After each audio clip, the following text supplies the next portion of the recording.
Your Excellencies, distinguished guests, ladies and gentlemen, Assalamu alaikum wa rahmatullahi wa barakatuh. Welcome to the final day of our pre-Expo Climate and Biodiversity Week event. My name is Ilyazia Sabra and I'm delighted to be your host for today. I work in the sustainability team here at Expo, so I have a very close personal and professional interest in many of the conversations that have been taking place and that are scheduled for today. We have a full day ahead of us, so let's get started. I'm delighted to welcome as our moderator for the first session of the day, my colleague Yasmin Baqir, Assistant Manager at Expo Live. Yasmin, over to you. Thank you very much, Aliazia, and good morning, everyone. Welcome to this engaging session on solutions for mitigating desertification. Once again, my name is Yasmin Baqir, and I'm part of the Expo Live team of Expo 2020 Dubai. To begin with, Expo Live is the innovation and partnership program of Expo 2020 Dubai.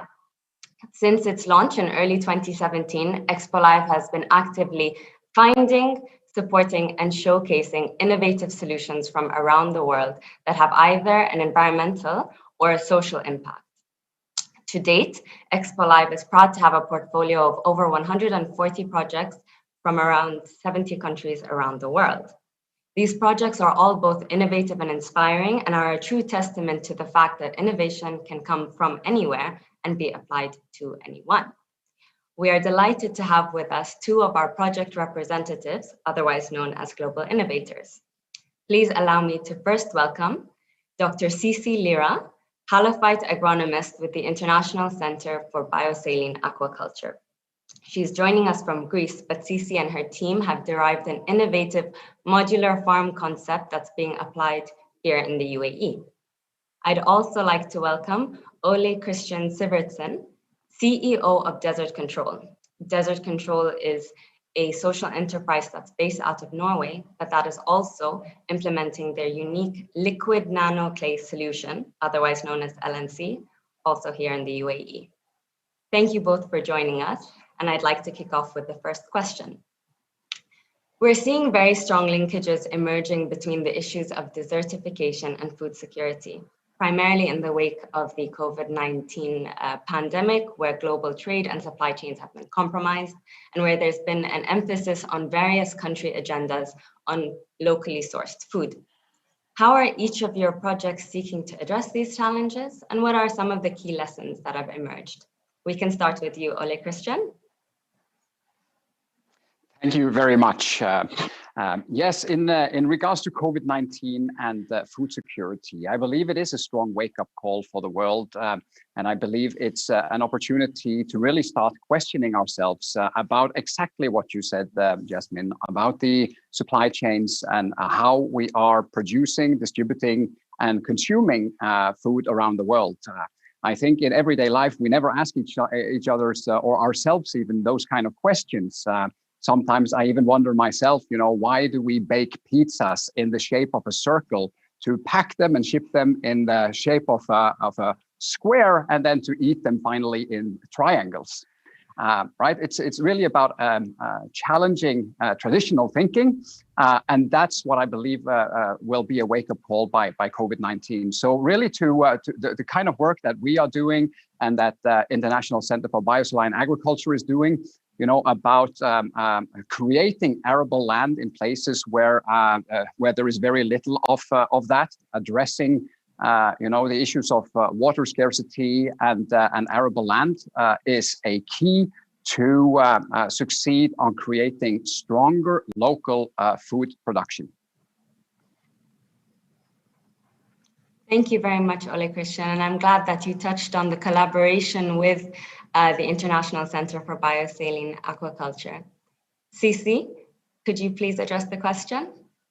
How is your project seeking to address these challenges of desertification and food security? Please go ahead. So hello, good morning to you and to the audience. Thank you so much for the invitation. I'm very excited to participate in this interesting and prominent panel discussion. So, and also to be one of the Expo Live and the global innovators of the Expo Live program. So as both of you, Yasmin and Ole, mentioned, the COVID-19 pandemic definitely revealed some kind of gaps in the food security on multiple levels in many countries, actually in most of the countries, especially the countries like United Arab Emirates that are supported by high ratio and high percentage of imports. So since we are focusing and this kind of issue came up about how we can locally produce food, the Expo Live project that we have been implementing with a multidisciplinary team on board. So we have multiple partners, the Abu Dhabi Agricultural Food Safety Authority, the Khalifa Fund for Enterprise Development, the Environmental Agency in Abu Dhabi. And also we have a food company on board looking into how we can create and add value to the halophyte salt loving plants that can really be irrigated with low quality water resource like the reject brine from desalination. So in a desert environment, what we are looking into is to utilize whatever low quality water and land resource exists to utilize for food production and for locally food, to produce locally food and feed products. So our project is a multiple component. As you said, we are implementing an integrated farming system where we combine agriculture with aquaculture components, and we utilize the nutrients from the aquaculture influence to irrigate these salt-loving plants. So we are very happy to have reached this stage and develop and actually been at the very beginning of developing these halophyte-based products, which are nutritious, which can really foster the nutrition, the food security aspects in UAE. Thank you very much, Cici. Before we move on to the next question, I actually want to take this opportunity to highlight the sheer level of novelty in both of your solutions, as I've had the privilege of overseeing both of your projects, and to make sure that the audience fully grasps how unique this is to this region. So just to recap on what Cici has just mentioned, the International Center for Biosaline Aquaculture have derived a unique concept, a modular farm concept, if you will, that's being piloted in local farms here in the UAE. What they do is they utilize wastewater from desalination plants and as a nutrient source for fish tanks, and then use the wastewater from these fish tanks to supply nutrients and various minerals to plants that have the capability to grow in UAE salty sand environments. But the team doesn't just stop there. What they actually do is they explore the nutritional and the culinary capabilities of this plant. Ole Christian, would you like to explain a bit more about the LNC solution? Yeah, I also first wanted to add some even more context to International Center for Biosaline Agriculture, because the skills and the knowledge and experience within the team is really tremendous and vast. And I recommend everyone watching who have an interest in this area to look more closely into what they're doing. All the publications also available, through the Knowledge Hub also of the Ministry of Food Security. And for us, it's been an honor and a pleasure to work with such an organization. To put it a little bit into context, what we have developed a way to actually turn clay into a liquid nearly as thin as water. So we apply this liquid to the surface of the ground, because applying clay to sandy soils is very hard. And the reason you want to do that is because clay has a high water retention, a nutrient retention capacity. And when this liquid clay is applied to the surface, it percolates into the soil and sticks to each grain of sand throughout the sandy soil structure, so that you get a soil structure that can retain water like a sponge. Now, in a sandy soil and a desert environment, water retention and water utilization is really, really important, and a very crucial catalyst factor for starting to cultivate and turn desert lands into arable areas. And for us, we've been working since 2018 now with the team at International Center for Biosaline Agriculture on various validations for these initiatives, also looking into many of the areas here mentioned, like how does it also impact salinity, the yield improvements, the water efficiency, nutrient efficiency, and so forth. So I just wanted to add that context as well to the work that's being done. Thank you very much, Ole Christian. And I'd also like to ask you a little bit more of the success of the pilot that Desert Control have been able to conduct at the Expo facilities. I know that you had a recent harvest of various vegetables for the first time, so maybe you can elaborate a bit more on that. Absolutely. So, I mean, it was challenging times to run validation initiatives these past months. So we had moved from really greenery validations, that was the focus of the previous year, into looking at agricultural products. So we, by the end of March, we had with the team at ICBA in the ground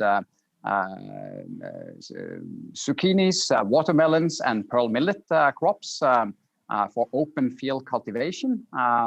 And with the outbreak of COVID-19 and lockdowns and everything, we were very concerned that it would be impossible to follow up and actually secure healthy crops and good data in this initiative.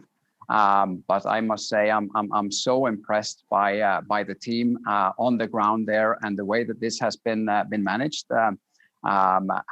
We had some. I mean, we're just finishing the end report right now, so we will be able to share that with the people who are interested very shortly. But I mean, it was just a wonder seeing sort of fruits of hope growing in the desert heat, open field cultivation. I mean, the watermelons developed in 45 to 50 days. We had a good harvest. We had planned to do some more laboratory analysis also of like micronutrients and stuff like that to see if we also have improvements in these areas. Unfortunately, labs were closed down, but the wonderful collaboration that the International Center for Biosaline Agriculture also has with Red Crescent made sure that the harvest ended up in good hands with people who really enjoyed it as well. So that was a wonderful part of the project as well. Thank you very much, Ole Christian, and congratulations on this harvest. I think it's safe to say that the ICBA grounds is truly a testament to the possibility for the UAE becoming a food secure nation down the line. This brings me to my next question. I'm curious as to the thought process behind both of these solutions and your personal journeys or your team's journeys in coming up with these highly novel, highly unique solutions. Ole Christian, as we mentioned, your team derived this liquid nanoclay solution in Norway, where the weather conditions are starkly different to that in the UAE. And Sisi, you were able to combine all these different facets from the waste of the desalination process in a nation where desalination is very prominent, with fish tanks and with the food industry. Perhaps we can start with you, Sisi.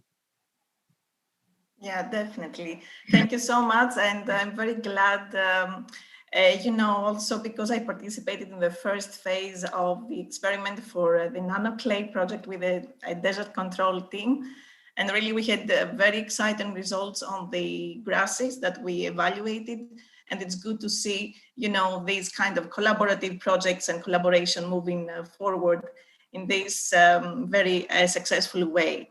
So actually, this point strengthens, it's a valid point that somehow in order to face whatever vexing challenges we're facing today, we have to focus on more collaborative and more teamwork. It's not one man or one woman show anymore.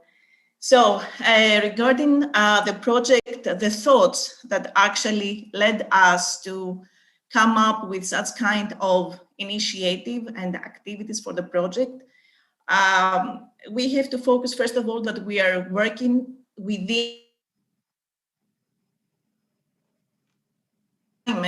we have specific resources constraints, like limited fresh water and land resources.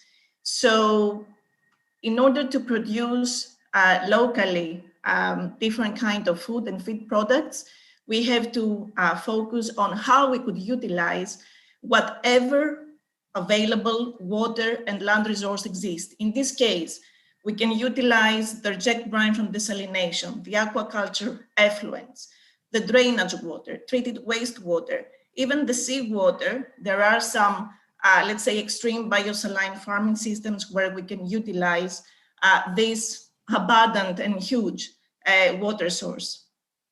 So the other factor, the other attribute that we have to take into account are the high imports in UAE. So this things became more apparent and more, let's say, important during the COVID-19 pandemic is how to strengthen, to produce more food on local level. The third point is in a desert environment, we cannot apply agriculture in a monoculture way. We have somehow to combine different production components so that we can enrich and we can have all the spectrum of the nutritional value of all the food products and also the feed to be used as animal, to have crops to be used as animal forage. So having all this on board, it's very important to secure a multiple source of income for the local communities, a multiple source of nutrients. So we have the protein source, which are the fish, we have the vegetable, these highly salt tolerant, also plants that can be utilized to be grown with these low quality water and land resources. So these three main factors, the climatic constraints, the high imports, and the how we could increase the crop diversity are very important factors to be considered to develop such kind of multiple component, modular, integrated farming schemes. Thank you very much, Cici. And over to you, Ole Christian. How did you bring a solution that was made for Norway all the way to the UAE? Well, thanks for bringing up that, because it's a question that everybody is asking. It's like Norway, it rains all the time. It's very green. There are not much deserts in Norway as of yet, fortunately. And I hope we're going to be able to make sure it doesn't even come to there. You know, Norway and the UAE has a lot in common, actually. We have, you know, we are both nations with a history of being less wealthy than we are today. We are nations of innovation and powerhouses, actually, of innovations. In the oil and gas industry, Norway has been very early and very active, as well as the UAE. Solutions to liquefy clay actually started in the oil and gas industry in relations to drilling. This kind of liquid clay could not be used in a green ecosystem, however, but being sort of an innovation driven nation with foresight and also an external look to the world, you know, we've been driven to look for problems elsewhere, because Norway is also a nation that is very focused on contributing to the world, humanitarian aid and these kind of things. And I thought Norway was number one, but I found out, you know, that the UAE actually over the last 5 or 6 years has been named the number one leading country in in foreign aid development and humanitarian aid to the world. So we also share that in common. But being sort of a country that is driven by innovation and also contributing to good things in the world, you know, we've seen the issues of desertification. We've seen initiatives to try to address this with, for example, getting clay enrichments into the soil. There was a project by the universities in Egypt that worked on that as well.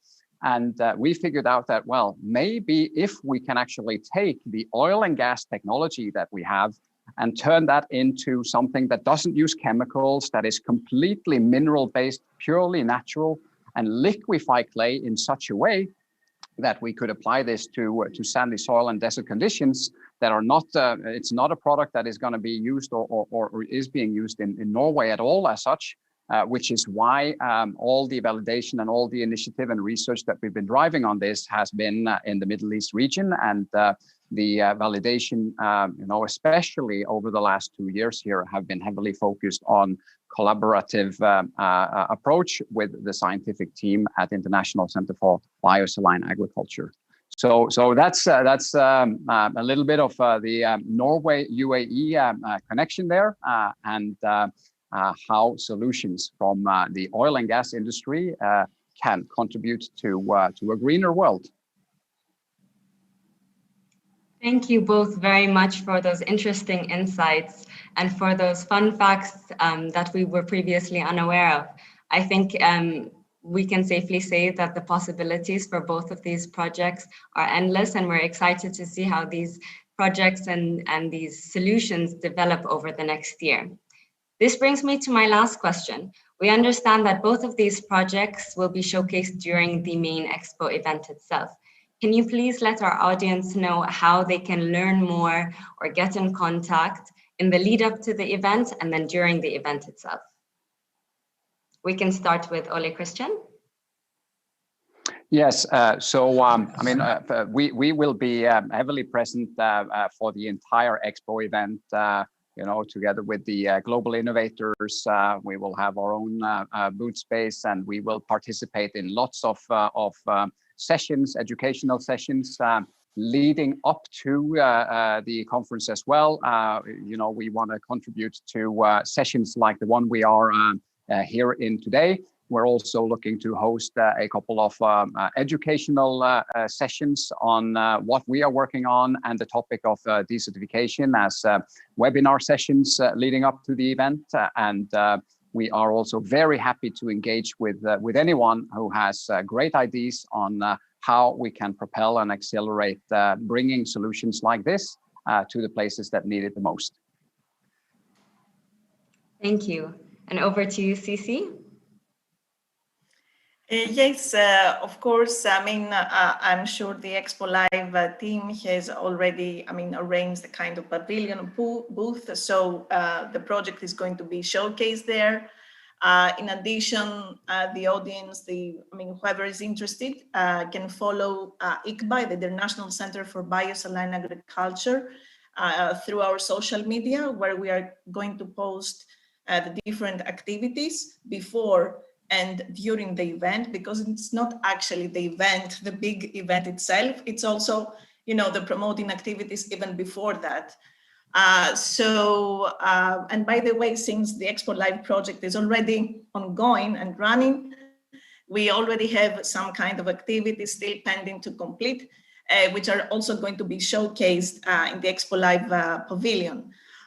You can follow our website page. It's www.biosaline.org to see the current projects running, different kind of activities our organization is implementing.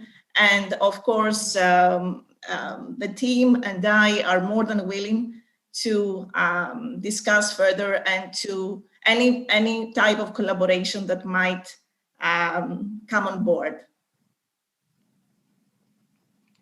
Well, thank you both very much. We certainly look forward to learning more and to seeing you both and your projects at the main event.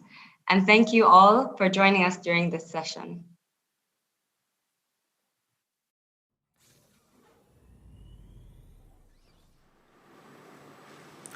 Thank you, Yasmin, Dr. Dionysia, and Ole Christian for your time and for everything you're doing through your initiatives.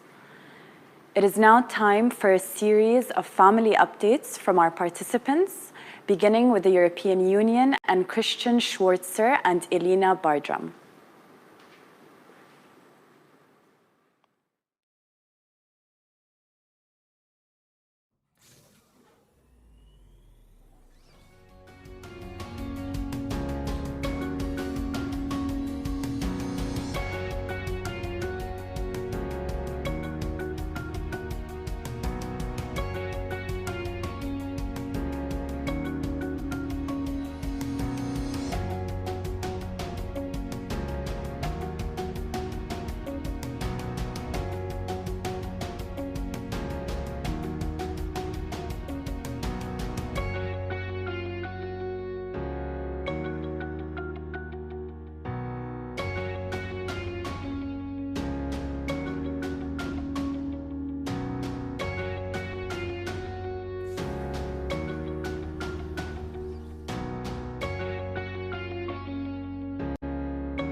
Welcome back. It is now time for a series of family updates from our participants, beginning with the European Union and Christian Schwarzer and Elina Bartram.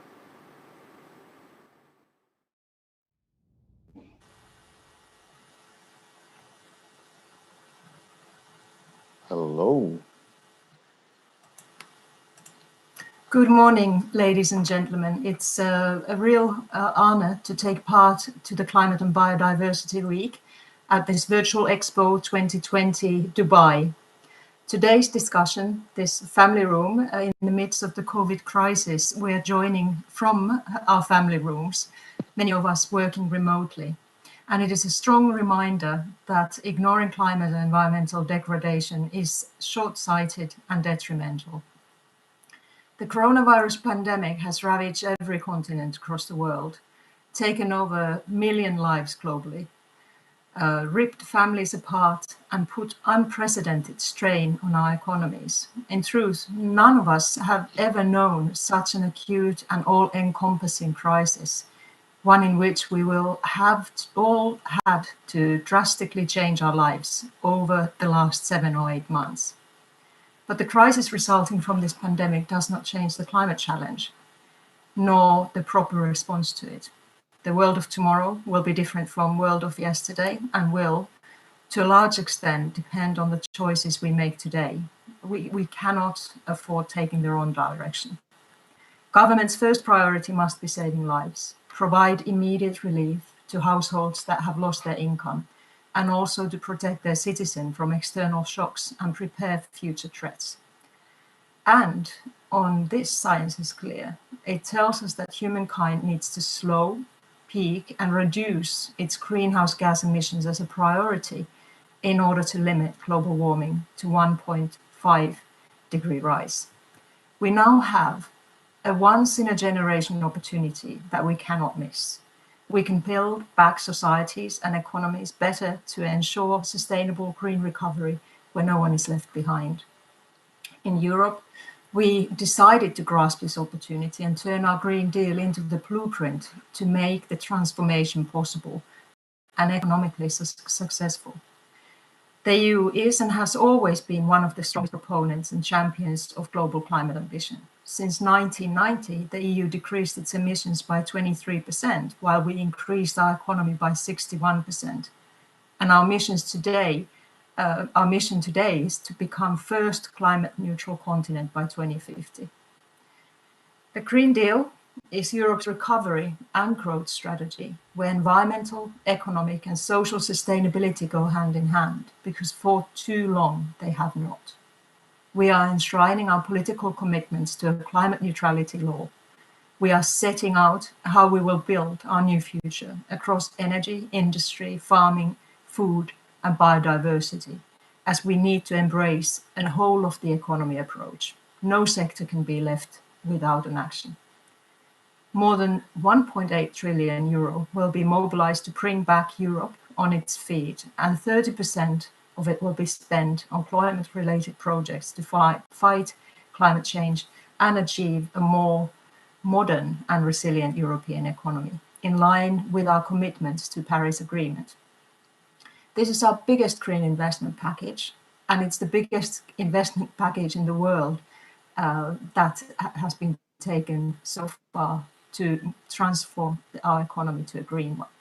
In Europe, we have listened to science and to the economy and to the citizen, and we have chosen to build a better future through bold policies and sustainable investments. We urge all our international partners to avoid past mistakes and develop sustainable national recovery strategies. Let us all seize this opportunity of a societal reset to confront the existential challenge of climate change head-on and to use it to future-proof our countries. Thank you.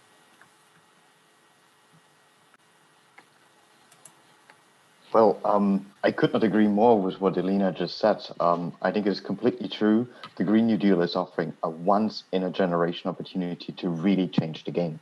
However, my generation feels a little bit tired of always hearing about new plans, about changing the business as usual. For me, a Green New Deal is a Green New Deal if it really happens. there's a lot that we need to do. There's a lot that we can learn from that. And I think young people should be at the heart of this Green New Deal. My organization, the Global Youth Biodiversity Network, is focused on creating a strong agenda for biodiversity and making sure that biodiversity is on top of the global agenda. Unfortunately, that has not always been the case in the past, but we hope that this is now an opportunity to change this. However, I also think it is worrying to see the Green New Deal in many ways is regarded as a growth strategy. We really need to go away from this paradigm that only growth is going to secure a stable future. We really need to think about other ways of ensuring a good livelihood for all people. And when it comes to this issue, we also need to think about intergenerational equity. It is my generation that needs to live with the consequences of the climate policies, of the biodiversity policies that are taken today. And the Green New Deal, as Alina said, is a giant investment instrument, but we absolutely need to make sure that it goes into the right direction. Unfortunately, the decisions of last night with regards to the Common Agricultural Policy are really concerning me. It's a 386 billion investment package as well, 58 billion per year, but very little of this, only 20% has now been agreed to go to biodiversity, nature-related aspects of agricultural policy. So political coherence is absolutely important if we want to build back better. And that is not only true for the European Green New Deal, that is true for all aspects of recovery packages. What is also key is that we really think about implementation. As I said before, we cannot afford to just have more promises of green strategies, Green New Deals. We need to implement them. And in the past, we have seen that a lot of decision makers have adopted targets that sounded nice on paper, but then when it comes to the action part, we have been lagging behind. We cannot repeat these mistakes. We have this once in a generation opportunity now. We have to make sure the targets will follow action. This is absolutely essential, and only with this we can create the changes that we need so urgently. But I don't just want to talk about like all the missed opportunities that we had in the past. We now have a chance to really change course. And I was just in an event yesterday that was part of the European Green Week, where young environmentalists from all over Europe were sharing their experiences. And I think there is a strong youth environmental movement that wants to change, that wants to work together with the European Union, but we need to be empowered, we need the resources, and we need to make sure that the principle of intergenerational equity is enshrined in all the programs that we're launching today. Because only if we create equity between all generations, we can make this work. Thank you so much.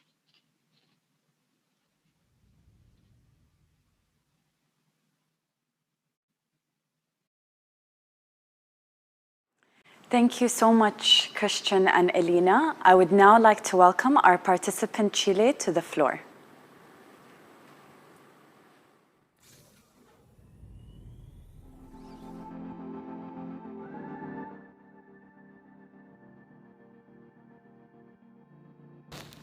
Hi, this is Gonzalo Muñoz, high-level climate action champion for COP25. We are in a decisive decade facing an urgent global need of decarbonization. And we know that means a really dramatic change on trajectory. It is like leaving Paris on our way to Madrid, but realizing you're arriving to Amsterdam. You have to stop and turn around. First, we have to stop emitting, and on the other hand, we have to increment the carbon sequestration. The equation seems to be simple. The way to do it is quite more complex, but it seems like it's also getting simpler. First, we know we need to leave a fossil fuel dependency. We need to keep incrementing renewable energy generation worldwide, also electrify our comprehension of progress and development, and the internal combustion engine.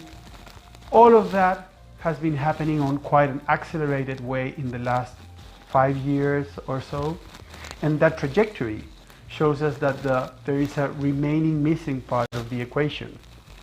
The one that only 1 year ago seemed hard and unclear.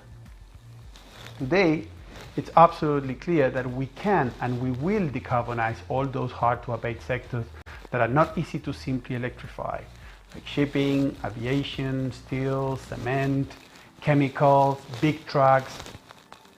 Today there is a global consensus that green hydrogen produced from renewable energy will play a critical role in decarbonizing high heat and heavy freight applications in industry and transport that cannot be directly electrified.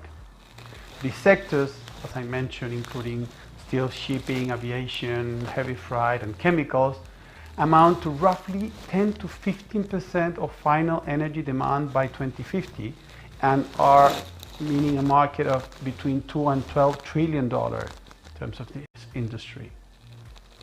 While currently expensive, European and other emerging policies will drive a 60 to 70 cost reduction of green hydrogen technology over the next 5 to 10 years, making it competitive with fossil fuel-based hydrogen in many locations and sectors.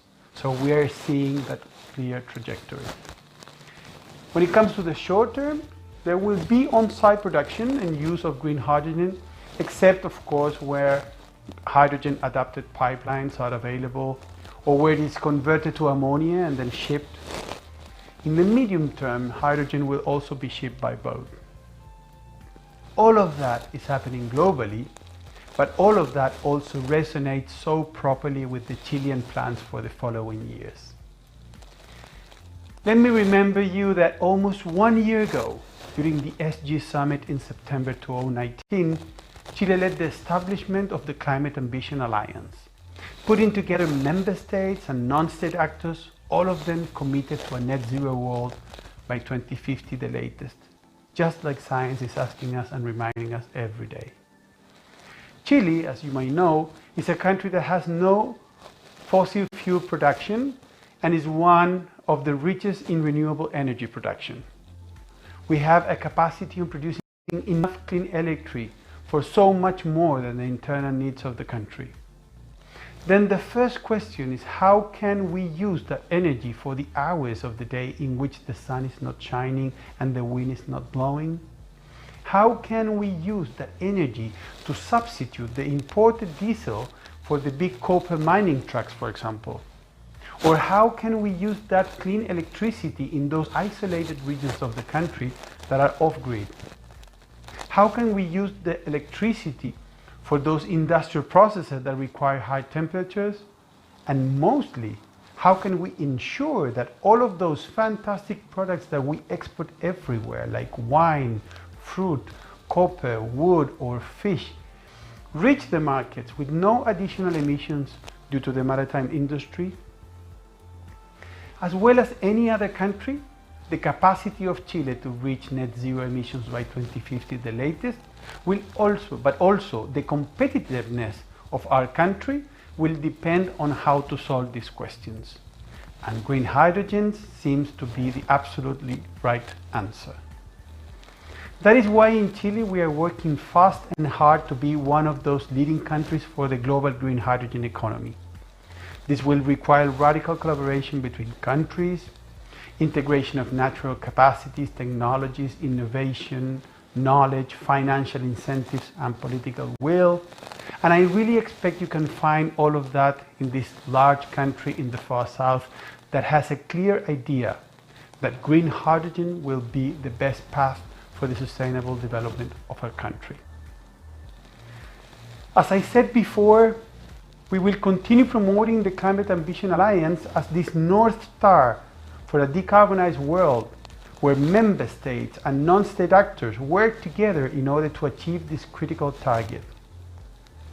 That can only be achieved with radical collaboration and profound commitments.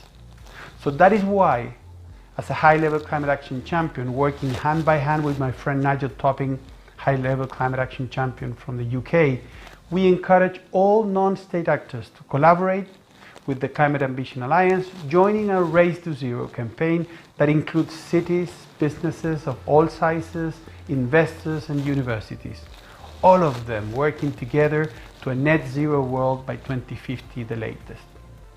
In that race, green hydrogen plays a fundamental role for so many sectors and regions.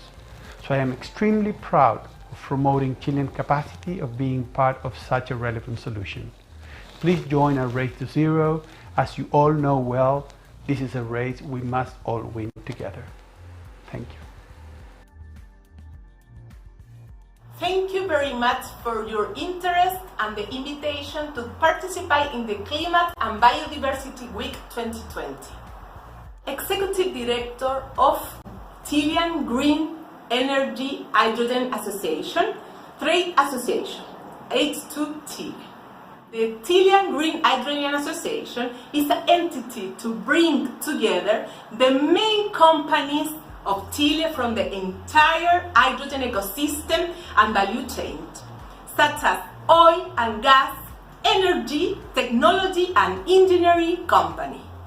All the comparative advantage that Chile has, our mission is to develop the green hydrogen economy and position Chile as a one most competitive country for the production and exportation in this clean energy to the world.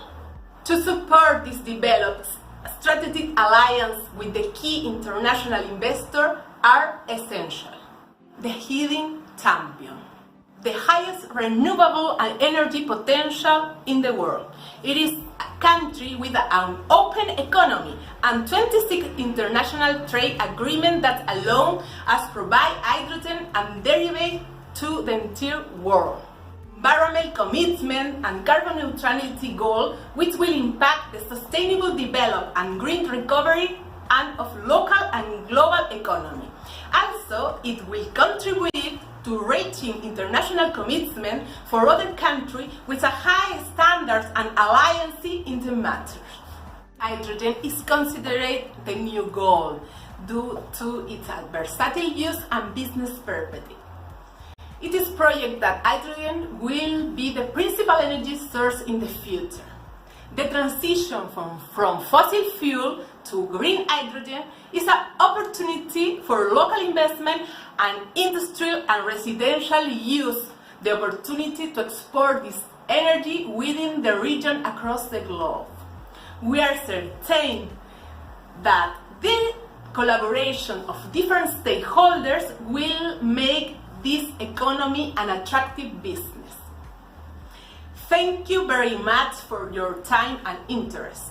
I invite you to discover Chile. Chile has embarked wholeheartedly on its clean and just transition to our sustainable, renewable energy sector. Last year, we announced landmark ambitions in the energy sector, namely the phase-out of coal-fired power generation by 2040 and carbon neutrality by 2050. This year, we have set about updating energy policy, reforming regulation, and creating long-term strategies that will develop the market mechanism and industries that will achieve these ambitions.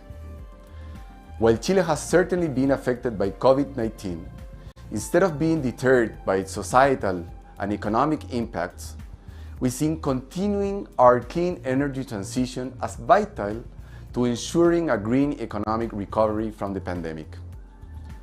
One of the pillars of our plan to rapidly decarbonize and spur economic stimulus is the production of green hydrogen using clean electricity from the enormous renewable energy potential our country possesses.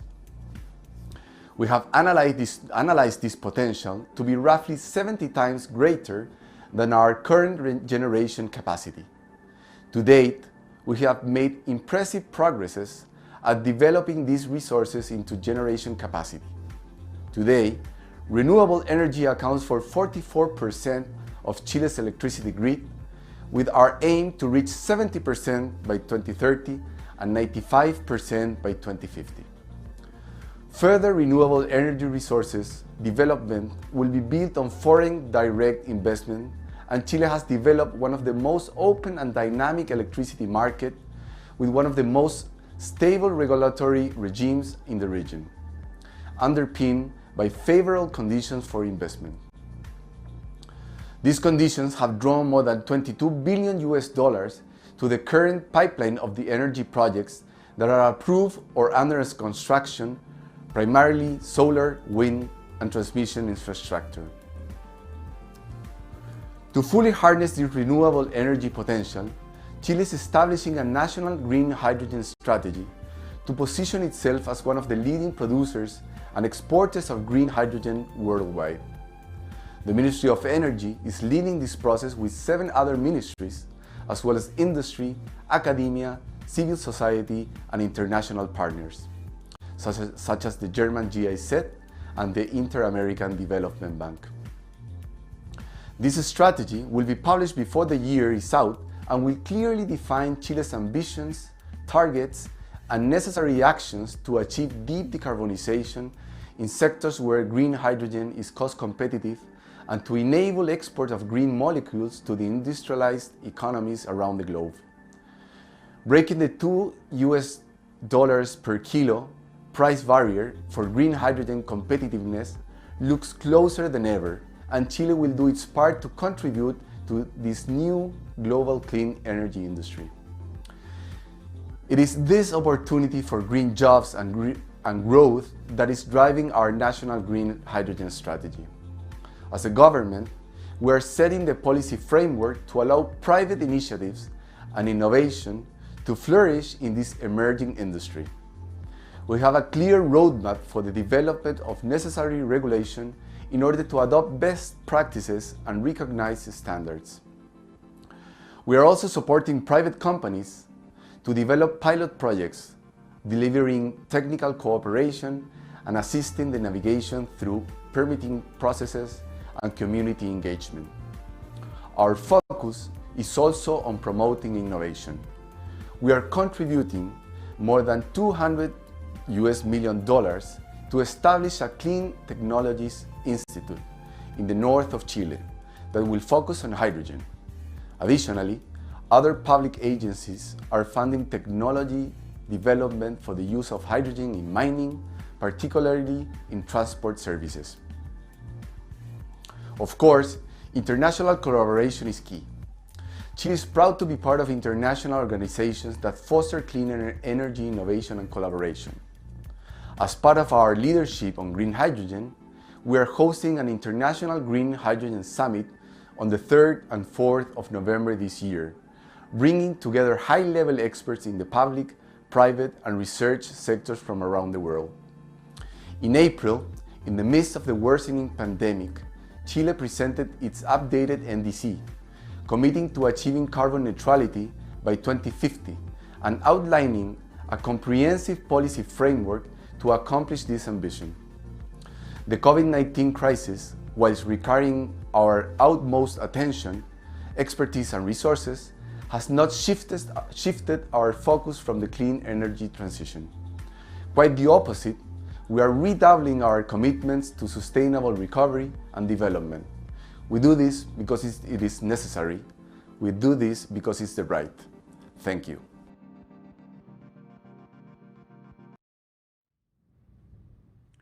Thank you, Gonzalo, Rossana, and Max. I would now like to welcome Lina and Tariq Al-Ulemi, the co-founders of Public-Planet Partnerships, to the floor.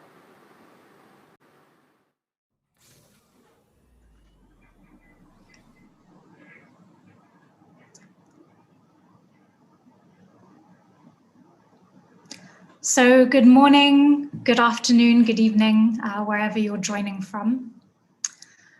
Before we start, we're going to take a brief pause to tune ourselves into this space. So if we could just play the audio clip.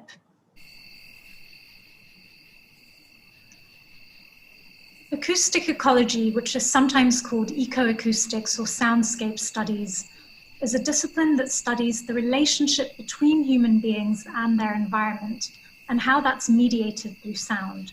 So it's the acknowledgement that human beings have an impact on the rest of the natural world through sounds.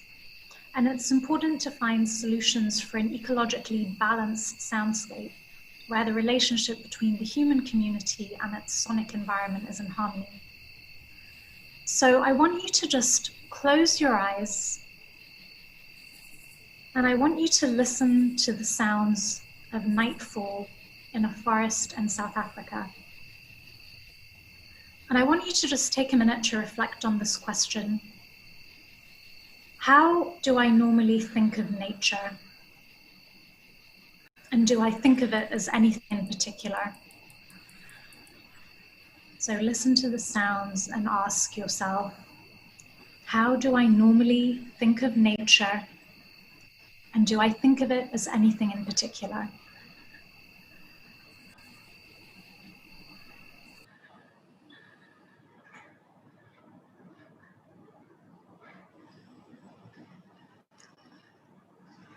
And now I want you to open your eyes.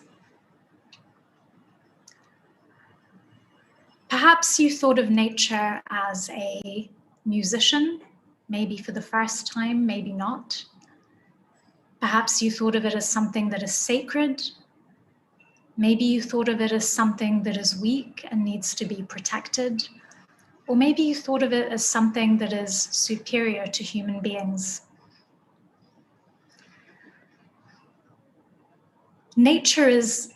Everything nature creates is beautiful, but it's also intelligently designed. And nature uses sound in very resourceful ways. So for example, the orpheum flower has its own security system where the pollen is only unlocked by the female carpenter bee. So she has the key to this flower, and the key is that she beats her wings at a certain vibration, which produces the middle note C. And by beating her wings at that vibration, the flower unlocks the pollen. Welcome to Public Planet Partnerships, designing interspecies collaborations with nature. I'm Lina Al-Alemi, and I'm joined by Tariq Al-Alemi, who is my sibling and also my co-founder of 3BL Associates, which is a strategy consultancy and think do tank.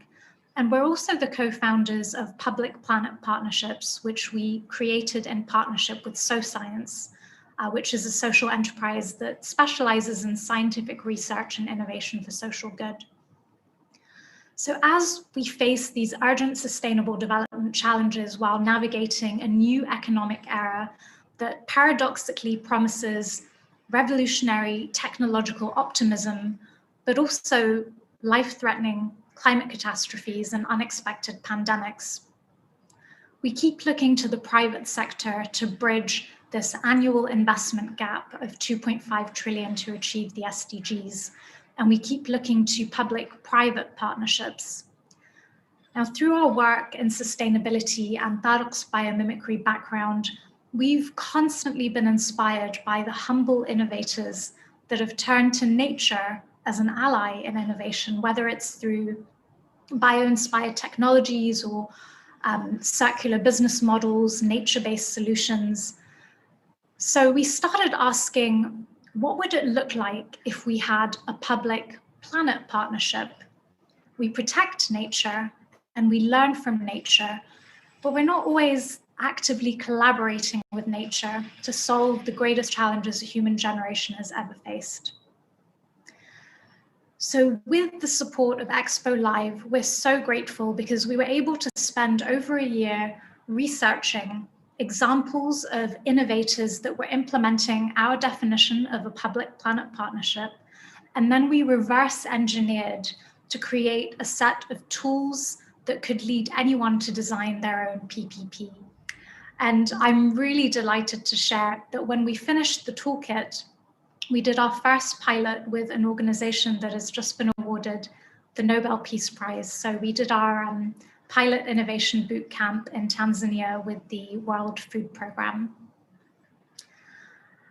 And just want to show you a couple of the tools. So these are some of the online tools. There's around 21 tools that are all available on our website, and we'll share the link with you at the end. And we spent the year with the Expo Live grant developing these tools and also creating an introductory online course. The course is available on Udemy, and it comes with a full toolkit that is available in English, Arabic, and French, as well as a digital deck of partnership model cards that we designed to help you explore different collaborations with nature. as well as 24 public-planet partnership case studies and examples of PPPs, and 4 more in-depth case studies. So we started this morning with thinking of nature as perhaps a musician, and now I want you to think of nature as an innovator. So nature is an entrepreneurial system that has been conducting R&D for billions of years, and the cost equivalent of human beings conducting that same research is incomparable. However, we're ignoring it and even destroying it. Current development in science and technology has been struggling in conserving biodiversity and matching some of nature's innovations and patterns. So we need to start asking, how can we form mutualistic and symbiotic collaborations with the natural world, which has proven to have far more skilled environmental engineers, systems designers, architects, and green chemists. So I want to share this quote with you, which I love, by the crypto naturalist, which inspired one of our public-planet partnership tools. If you write out the basic facts of trees, but framed as technology, it sounds like impossible sci-fi nonsense.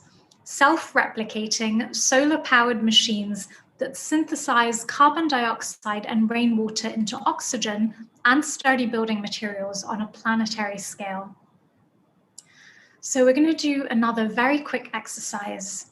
And I'm just going to walk through these steps. These tools are available on the Public Planet Partnerships website. So I encourage you to dive into them at your leisure after the talk. So I want you to start by choosing a living organism that you're relatively familiar with. So don't pick anything that's too obscure. Choose something that you're pretty familiar with, like a tree or a bee. Perhaps a force of nature like the sun, wind, waves. And I want you to take a minute to list down as many functions of that living organism or force of nature that you can think of. So for example, honeybees pollinate flowers and plants. They maintain global food production. They produce honey. And so just take a moment to note down as many functions as you can think of.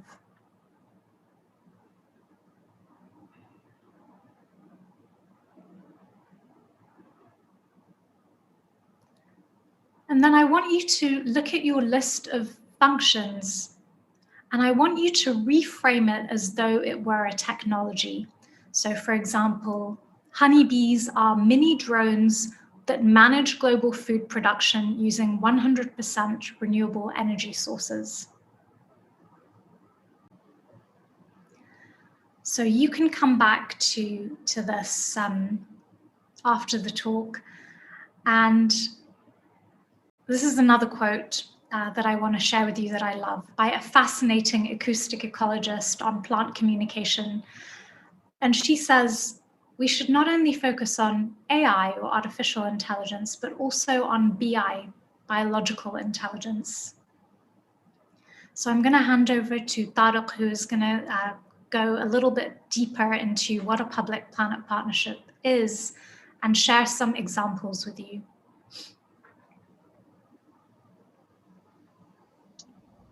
Thank you, Lina. Building on from what Lina was sharing, and are we really forming these collaborations, these partnerships with the natural world? This is where we started our question. You know, are we really building mutually beneficial collaborations between public and planet in how we're designing our human systems, our organizations, our products, our services? Are we taking into account all of our natural stakeholders, the wider ecosystem of potential partners that we have a responsibility to, but also have the potential to be working with? Now, this is actually a return to forgotten principles. This is not a new idea. Part of the PPP concept comes from this idea that the earth can be healed and regenerated through human development. And that recognition comes from understandings that human beings have always developed the places they've inhabited, that many cultures and indigenous communities throughout history, whether it's the Bedouins in the Gulf, the Aboriginal communities in Australia, and otherwise, who've had a symbiotic and sophisticated partnership with the land, and that they were mutually enhancing. And what public-private partnerships does is tries to rekindle this wisdom, integrate it into the insights of sort of so-called modern science, and apply it to social innovation and development. And one such example that we love, and is one of the many case studies, and this is an indigenous case study that we share, are the ecology monks in Thailand and Cambodia, who've developed a practice of ordaining trees to raise awareness about the sacred value of nature and to promote conservation efforts. So these trees are wrapped in a traditional orange robe, and since it's a religious taboo to hurt monks, whether it be a tree or a person, this actually dissuades illegal loggers. And the monks can be far more effective than political authorities in engaging people in conservation efforts. And this is just one of the many ways indigenous communities have always stepped into looking at nature as a partner, and really looking at how we can protect those relationships. And this steps into where we go with the public-private partnerships framework and what it aims to do.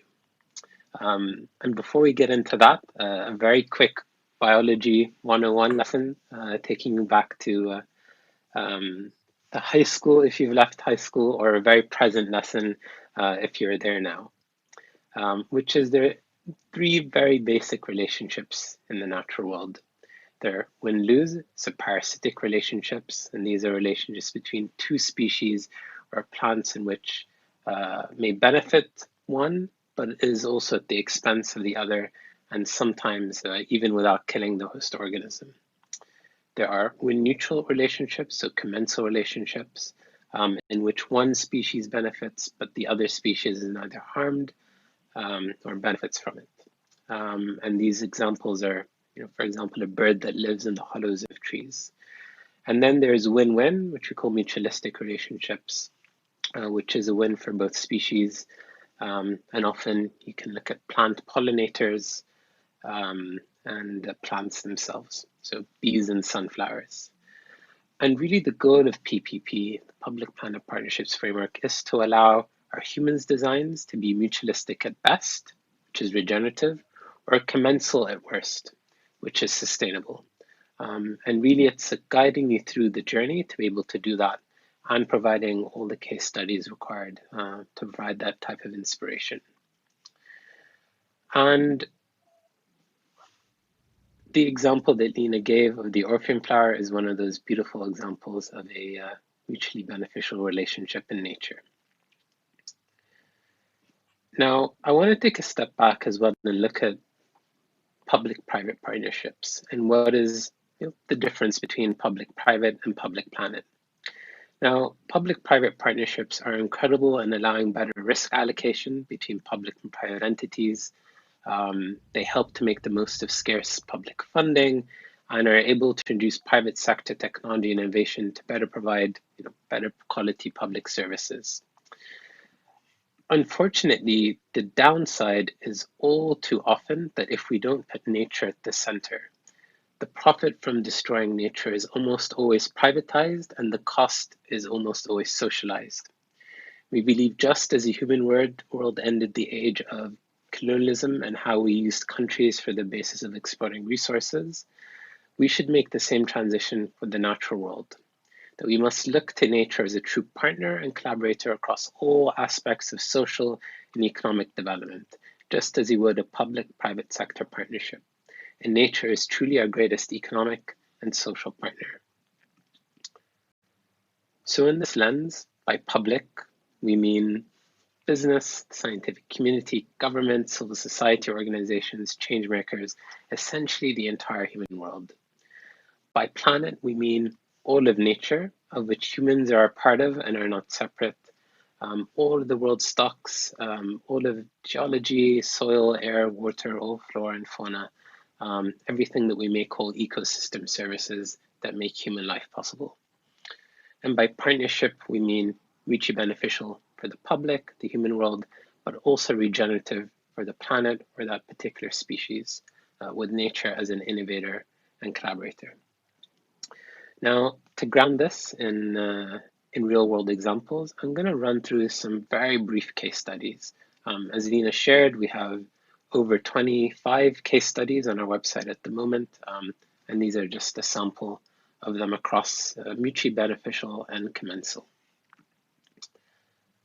So one example from France is Biodiversity, who developed a scientific tool to monitor environments of a given area through partnering with bees, and in this case, analyzing the samples from beehives. And what this enables to do is looking at bees who from a colony in a specific area visit 4 billion flowers per year within a 1.5 kilometer radius, covering 700 hectare zone. So that's an incredible amount of data that is gathered from just one single colony. And they are in that partnership with bees and shifting from using their honey to actually working with their data and shifting that relationship to conserve the wider ecosystems in which they live in. We then have researchers who have been looking into partnering with fungi. And this is really looking at the fact that biotechs can't work fast enough to meet the pressures of 7 billion people on climate change, and to meet food demands, we need to very quickly adapt. And microbial communities have always been able to adapt quickly to changing climates, but also really dealing with very extreme temperatures. And researchers are finding that partnering with endophytes, the fungi, actually enables us to produce more drought-tolerant crops that need 50% less water and can grow at much higher temperatures. The next example is Popo, a Belgian social entrepreneur who loved and grew up with rats and raised them, and looked at rats as a way to partner with them to save human lives around TB, but also landmines. And they found that rats can search 200 square meters of land in just 20 minutes to find landmines, which would take people using metal detectors 5 days. And rats can also quickly test human samples of TB. So TB detection rat can check 100 samples in as little as 20 minutes, which would typically take a lab technician up to 4 days using conventional microscopy, which is quite incredible. And looking at how you can partner with a single species has this very particular gift in order to really save human lives. And this is an example of, in comparison to the others, this we would call wind neutral, because the rats are treated well, but are neither benefiting perhaps as a species overall in their ecosystem, but are also not harmed in this case. We then have final example, which is ICARUS, my favorite acronym, I think, in the whole world, which is the International Cooperation for Animal Research Using Space. And this program aims to provide scientific evidence to demonstrate the abilities for animals to be able to detect natural disasters before that they happen. And what happens is that they tag animals with lightweight solar-powered transmitters, and the scientists monitor their movement for irregularities. And it tends to be that animals can detect these natural disasters far earlier than humans. So for example, when researchers tracked the movements of 170 goats with volcanic activity in Italy, they found that they could actually retroactively predict a total of 7 major eruptions based on their data.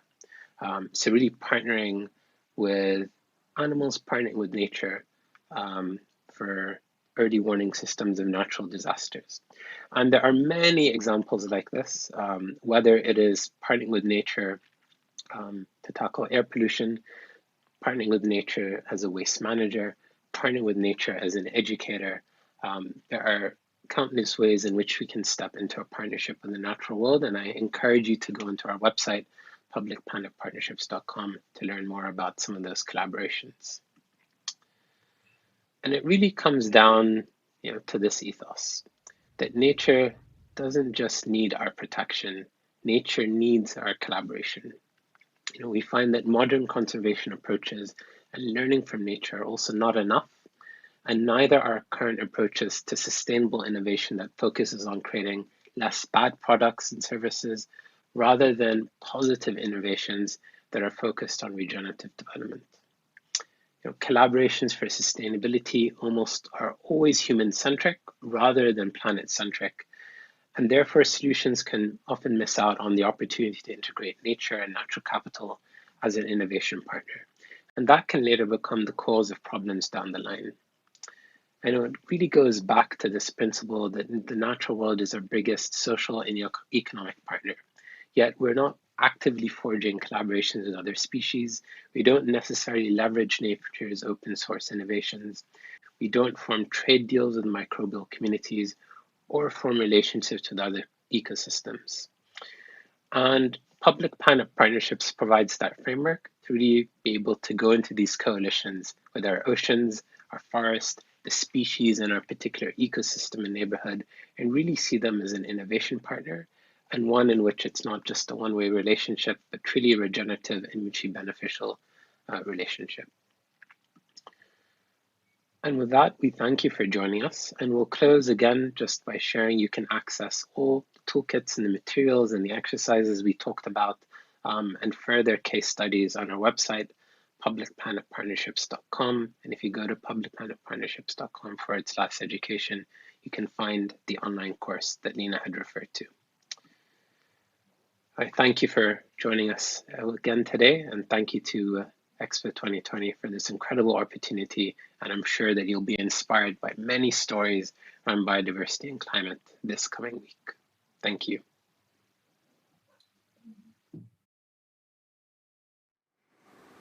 Thank you so much, Lina and Tariq, for your time today. I'd like to now welcome Giorgio Grusso of the Mountain Partnership.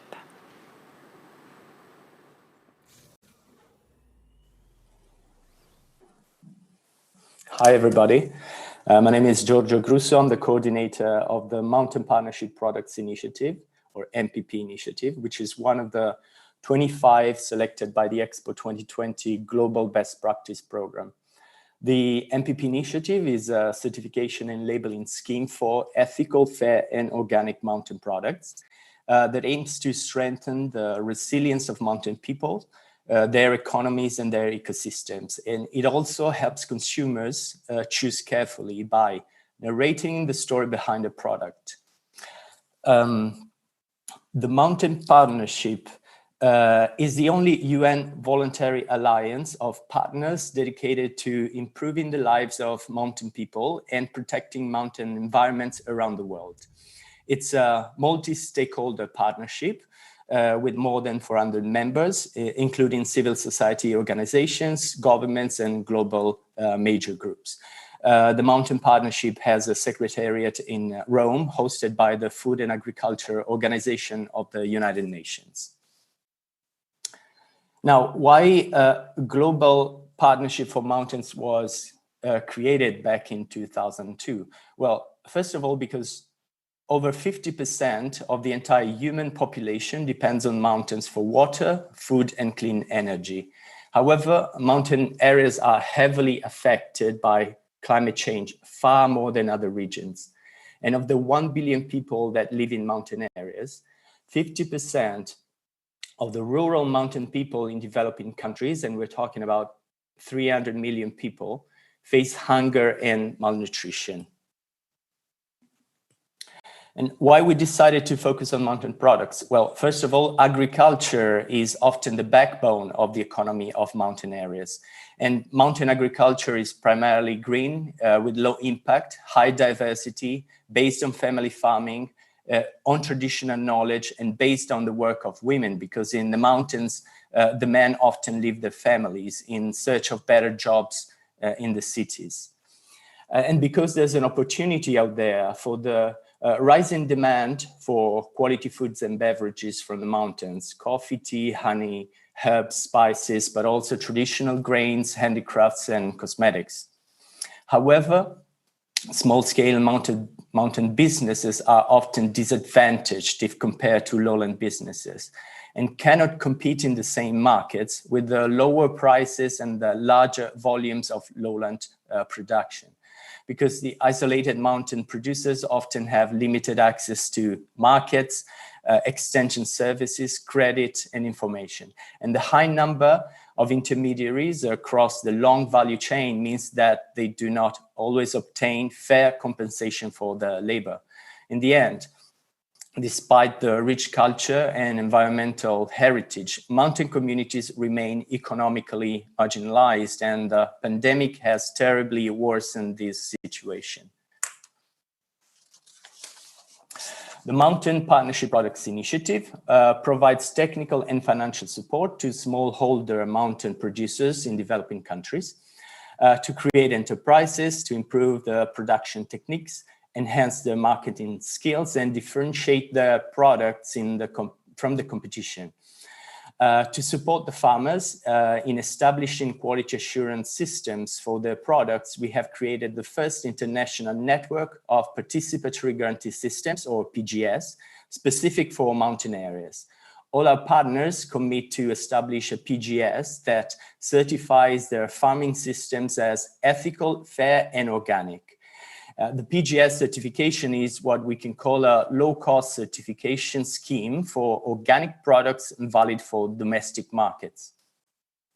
The MPP label was launched in 2016 in collaboration with Slow Food International, and it's a narrative label that tells the story behind each product. Its origin, how it's farmed and processed, its nutritional values, its role in local culture. It aims to create an emotional connection with the consumers and help consumers to make an informed purchase.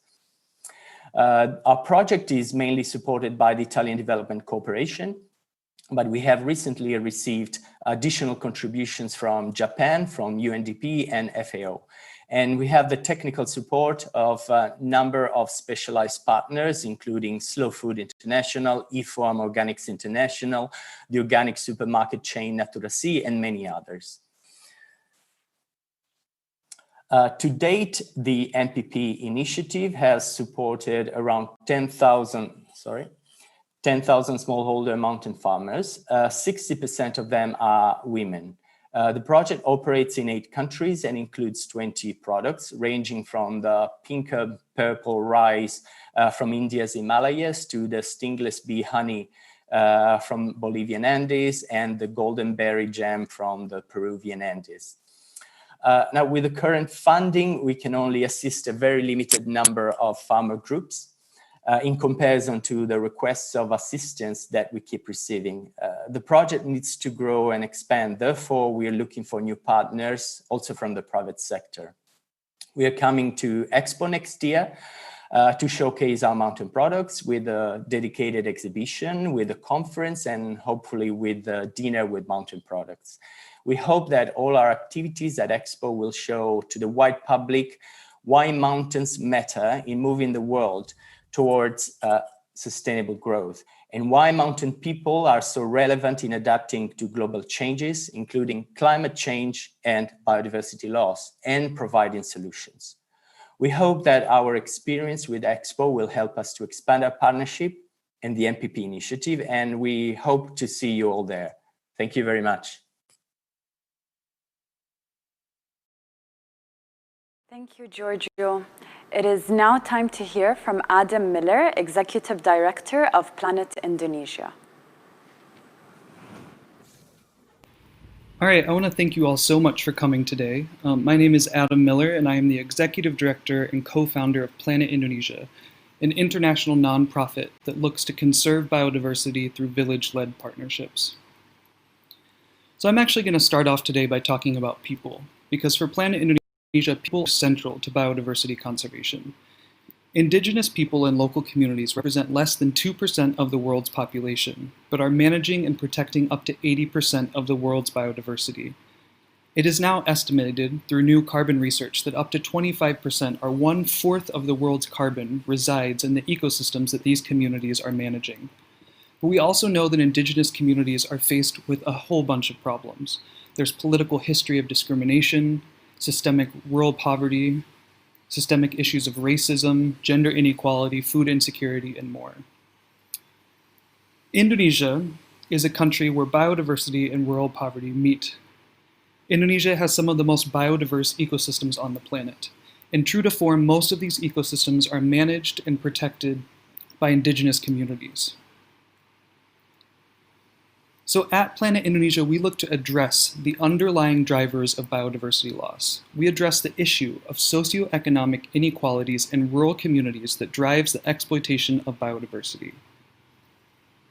So what do? We conserve at-risk ecosystems through village-led partnerships. We work to engage community-led solutions to drive the conservation of biodiversity through a rights-based approach.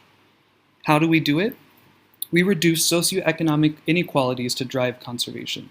So we focus on partnering with these communities and look to provide benefits to improve engagement, remove barriers, unlock traditional knowledge and indigenous knowledge on how these ecosystems should be managed, and look to address the underlying drivers of biodiversity loss and species extinction, which we believe are rural poverty, food insecurity, and issues related to climate change.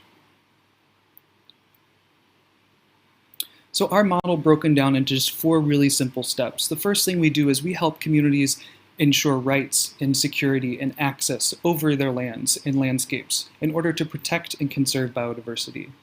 Next, we look to remove barriers by providing incentives to support stewardship and build systems that help communities manage biodiversity.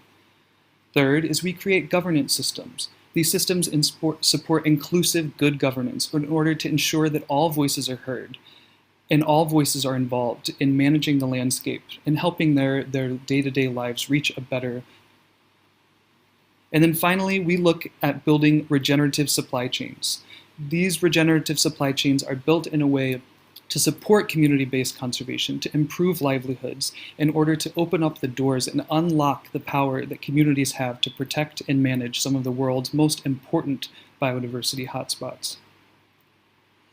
So a big theme of our approach is listening to communities. We believe that we address the drivers at Planet Indonesia and not the symptoms of biodiversity loss. We look at removing barriers, opening up the doors, addressing those hardships that communities face in order to give them the tools they need to protect and manage biodiversity.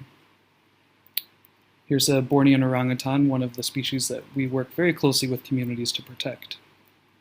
So I don't have a ton of time, but I'm just going to go over a little bit of our impact, and I'll just highlight a few statistics. So to date, over 17,000 families have been involved and are benefiting from our programs. These communities are managing over 500,000 hectares of rainforest and 250,000 hectares of marine habitat. These communities are out there protecting biodiversity, patrolling over 400 miles of landscape every single month. And since we started working, we've seen drops in deforestation by up to 77% in some of the areas we're working in. We also believe that community-based conservation is a climate change solution. The ecosystems that our communities are managing are storing mass amounts of carbon. If that carbon was released, it would be roughly equal to the emissions from 61 million passenger cars driven nonstop for 1 year. And there's a few other statistics there as well. So I hope you will join us. You can visit us at our website, planetindonesia.org, or on Facebook, and spread this message of hope, that people and nature can coexist together, that there are models and ways to catalyze conservation of biodiversity outcomes and improve human well-being. Thank you so much.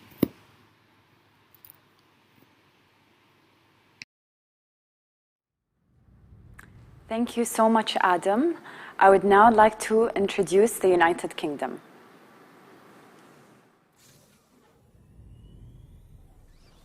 Hello, my name is John Merton. I'm the UK's COP26 envoy, and I'm delighted to be taking part in Expo's Pre-Climate and Biodiversity Week.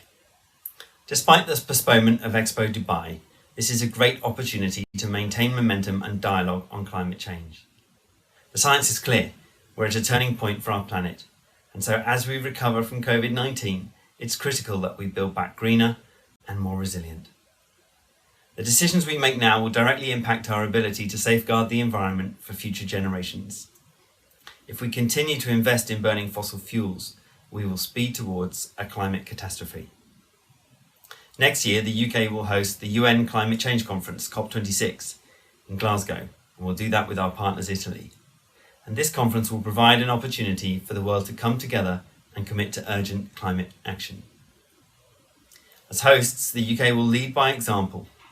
Guided by science, we will invest in a green recovery which creates sustainable jobs and addresses the urgent and linked challenges of public health, climate change and biodiversity loss. We'll be coming forward with ambitious plans for our own emissions reductions, and many of you will have seen our Prime Minister's announcement of 40 gigawatts of offshore wind power by 2030, and that will maintain the UK as the world leader of offshore wind, just as the Emirates are leading the world in delivering cheap solar power. Ahead of COP26, the UK is committed to working with all countries and to joining forces with civil society and companies and the people on the front line of climate change to inspire action. And that process will begin on the 12th of December this year, the 5th anniversary of Paris, when we will host an event with the UN and with France to encourage nations to come forward with greater climate ambition. We want all countries to come forward with ambitious 2030 plans and strategies to reduce zero carbon emissions. But we also want countries to step up and help societies and economies adapt to climate change, particularly the most vulnerable. We'll therefore use the power of our presidency to bring governments, business and civil society together to accelerate progress in 5 key areas. Firstly, adaptation and resilience. We want to make sure that no one is left behind by climate change, and we'll work to ensure that communities and countries can adapt to the worst effects of ongoing climate change by stepping up access to funding and to expertise so that they can make their economies more resilient and more adaptive to climate change. Secondly, we want to work on protecting and restoring natural habitats and ecosystems to protect nature and to work with countries and communities to do so. And this will be crucial to preserving the planet's biodiversity, to soaking up emissions and to improving our health and well-being. Thirdly, energy. We want to accelerate the transition to a clean energy future, encouraging countries, businesses and communities to embrace the economic and social benefits of cheaper renewable energy. Fourthly, transport. We want to clean up the air we breathe and to slow climate change by speeding up the global transition to zero-emission vehicles. And finally, finance. We need to encourage the whole of the financial system, including sovereign wealth funds, pension funds and companies, to invest in cleaner technology, to unlock growth and to create green jobs. In each of these areas, we'll work to build solid and sustained international cooperation. And at home, we'll be taking tangible steps to work with businesses and the general public. Success will require an effort from all of society. We want to use our participation in Expo to further these goals and objectives. So we look forward to engaging with the full programme of Expo 2020 and its theme, Connecting Minds, Creating the Future. As technologies like renewable energy and zero-emission vehicles and autonomous vehicles converge, we're seeing the zero-carbon economy emerge as the standout growth story of the future. But to usher in this era, to speed it forwards, we must harness the innovation and commitment of all. Expo will play a part in this process, especially in the Expo priority sectors of transport, energy and infrastructure, artificial intelligence and technology. The challenge of COVID has certainly taken climate change off the headlines for the last 6 months. But as we look forwards to COP26 in 2021, I'm encouraged. We've all successfully adjusted to new ways of working as a result of COVID, and we're all used to virtual travel. And this gives me confidence that as we look forwards, we can rebuild our economies so that they're cleaner and more resilient and able to tackle the much greater challenge of climate change.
2020 has brought to light many challenges across the world. In fact, 40% of our global population came into this pandemic without the basic ability to be able to wash their hands. Now, COVID really is an opportunity to reflect on how we address these global challenges and how we can, in fact, build back better. At Desolinator, we're designing the next chapter in water, ensuring universal access whilst protecting our planet and whilst protecting our oceans.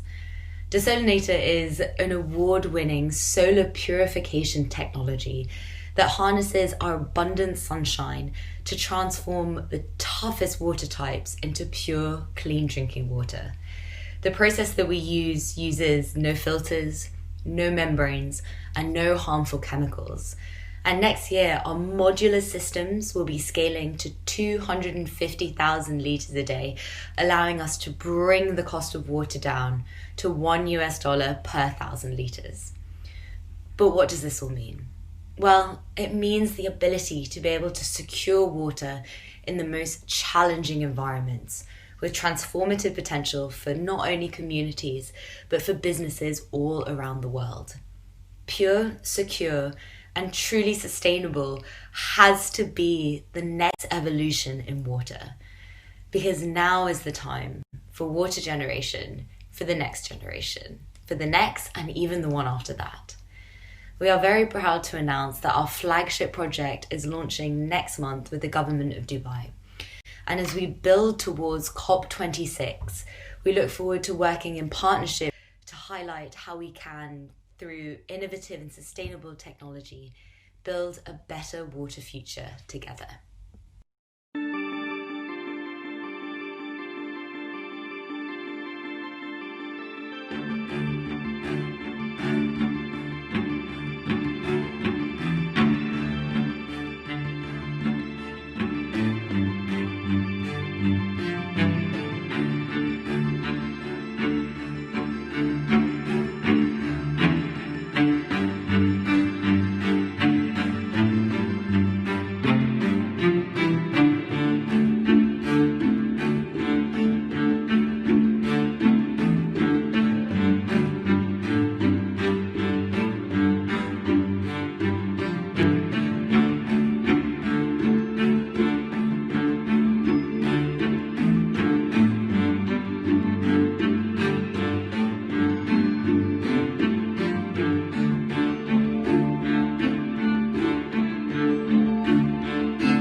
At the upcoming Expo, the UK will be taking part, and I think a key a key aspect of that will be talking about sustainability on a planet with a growing human population and on a planet with finite natural resources.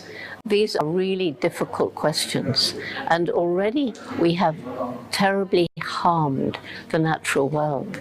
We have to realize that we humans are not separated from the natural world, but we're part of it. So we have to come up with solutions of how to balance economic development with protection of the environment for future generations. Our Jane Goodall Institute Roots and Shoots program is encouraging young people to understand that every single day each one of us lives, we make some impact on the planet, and we have a choice as to what kind of impact we're going to make. Our youth groups choose 3 projects to make the world a better place, one to help people, one to help animals, and one to help the environment. And at the same time, they're learning that much more important than nationality or the language we speak or the color of our skin is the fact that we are all human beings, and we need to work this out together. And we need to reduce the gap between the haves and the have-nots, which at the moment is growing all the time. We need to alleviate poverty, because if you're really poor, you're going to cut down the last tree in your desperate effort to grow food to feed your family, and you're going to fish the last fish for the same reason. And so we have to also reduce the unsustainable lifestyle of the rest of us and learn to do with what we need. We have to pay heed to Gandhi when he said the planet can produce enough for human need but not human greed. And we have to consider the fact that we have a growing population, 7.2 billion today, and it's estimated by 2050 there will be 9.7 billion. 9.7 billion on a planet where already we've used up some natural resources faster than nature can replenish them.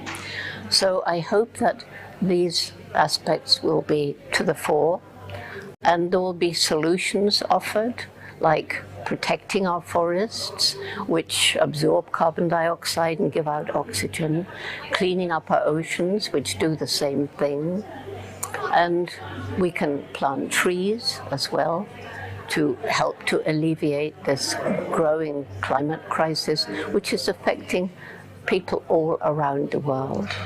So I hope there's a lot of talk about solutions, clean, green energy, and so on, and that at the end of the Expo, some ideas will have been launched and some programs decided on, and that these will actually be enforced and not just words written on paper. So that's my hope for the Expo and Britain's role. The theme for Expo 2020 Dubai, Connecting Minds, Creating the Future, seeks to engage people of all backgrounds to recognise the potential of what can be achieved when meaningful collaborations and partnerships are forged. We are delighted to be contributing to the UAE's vision for Expo 2020 Dubai. At Expo 2020 Dubai, the UK's programme will convene a global audience to address some of the greatest challenges of our time. We will be bringing together business, cultural, tourism and educational activity, showcasing exciting new innovations and solutions to worldwide challenges. Through a series of breakthrough moments, we will be venturing into the future, convening industry leaders, innovators, influencers and icons, and creating a space of possibility to develop new ideas, solutions and partnerships. The importance of sustainability and the impact of climate change will be strong themes throughout. We ask you to join us as the UK investigates with other nations how industries such as fashion and consumer goods will be transformed by new technologies, social change, cleaner energy and a reduction in waste. we will explore how creatives and designers can collaborate with government and wider industry, building a sustainable future for the next generation to benefit from. The UK's national programme will investigate how to provide futuristic and sustainable transportation for the world. We need intelligent and sustainable transport networks for people and goods, powered by alternative fuels and power sources. Everyone, from members of the public and students to business leaders and government officials, are asked to explore with the UK what it might feel like to live in the future. By coming together to discuss everything from reimagining our cities to achieving net zero emissions, we can collectively create solutions for future generations. Let's ask ourselves, what does a sustainable future look like to me? And reflect on the world we want to create for today's youth and for future generations to come. It is also crucial for all of us to examine and rethink how we grow, consume and provide food. What actions can we take right now to change our diets, reduce food waste, improve food security and produce more crops? As well as continued development in sustainable farming and agricultural innovation, how can we ensure that food is evenly distributed so that we can feed the world more efficiently? The UK's national programme will look at how advances in technology are transforming the world and the impact this could have. Technology is already impacting every aspect of the human experience, including healthcare, transport, and energy, with an impact yet to be fully realised. We will ask how artificial intelligence could be used globally to provide solutions to climate change. As part of the UK's commitment to Expo 2020 Dubai, we will be co-curating a World March list during Expo's Climate and Biodiversity Week in October 2021. Entitled Behold a Better Battery, one transformative device to change the planet, we will explore the revolutions expected in battery technology and the international collaboration and sustainable means of production required for everyone to benefit from these advancements. We look forward to the UK coming together with other participating nations and all attendees of the next World Expo as we innovate for a shared future. I hope you found today's session useful, and I and my UK colleagues look forward to working with all of you as we prepare for COP26 and as we work to show that by COP26 the world is on an irreversible and accelerating trend towards a low emission economy of the future that will safeguard the environment and protect our children from the worst effects of climate change.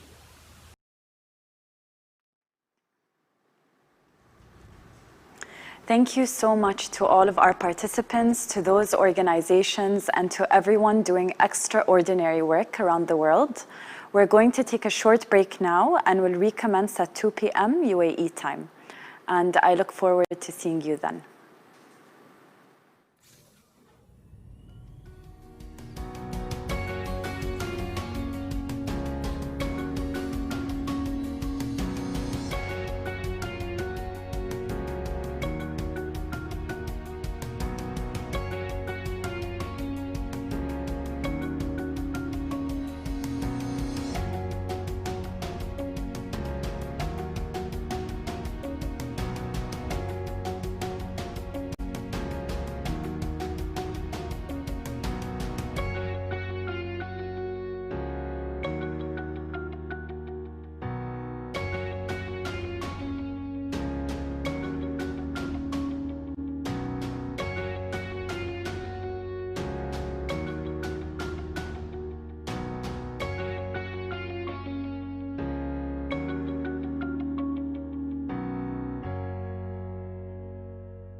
Ladies and gentlemen, welcome back to our pre-Expo Climate and Biodiversity Week. It is now my pleasure to introduce our partners at Dubai Ports World, who are helping us to shape the agenda of our event time Climate and Biodiversity Week. To discuss their extraordinary work in more than 150 locations all around the world, I'd like to welcome first Daniel van Otterdijk, Chief Communications Officer at DP World, and then Kate Willoughby, Group Head of Sustainability and Impact. Daniel, over to you.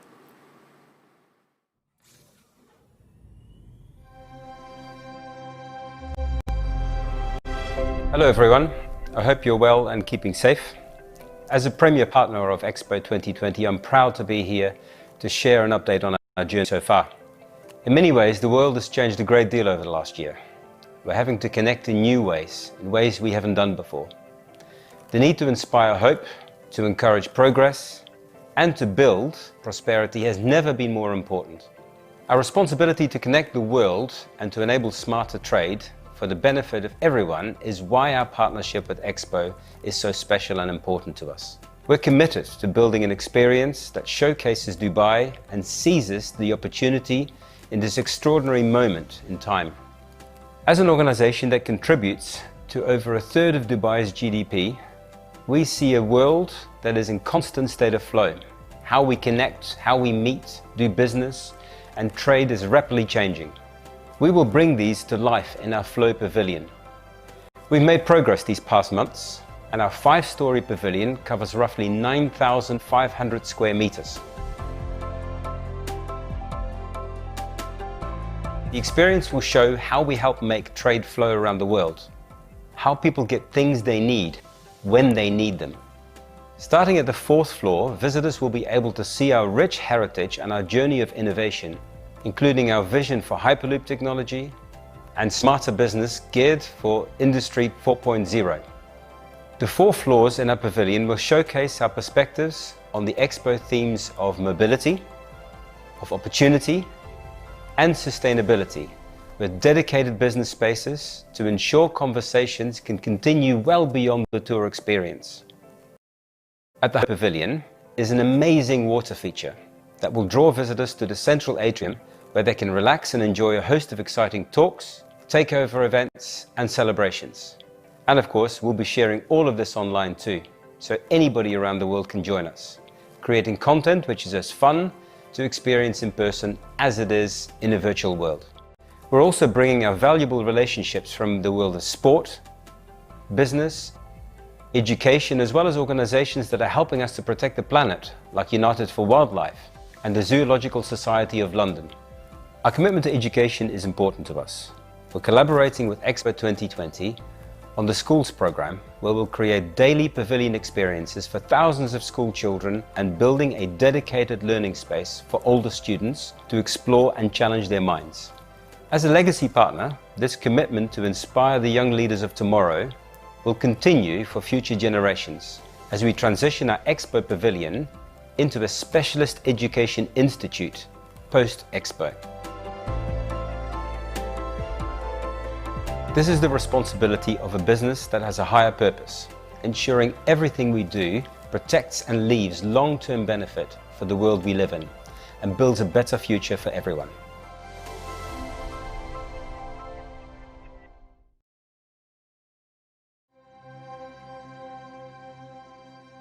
As a leader of global trade, we know and understand how important oceans are to our lives and to the planet. Over 90% of the world's trade is carried by sea, and it's vital for the global supply chain.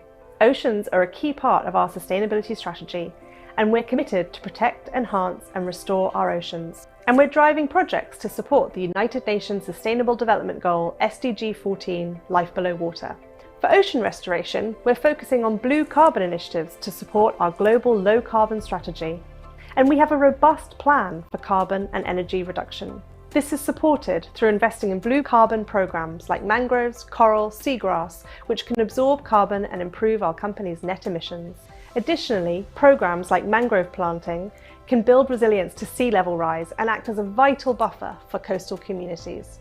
Typically, our infrastructure, our ports, are designed with a 50-year design life, so we can accommodate a 50-year sea level rise. And resilience is important to us, not only to keep our operations going, but to support the global supply chain during environmental challenges now and in the future. Through mangrove planting, we can also work towards safeguarding our communities as well as our operations. In Ecuador, we've planted more than 150,000 red mangroves near our Pasaja port. We've planted artificial reefs near Lam Chabang in Thailand, and we've installed coral reef nurseries near Boca Chica in the Dominican Republic. We've also partnered with the Blue Marine Foundation in the UK on an oyster restoration programme with the aim to restore 5 million oysters. Our people also are keen to support their local communities and contributed over 10,000 hours to remove harmful waste from the coast in locations from India to the Philippines and Suriname. And we want to inspire the next generation to care and protect our oceans too. Since 2015, our colleagues have delivered education modules in schools covering topics like ocean protection, plastic reduction, and wildlife protection. Our pavilion at Expo 2020 will share our ocean story and will engage and inspire a global audience on the tangible actions that can be made to tackle climate change through restoring oceans. We know that it's not us alone that can make a difference. It is important to be working with partners across our global operations. And this is why we are delighted to be working with Expo 2020 and the Zoological Society of London to support ocean projects and wider conservation efforts to raise awareness of the critical role that oceans can play in mitigating climate change and safeguarding everyone's future. We're bringing together key stakeholders and sharing best practice to make a tangible impact in repairing our Earth. The oceans are an essential part of our lives, and we are committed to help protect, rebuild, and restore them for the benefit of our planet and everyone in it.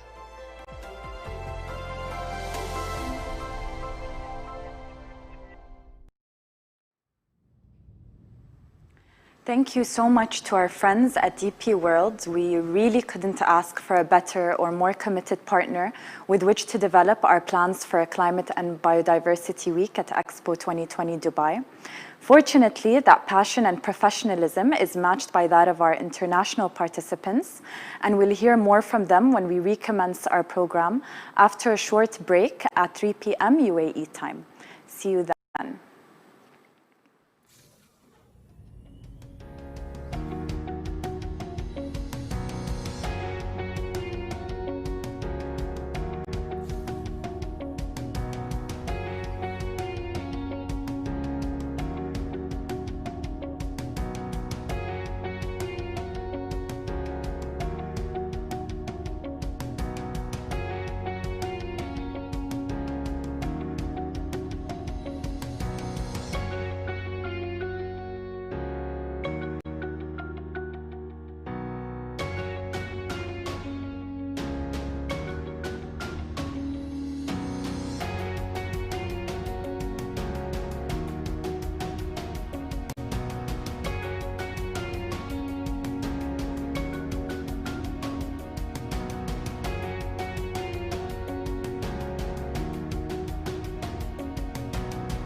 Ladies and gentlemen, welcome back, and it's now time to hear from a few more of our participants on their efforts to tackle some of the greatest challenges of the 21st century. First of all, let's welcome Namibia and Benedict Libanda, CEO of the Environmental Investment Fund of Namibia.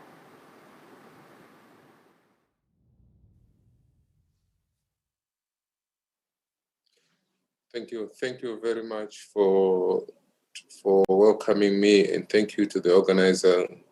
It's a pleasure that I'm talking on behalf of the Environmental Investment Fund of Namibia, as well as on behalf of the nation, on issues that are extremely important here to the sustainability of our planet, our business in our communities, and how we live at large. Yeah. I'll touch on several issues, regarding biodiversity conservation, linkages and the network towards, business bottom line and sustainability. As a matter of introduction, I would like to recall that in January 2020, this year, environment was top of the agenda of the most notable business leaders at the World Economic Forum in Davos. According to the World Economic Forum 2020 Global Risk Report, destruction of nature will negatively affect bottom lines in general, and these risks are undervalued by businesses. And this is more compounded by the threats emanating from climate change. While businesses and biodiversity must seem strange to each other, companies are dependent on biodiversity. And while the level of dependence can vary across sectors, the loss of biodiversity is a critical risk for all. For example, a failure to take biodiversity into account could lead to reduced food supplies, disrupted supply chains, economic loss from floods or fires. And that's just scratching on the surface. The impact is felt so much deeper. At this point, I'd just like to turn the attention to Namibia, where I'm talking from, a country classified as an upper middle income with an average per capita income of around 5.900 USD. Namibia's climate is generally hot and dry with variable and unpredicted rainfall patterns. This situation will become worse as the result of climate change. The country relies heavily on climate-sensitive natural-based products and sectors such as agriculture, fisheries, mining, which accounts for 24% of the total GDP. Considering the economic structure of Namibia, climate change and biodiversity loss have a direct impact on the bottom line businesses, return on investment, as well as sustainability. This is compounded by the fact that Namibia is classified as being highly vulnerable to the impacts of climate change, particularly in the sector of water, marine resources, agriculture, biodiversity, tourism, ecosystem, coastal zones, health sector, infrastructure, and even the energy sector. It's an arid country that is highly dependent on natural resource-based industry. Namibia has limited capacity to adapt to climate change and to loss of biodiversity in support of its economic growth. We've been studying the scientific outcomes by the Intergovernmental Panel on Climate Change, and it has pointed that the impacts of climate change and global warming at 1.5 degrees in relationship to Namibia, it's far-reaching than the global average. For example, annual rainfall will continue to reduce up to 4%. Evaporation rate will increase by 10%, and that is at 1.5 degrees Celsius. Current evaporation rates of the country stands at about 80%, and that is so devastated for an arid country than like Namibia. Cereal and livestock production will reduce by 10%. Number of hot days will increase by 21 per annum.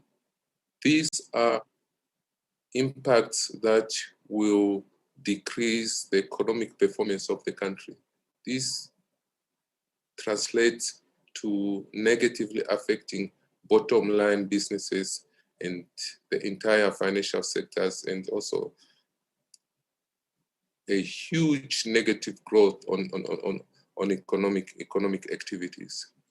So businesses therefore face reputation, regulatory and financial risks to their investments, affecting the primary production systems, return on investments, profits, and their value chains. But there's good news, despite all these challenges that we're facing, business across the world are poised to lead global efforts in the movement to better protect the planet. They have the resources, autonomy, technology, and ability to innovate that other stakeholders do not.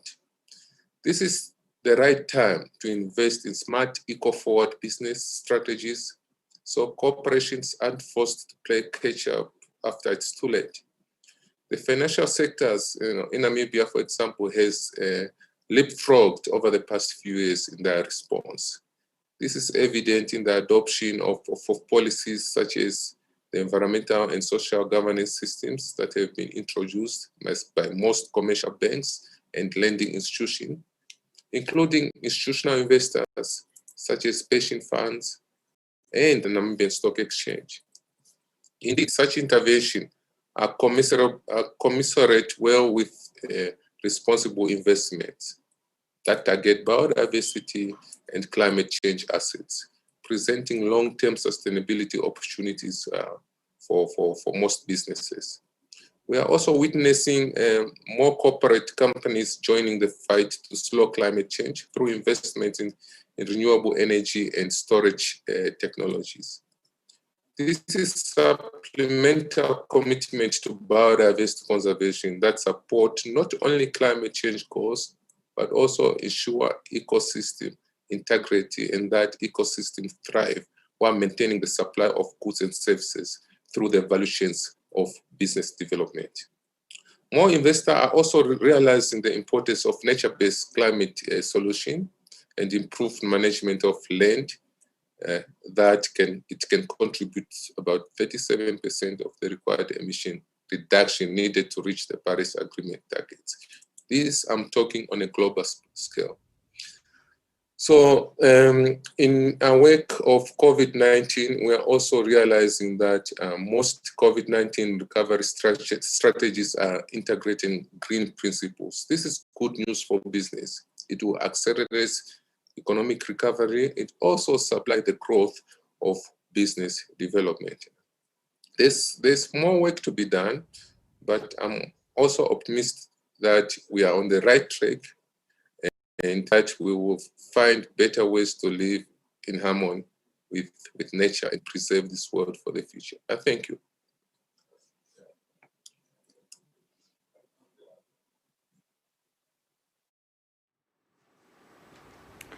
Thank you so much. Let's go now to our esteemed friends in Italy.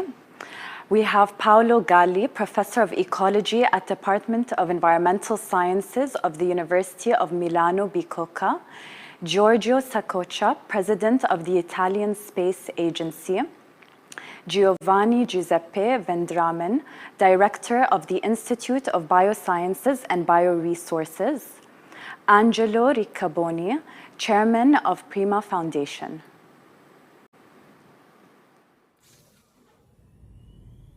Hi everybody, my name is Paolo Galli. I'm a professor of marine ecology at the University of Milano Bicocca, and I am a director of Marine Research Center, a marine research center located in the Maldives. Maldives are famous in the world for their coral reef, for their beaches, and for their amazing ocean, but also for the problems related with climate change.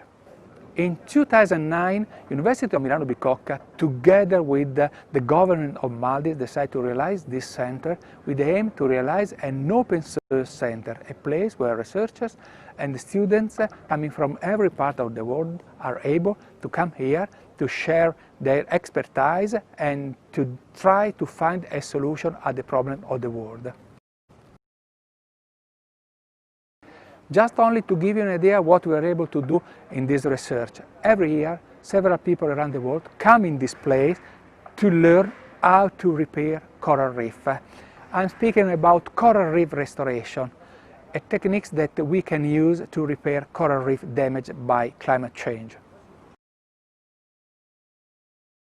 People around the world come in the center also to study biodiversity. It's important to study what kind of species, what kind of organisms are present in this amazing place. High level of biodiversity means high level of quality of the environment, so it's very important to investigate these kind of topics.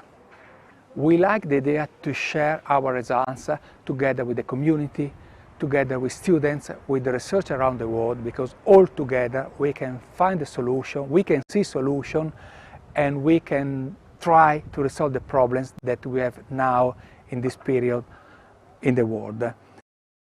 I hope to see you together inside of the Italian pavilion at Expo 2020 Dubai. Ciao! Life on Earth, the well-being of humans, is based on some important pillars, and one of those is biodiversity, which is one of the themes of the pre-Expo Dubai. Biodiversity is a very delicate equilibrium that must be maintained and needs to be preserved to allow preserving condition of life on our planet. Satellites offer an incredible support in monitoring and preserving this important element, biodiversity. The Italian Space Agency has launched last year an innovative Earth observation satellite called PRISMA.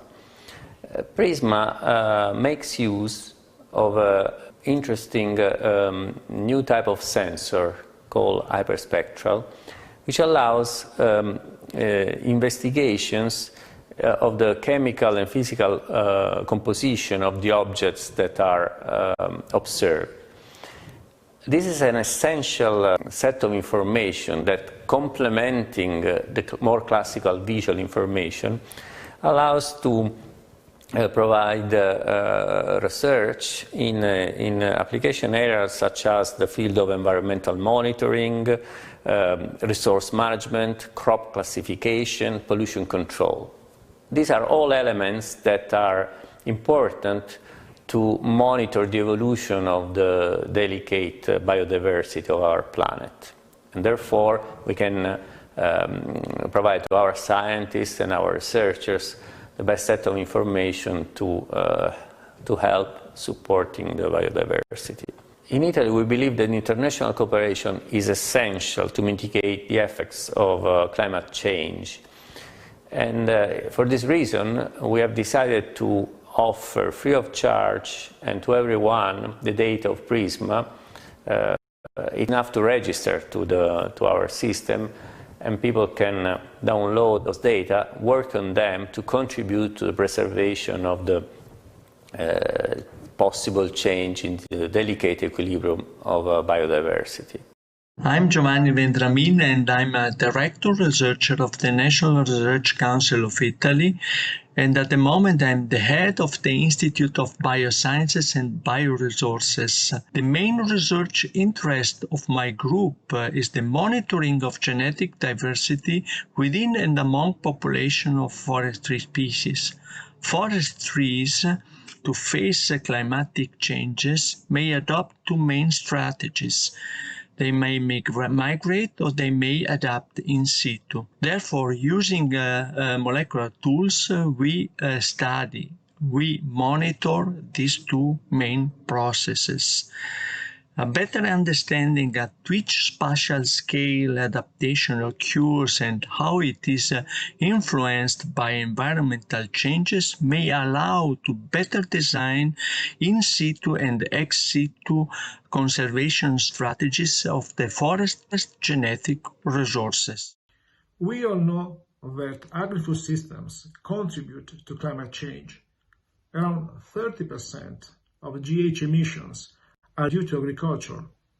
At the same time, agriculture is deeply affected by climate change. In order to deal with such challenges, we need innovation. Social, and technological innovation. We need to put together ideas, brains, laboratories, resources. This is the reason why PRIMA was created. PRIMA means Partnership for Research Innovation in the Mediterranean Area, and 19 countries and the European Commission are funding the initiative.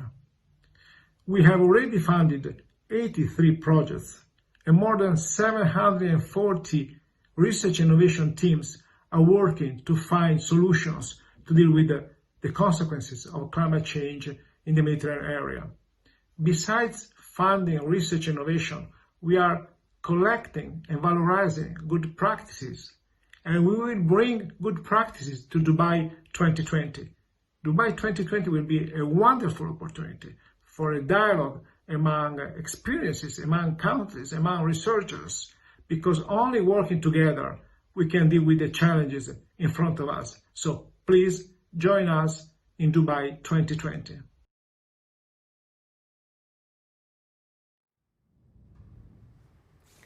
Thank you so much, gentlemen. Now we will hear from our Gulf neighbors in Oman and from Saif Al-Hatmi, a botanist at the Oman Botanical Garden. Assalamu alaikum wa rahmatullah. I am Saif from Oman. Oman is located in the southern part of Arabian Peninsula. Its location has allowed it to become an important place for human, culture, and trade movement. Its location is important for the plant migration over time as well. Despite the fact that Oman has an arid climate, as it is part of arid zone, part of the country experiences what is known as a seasonal cloud forest in its southern part. Unlike the other Omani parts, southern part of Oman or southern mountains of Oman have unusual seasonal monsoon influenced by the southwest monsoon system, forming what is called Dhofar cloud forest. Cloud forest is a part of larger phenomenon of intertropical convergence zone.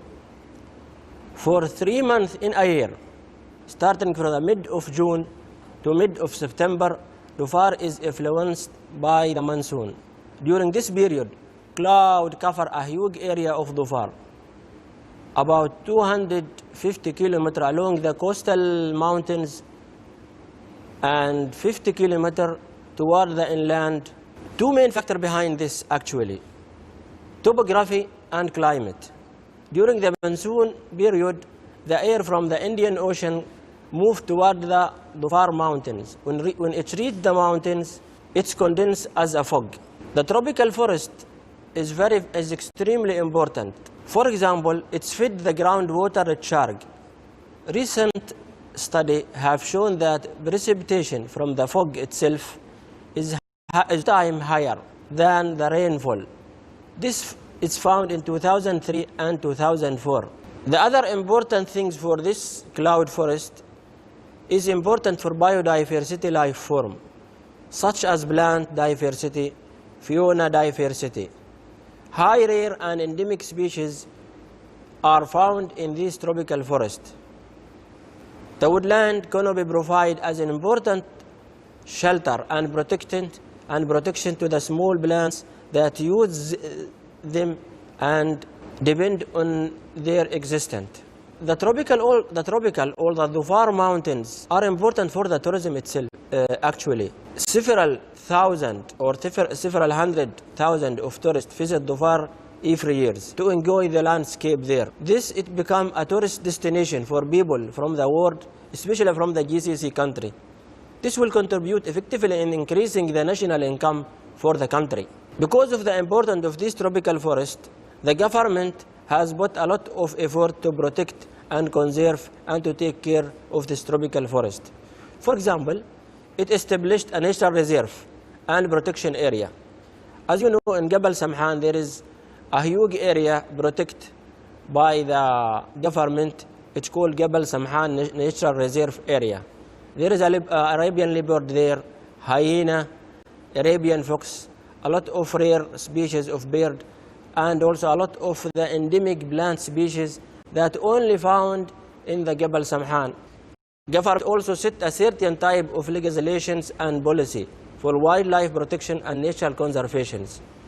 In addition, it established a national strategy towards sustainable use of land, making a balance between what government or what country need for development and also between the biodiversity. Government also encouraging and conducting several research in Dhofar to assess and protect these tropical forests.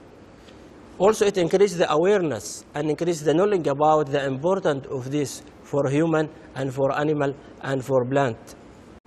Government also promoting a regional and international cooperation in the field of biodiversity conservation and in the field sustainable use of natural resources. Government also conduct what is called a rehabilitation of losing habitat. Some habitat in Dhofar is losing because of the infrastructure development, because of the housing, because of the road. So some of the part in the woodland now rehabilitated. So plants, it's replanting in the habitat itself. Also, the government is always monitoring and controlling the invasive species like animal invasives or bird invasive species or plant invasive species that is not endemic or not native to the Dhofar, but it is introduced to the country and at the end will compete the native species and make a huge or a dramatic problem to the other type of effort is representing an established of native botanical garden and nursery in Oman. In Oman, now there is a big botanical garden or native botanical garden that only take care of the native species, especially from the Dhofar, especially from the tropical forest. So in this garden, all the plant from all the native plant from tropical forest will be propagate and planting in the habitat in the capital area in this garden. It will be a very huge glass houses, simulate the tropical forest, where all the plant from the tropical forest will hold in these glass houses. Visitors from all around the world, they can come and visit the garden to see the plant of Oman, especially from the far in this garden, where all the plant will hold in the glass houses. So we are looking forward to seeing you in the near future at the Oman Botanical Garden. And thank you. Thank you very much for that. Now I would like to welcome Omer Ntugu Ndutume, the General Director's Advisor at Gabon's National Parks Agency, to take the floor. Hello everyone, my name is Gabriel and I'm the Commissioner General of Gabon's Pavilion. First, let me introduce you to our beautiful country. Open to the Atlantic Ocean, located in Central Africa, considered as the second green lung of the planet, with a remarkable maritime ecosystem, 22 million hectares of forest, with 13 national parks and a breathtaking biodiversity, my country would like to share with the rest of the world the way we have fashioned our policy in dealing with biodiversity conservation, connecting minds, creating the future for more harmony between human and nature. Now here comes our expert. Hi everyone, my name is Omer Ntugu. I speak from Gabon, which is in Central Africa. Let me talk to you about our national biodiversity. My country has 22 million hectares of forest, which cover a large part of the country. And these forests have a lot of biodiversity. As you can see here, we have a lot of animals. We have elephants. We have a lot of fish. And our forest covers also a lot of interesting people. We have pygmies and local population. So the national policy, which is called Green Gabon, have three ways of management. First, the protection of this biodiversity.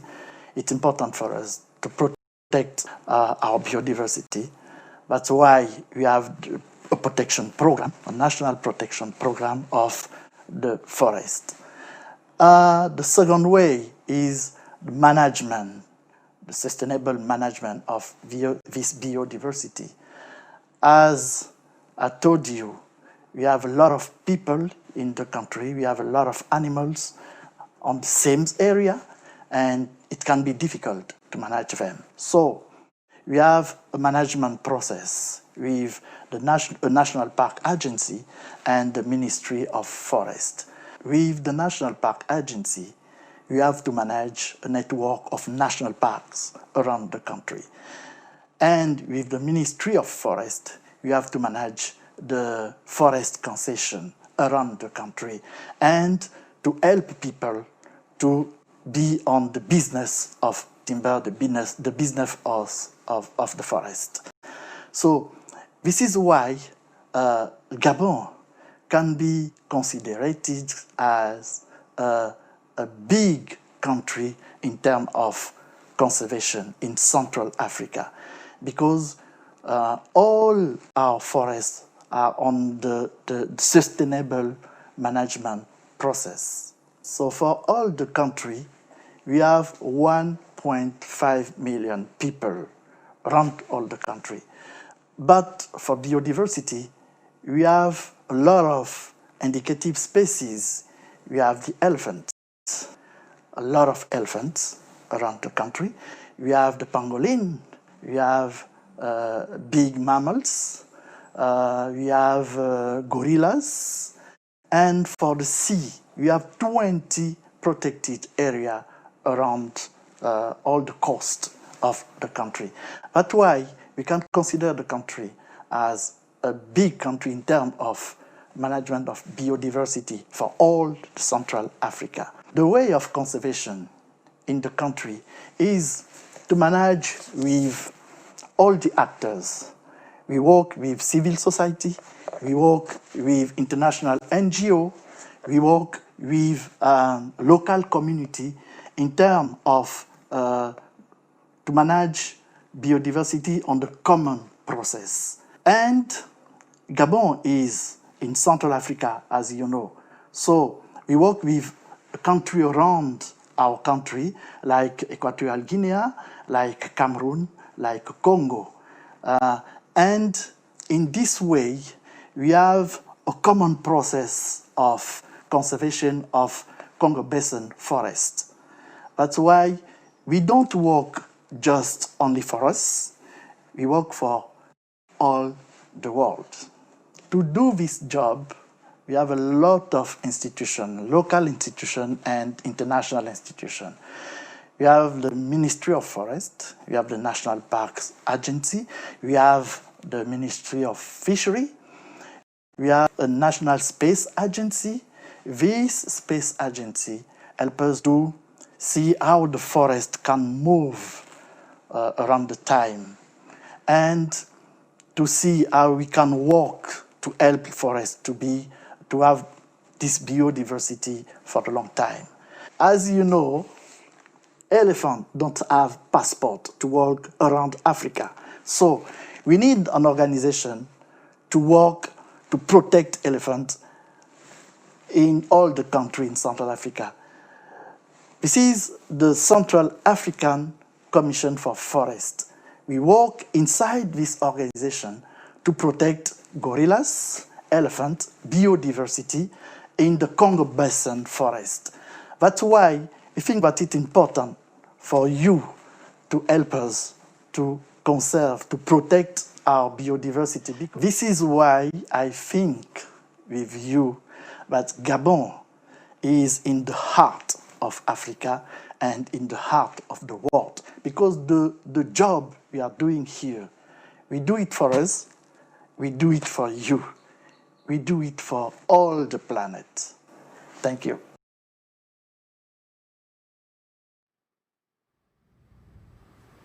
Thank you so much, Omar. Let us now hear from an organization that does incredible work all around the world. Please welcome Dr. Mustafa Kamal Gaya, coordinator at the ILO Green Jobs Program at the International Labour Organization.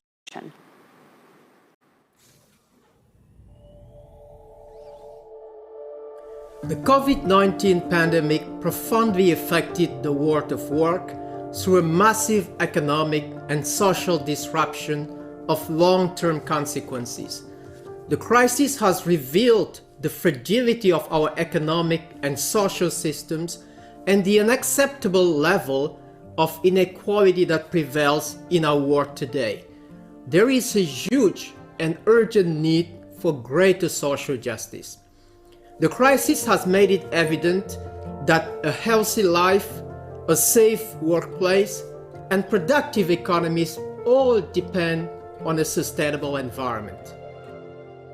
A recovery from the COVID-19 crisis must be a green recovery, one that builds a better world for people and planet, ensuring a just transition for all, leaving no one behind.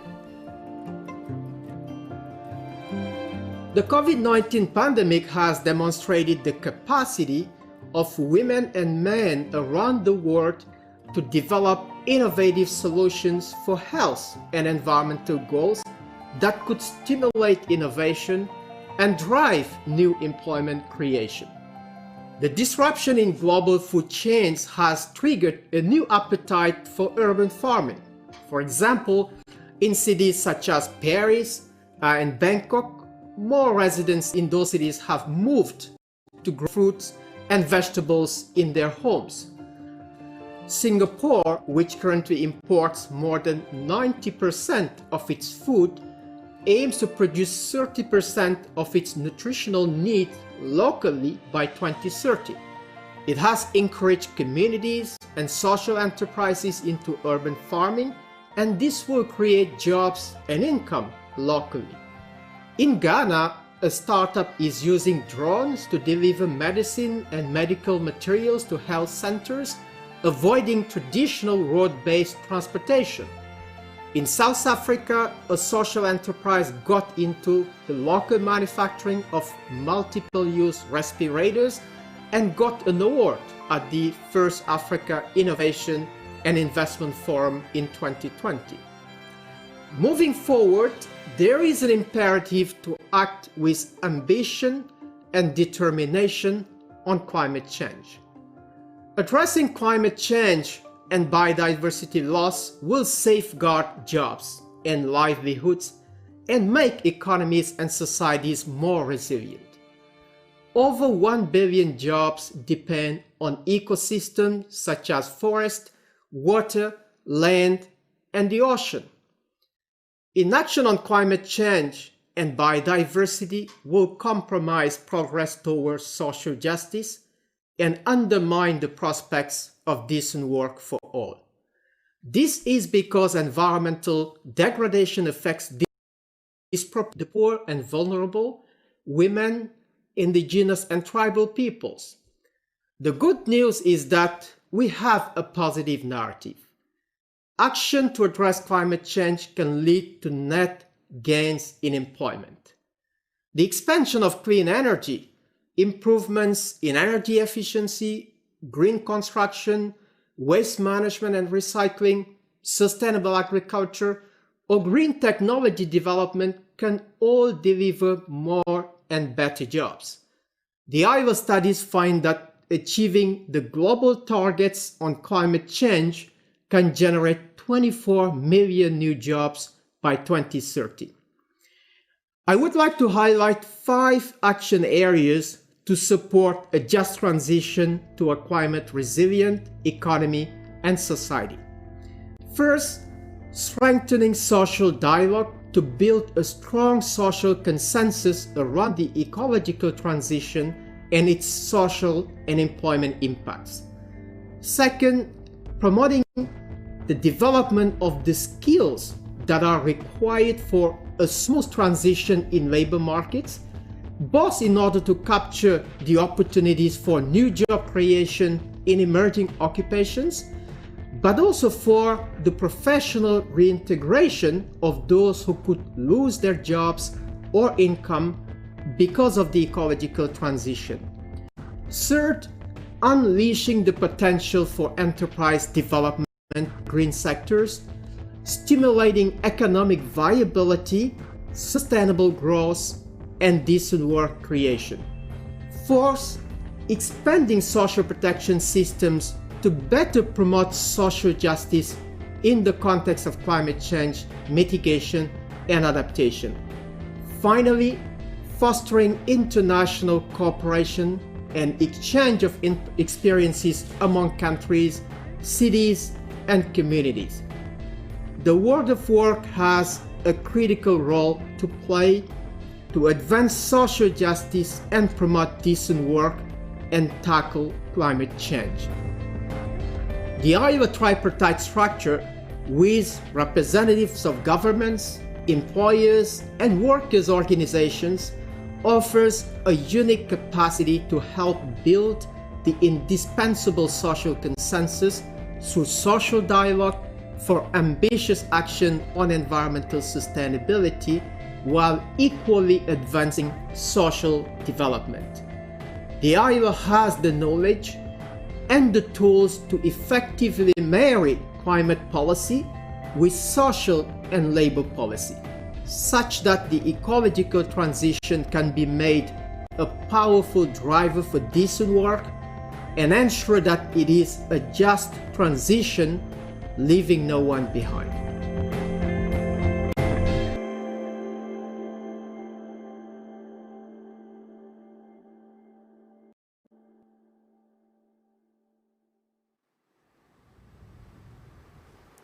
Thank you, Dr. Mustafa. Let's now turn to Portugal and Susana Garrido, Assistant Researcher at the Portuguese Institute of the Sea and Atmosphere, or known as IPMA.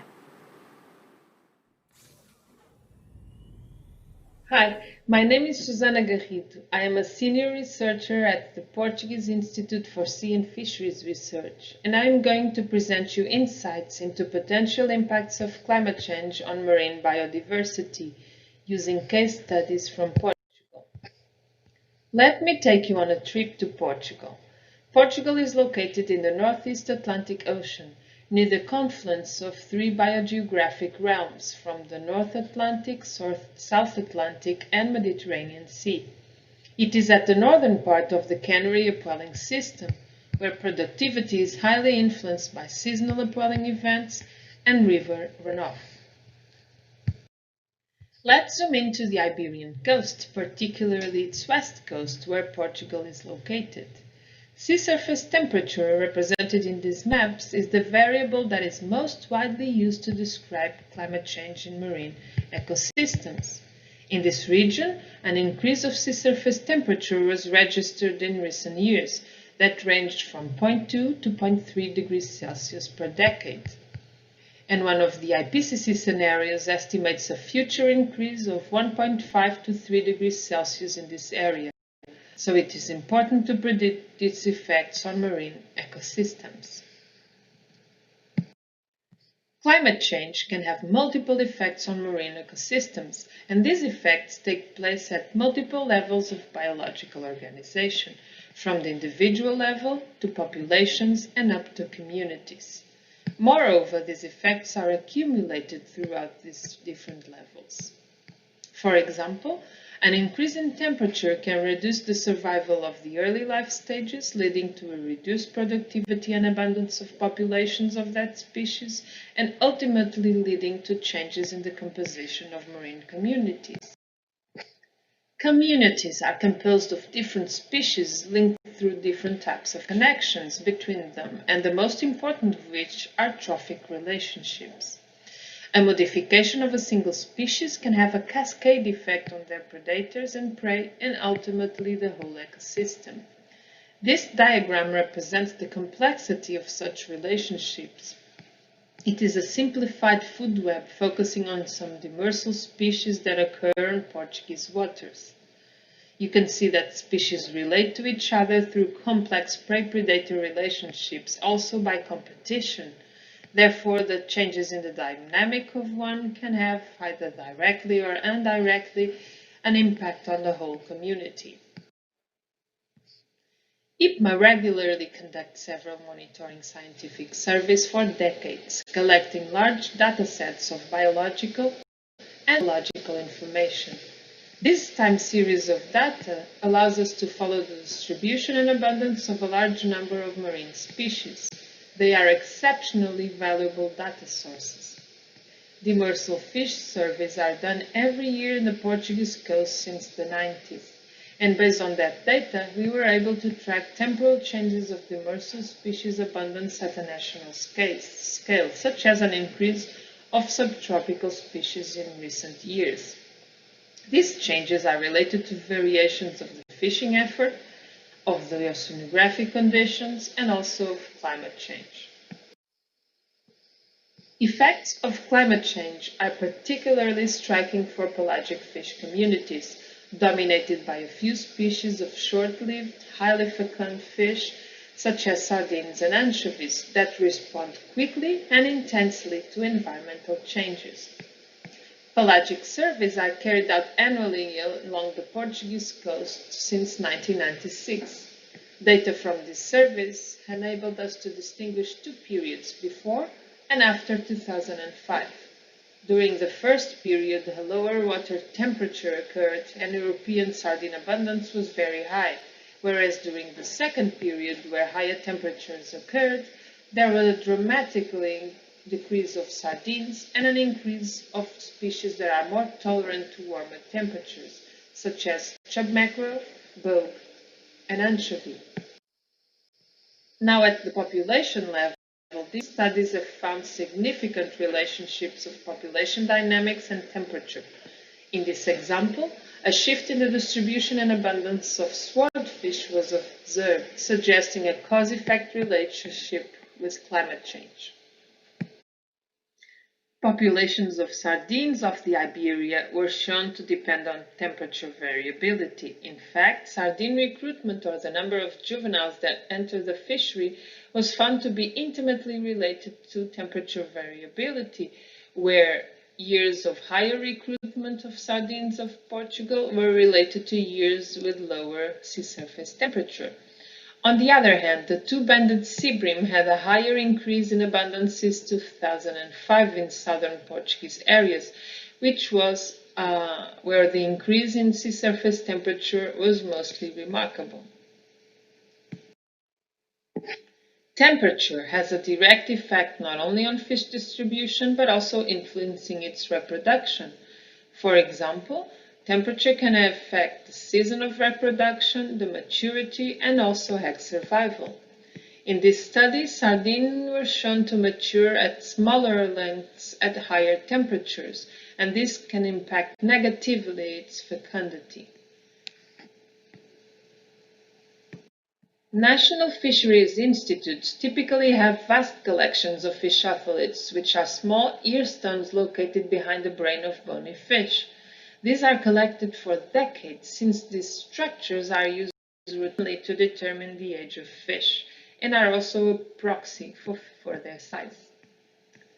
A study developed otolith increment-based growth chronologies covering half a century for a pelagic fish, the Atlantic horse mackerel, and this showed evidence for the effect of temperature and primary productivity on Atlantic horse mackerel growth and productivity, and highlighted phase shifts in growth that point to larger ecosystem-wide changes. Finally, one example of temperature effects at the individual level is found for the European sardine. Laboratory experiments with sardine larvae show that small changes in the spawning temperature in the order of just 2 degrees Celsius can lead to large changes in the growth and survival of the individuals. Given that most of the abundance of this small pelagic fish is composed of young fish, predicted climate variations can have dramatic effects not only at the individual level but also at the population and community level. I have presented some examples of possible effects of temperature increase at different levels of marine biodiversity. However, climate change is not only the increase of sea surface temperature and also leads to ocean acidification, alterations in net primary production, and or the frequency and magnitude of other climatic events, such as upwelling. Unfortunately, climate change is a fact.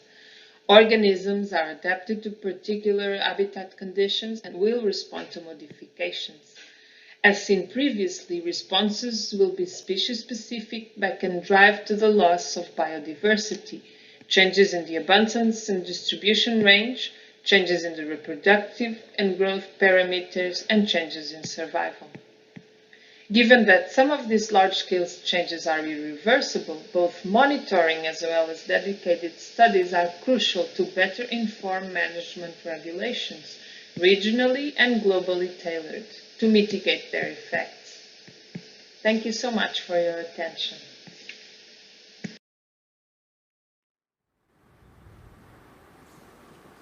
Staying in Europe, let's hear from Finland and Mika Sulkinoja, Senior Lead at the Finnish Innovation Fund Sitra.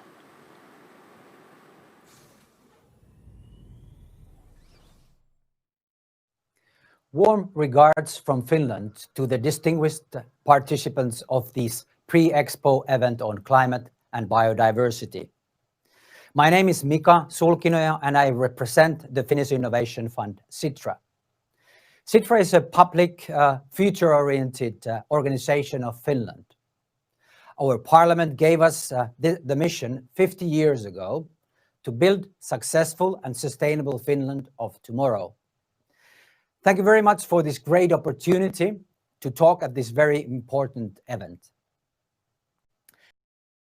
My circular economy. We have been working with circular economy since 2015. Perhaps the most important project we have been able to facilitate in Finland has been the national roadmap to a circular economy. As part of the preparation of this world's first national roadmap, we thought that we can't be forerunners on our own. Therefore, we invented the World Circular Economy Forum. We have organized WCFs, as we call them, since 2017. Due to the COVID-19 situation, the last and fourth edition was delivered in online format 3 weeks ago. The purpose of this short intervention today is to share the key takeaways from that worldwide event. It brought together over 5,000 global economy reformers to discuss the most important tool in sustainable recovery, the circular economy. But before going into these key takeaways, let me first frame the issue with some facts. As we all know, the future of our planet is threatened by 3 crises: biodiversity crisis, climate crisis, and overconsumption of resources. They're all linked to the way we extract, produce, and use materials and products. 45% of climate emissions are associated with making products. 90% of biodiversity loss is caused by resource extraction and processing. And the situation, if we continue the same way, is only getting worse. According to the OECD, global material use is expected to more than double from 79 gigatons in 2011 to 167 gigatons in 2060. But the good news is that the circular economy is the blueprint of sustainable development. In contrast to the take, make, waste linear model, a circular economy is regenerative by design. It aims to gradually decouple growth from the consumption of finite resources. Circular economy, business models, key products, and materials in use for as long as possible to get the maximum value from them. Therefore, transitioning to circularity could create both environmentally and socially sustainable prosperity. The main topic of the WCF Online was that in the context of COVID-19, there's a growing recognition of urgency to build back better. Pandemic has only increased the need for urgent action on the planetary crisis. The positive signal of various world leaders present at the WCF Online was that the circular economy gives us a critical opportunity to sustainably reboot our economies. We all know that COVID-19 has drastically affected the companies and businesses all over the world. This was witnessed by numerous CEOs contributing to the WCF Online. It has hit hard many companies, but especially those with linear business models. Companies with circular business models have proven to be more resilient during shocks like this. However, crisis is often also an opportunity for transitioning to something new. For example, CEOs of 3M, Apple, IKEA, Unilever, DSM, and Stora Enso, and other big businesses stepped up at the WCF Online and said that the global COVID-19 response helps them to transition to circularity. They stressed that the circular economy makes also economic sense, and even that their investors have been calling for it. Circular economy is increasingly seen as a business strategy and not one that purely resides in the sustainability group, but rather is at the core of their strategies. The business leaders made it clear that now more than ever, the circular economy offers a viable option to adopt a sustainable development model. Governments will likely continue to roll out stimulus packages for industries and enterprises. I'll end this intervention with two quotes made at the WCF Online. The first one is Frans Timmermans, Executive Vice President of the European Commission. He emphasized at the forum that the Green Deal is Europe's roadmap out of this crisis, and that Europe has to put the transition to a circular economy at the heart of its recovery plan. The second quote is from Mrs. Inger Andersen, Executive Vice President, Executive Director of the United Nations Environment Programme. According to her, the circular economy is an opportunity which we simply cannot afford to miss when rebooting our economies. I do hope that these bold statements will guide the use of stimulus funds. Indeed, during the last few years, we have been seeing a steep growth in circular economy financing and policy frameworks that enable a circular economy. This is really good, but now it's really a critical time for the policymakers and financial service sector to continue and strengthen this path. How they act today will shape the post-COVID-19 world for the generations to come. Thank you very much for your attention. I wish you very insightful and inspirational discussions. I hope to see you live sometime soon, perhaps at the World Expo.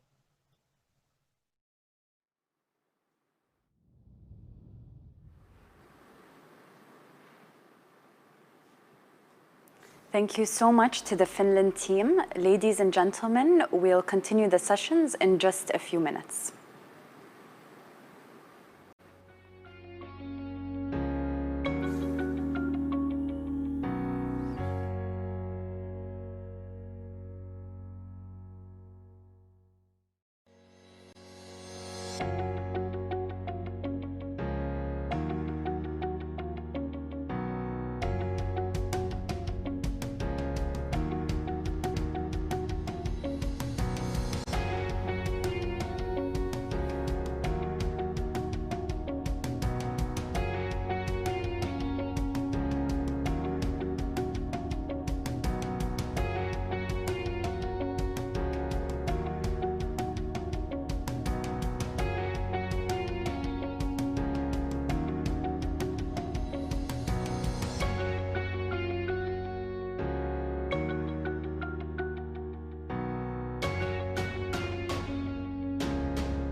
Finally, in this session, I'm delighted to welcome Mr. Guillaume Cartier, Vice Chairman and SVP, Marketing and Sales for Africa, Middle East, India, Europe, and Oceania, and President of Africa, Middle East, and India.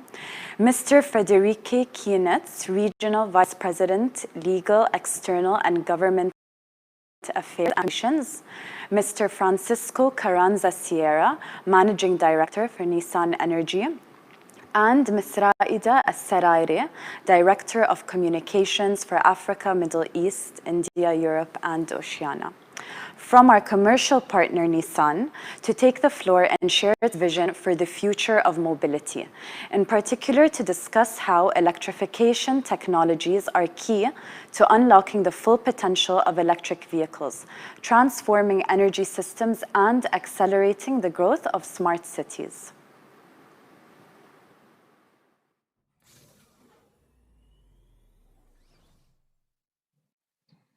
Hello, everyone, and thank you for the introduction from Expo. We'd like to thank you for joining us for the Pre-Expo 2020 program series on climate and biodiversity. We're hosting this session as part of our partnership with Expo 2020 on mobility, and we are talking today about electrification and the future of mobility. I'd like to introduce to the stage Guillaume Cartier, Senior Vice President, Vice Chairman for Africa, Middle East, India, Europe, and Oceania, also President of Africa, Middle East, and India. Guillaume is particularly leading our transformation as an automotive partner in the region to bring in mass EV within the consumer portfolio of smart and future mobility. I also would like to introduce to you Frederique Kienetz. Frederique is a lawyer by training. She is the Vice President for Legal, External Governmental Affairs, and Communications. Frederique led the engagement for the Renault-Nissan Alliance at COP21 in 2015. With the automotive industry in a state of change, new regulatory and policy trends and emerging in Europe, Frederique and her team aim at transforming the company's engagement and communications approach to include all stakeholders. She's particularly keen to make the company's new technologies and electrification strategy accessible to all and demonstrate the broader benefits of these technologies to individuals, societies, and economies. And lastly, I'd like to introduce Francisco Carranza. He is the Managing Director of Nissan Energy and in charge of products and services related to the electrical vehicle grid integration, mainly vehicle to grid and smart charging. And he is also managing the portfolio of products in the renewable energy generation and storage, leveraging Nissan's know-how and expertise in lithium batteries and customer focus. Before I start, I think I'll start with you, Guillaume. The industry, the automotive and mobility scene has seen a lot of shifts recently, from new technologies impacting the way we approach mobilities to lastly, the pandemic that impacted us in the last 10 months. From your experience, can you shed some light on what we're seeing within the automotive sector globally and in the region? Hello, everyone, and thank you for joining. First, I hope that you are all safe in those particular moment and with the COVID. So hope you and your family are well. Now to answer this question, is there any mutation, any big change within the automotive industry? The answer is yes. It is yes, because we have the change in terms of environment, change in terms of customer expectation, and change also in terms of digitalization. And that has been exacerbated with the COVID-19. So within that, we can see that the consciousness and the people are more caring about the future, about the globe. And I used to say people are more green in their mind, not only the customer, but also government regulation that wants to make sure that the life of tomorrow will be safer from an emission point of view. And we can see that Paris Climate Agreement or China Carbon Pledge are really the demonstration of the engagement of the government and the regulator. From Nissan point of view, we are engaged in this mutation, and clearly we are using the fact that we want to be zero emission and zero fatality. What does it mean? Zero emission is different OEM are choosing different technology. We are firm believer that an electric vehicle is the technology we have to focus on. Doesn't mean that we don't care about the other, but EV, electric vehicle, is something we truly believe in it. And zero fatality is to make sure that we limit, thanks to our technology, the accident, and we protect our customer. Thank you. I think Nissan has been here for 6 decades and was part of the mobility scene, building the region's economies and societies. Where do you see that mobility scene taking the journey to in the future, within the GCC and specifically within the UAE? So yeah, Nissan loves Middle East, Nissan loves GCC, and Nissan loves UAE. And this is really demonstrated through a strong presence. So we are really happy. We have many customers. We have really a strong partner. And here you can see that Nissan has a strong resonance, of course, with the patrol, which is helping and demonstrating and helping our reputation. Now, when we heard that Expo will be organized in Dubai in 2020 and that the theme will be mobility, of course, that was a double opportunity. One, to speak about mobility, and also to be within one of the favorite parts of the globe in Dubai for Nissan. So this is where we are, and this is huge opportunity where we want to demonstrate the smart mobility that Nissan can show and match the theme of the Expo 2020. Interesting that you mentioned the alignment with Expo on the theme of mobility, but I think the alignment of Nissan is also within sustainability and within connectivity. And so there's a strong relation that we have with Expo on these 3 pillars. And I think I want to ask you, sustainability has brought in a lot of shifts in mobility for Nissan, specifically for electrification. What are some of the breakthroughs that Nissan has done, achievements in this space globally? If you can talk to that a bit about that, Guillaume. Thank you. Yeah, so back on the Expo 2020, we know that we will be hosted as the main sponsor, and we will be in the pavilion mobility. So that's perfect alignment. Now, as you said, we, without any arrogance, believe that we can bring something because we have a leadership on electric vehicles, and we have demonstrated it. And that's why I think it's really good that we have some experts with us that will explain more in detail than me, like Federique or Francesco. But the reality is we have been really the first brand to launch electric vehicles to the mass market, and Leaf is a massive success. We have delivered more than 500,000 Leaf, so it's something we have started 10 years ago. So we had many partnerships with many country cities to make sure that we develop the ecosystem that could help the development and I would say the number of customers that are adopting EV, and Leaf is a good demonstration. So that's something that we have the experience, and also, which is really important, by doing that, when we look at the satisfaction of the customer, this is one of the highest in terms of satisfaction among all the cars that we are delivering. So we are able to supply the car, and if we have the right partner and the right ecosystem, this is a winning solution for sure.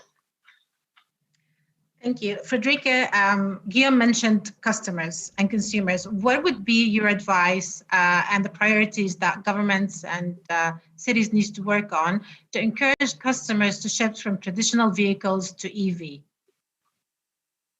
Thank you, Raida. Guillaume has talked about the experience and the partnering we have done now over the last 10 years, and we have learned a lot about consumer behaviors and attitudes, as well as the fears and constraints around this. And also Guillaume touched upon it. Once a consumer has switched to an electric car, there is no return. They so much enjoy the technology, the silence of drive, and the responsiveness of this car that they don't want to go back. So the question has been always with the governments and with the cities, how do we encourage the consumers to make the switch, and to make the choice for an electric car?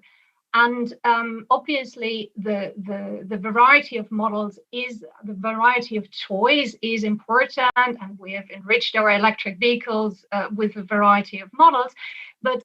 And also range anxiety is often still a blocker for consumers to make the switch, even though I would say we would reach the tipping point now with ranges from 300 to 500 close to, but the infrastructure is fundamentally important in that, in encouraging consumers to make the switch, to make sure they have access to charging where they need it, at the place where they need it. And Norway is the great example.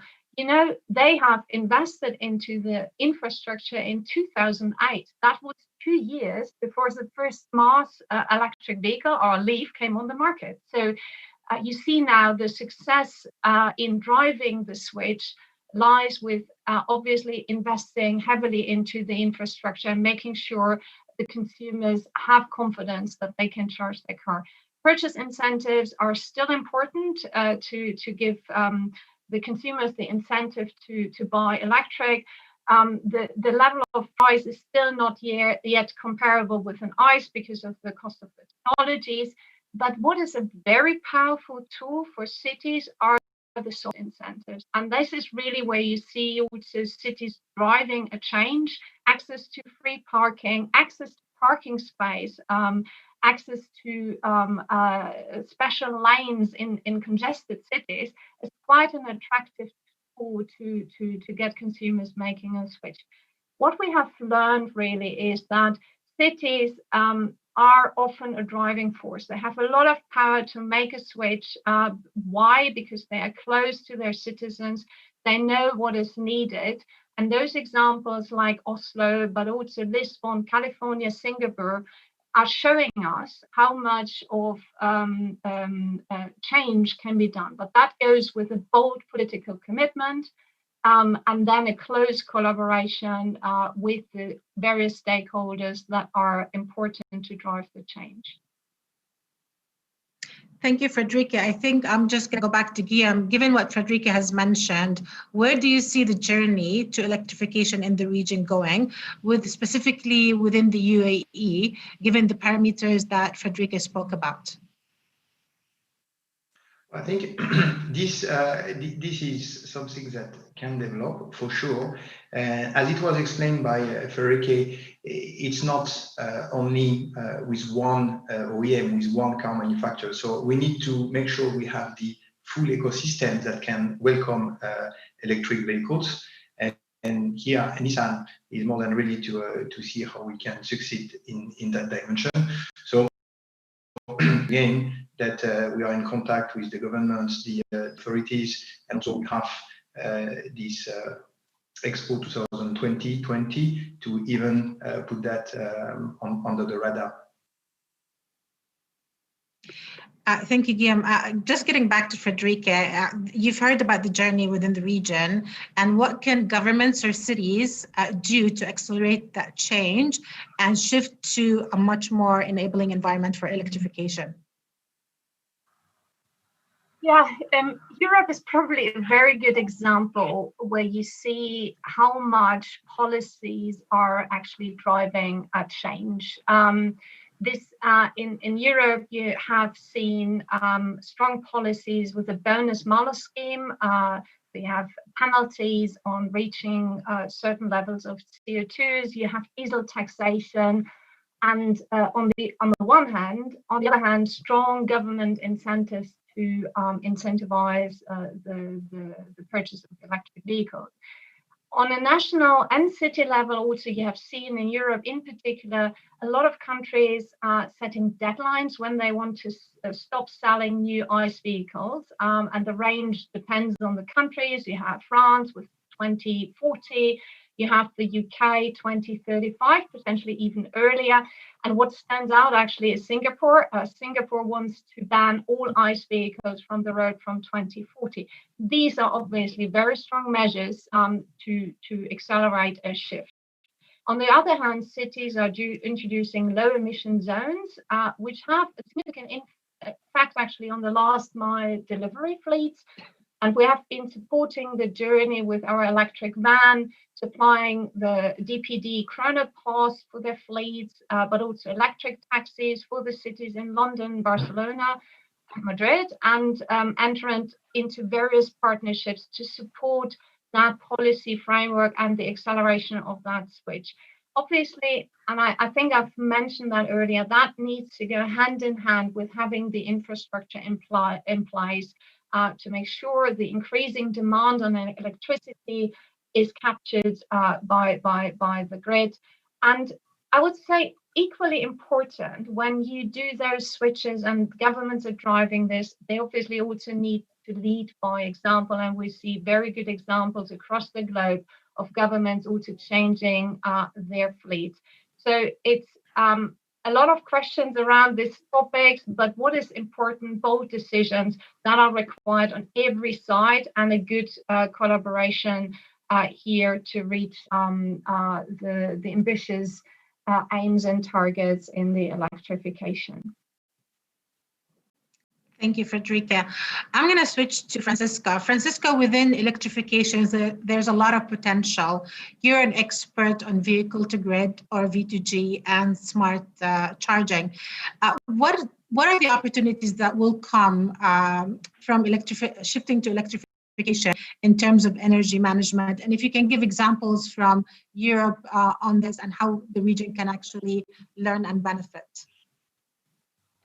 Indeed, there are many opportunities that comes with the integration of electric vehicles in the electricity system. So we learned a decade ago when we started to commercialize the Nissan Leaf in Europe that the electricity system, the electricity grid in our cities is quite old, right? And in most cases, it was not designed to power cars. So this is something we need to take into account. At the same time, we have very ambitious objectives to decarbonize the electricity system. We have more solar, more wind electricity. So we need to put ourselves into a context in which the electricity grid is already saturated locally, and we are adding intermittent energy sources on top of this saturation. So we see electric vehicles taking a role beyond mobility in this space. So the batteries we have in the cars, while the vehicles are parked at your home or in a building, will be providing stability services to the grid to make sure that we can integrate more and more renewable electricity into the system while being smart in the utilization rate of the infrastructure. So the cables at the ground and the substations and all the different pieces of the system. So we started to work very early on with the major utility companies here in Europe, and we have a strong partnership with EDF or E.ON or OVO Energy in the UK, France, Germany, many countries,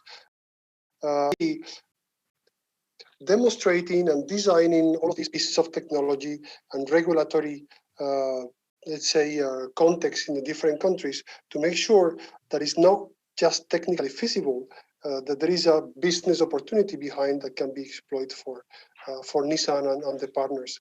So we have today hundreds of customers already participating into vehicle-to-grid services across Europe, delivering value to the system, and most importantly, generating also revenues for them, right? So because the vehicle is now going beyond mobility and is providing you a service, the customers are remunerated for these services that they are providing to the system. Quite interesting that electric vehicles is actually presenting commercializing opportunities for various stakeholders. just a question, you mentioned the consumer here. What role would the consumer play in the future when it comes to energy management? Because they're critical. As more customers use EV, the more we can benefit. But what is the role that consumers play in this part? It's true. There is a big social movement to empower consumers, right? So we see that in our daily lives, all of us, right? So we want to take more decisions about our future, about the type of services we would like to join, and we see this movement going from central energy assets like power plants or wind farms and so to decentralized systems where the electricity generation is really in the customer house, right? So the customer is empowered to use his car and probably a second life battery that he has in his house, also from us, with solar panels and all of this with powerful digital tools to make sure that it's not only reducing the cost of electricity for his house, but it's also providing a stability service to make sure that the whole country can reduce the energy footprint. So more and more we will see this customer empowerment, and it's clearly a role that all of us and all our customers will need to take going forward.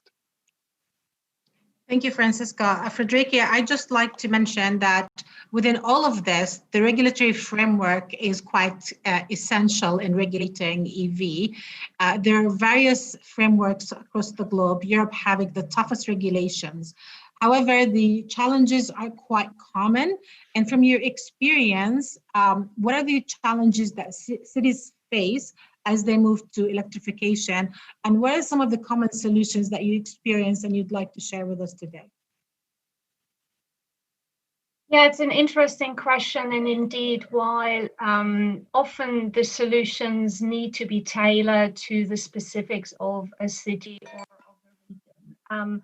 But what is true that every region, every city is exposed to the climate change, is exposed to air pollution issues, and is exposed to traffic concerns. When it comes to electrification, you need to find solutions in the right way for the right region. But you heard from Francisco that the technology has a potential not only is not only there to power the car, but the value of that technology actually sits in the car. That in order to explore the full potential of that technology, we need to have collectively and across governments, across cities, a rethinking of how to integrate that technology in the best way, in the smartest way, into the infrastructure and into the societies. And actually, that's why we are very much promoting across the region and beyond. We know the end game, and is our commitment, 100% electric. But in order to capture the full potential, we need to promote decentralized energy solutions. We need to combine energy and mobility policy power in the policy making. We need to make sure we have a smart charging infrastructure in place. We need to support projects, but also scaling up of that technology. And we need to make sure that we get our consumers and the citizens on board on this journey. Thank you, Frederica. Great sum up of what cities and governments need to do. And I'd like to give the last question to Guillaume to help us wrap up.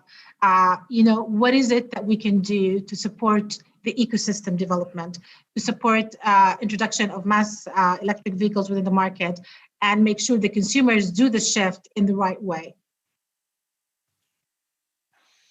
Well, thank you, Raida, and thank you for the time we have spent all together.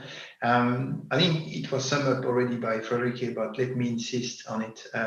This is not the responsibility only of the car manufacturers. This is much more.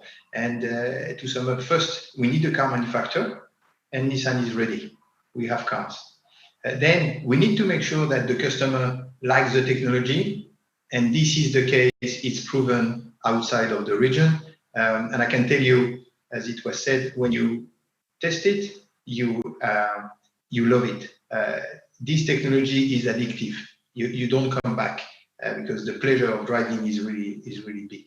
Then we need to make sure that we have also the government, the cities that are engaging, simply because we need to charge the cars, so we need all the infrastructure to be set up, and we need the regulation to help to make sure that everything is done to promote this new technology.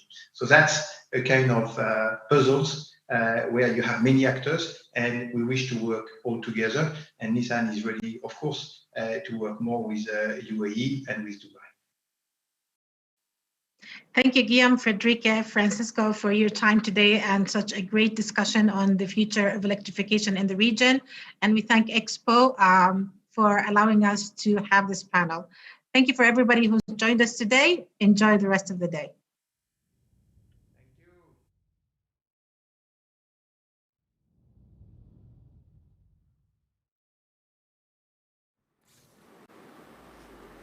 Thank you to Nissan for those fascinating insights. We're going to take a short break now and would recommence at 5:30 p.m. UAE time.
It's now time for something a little different. I'm delighted to welcome a musical artist who was born and raised in Madagascar, is resident in Spain, and delights the world with his fusion of traditional and world music and message of love, peace, and life. Please welcome Kilima. Hello, dear friends of Expo 2020 Dubai. I am Kilema, a musician from Madagascar, based in Spain since the year 2000. I travel all around the world and share the traditions, the music, and the culture of my country.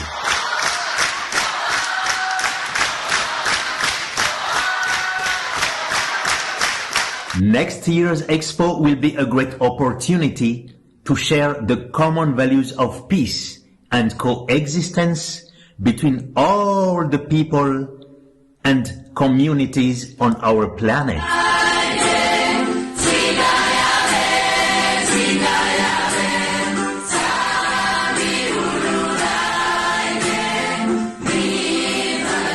It's a pleasure to speak to you today on the occasion of the Climate and Biodiversity Pre-Expo Week. A very important topic, not only for our world, but also for me and my people.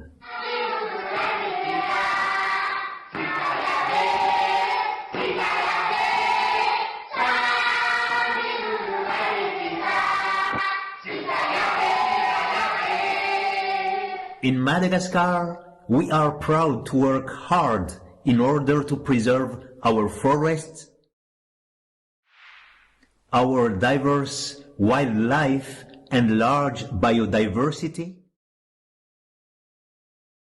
as well as our unique fruits and vegetables.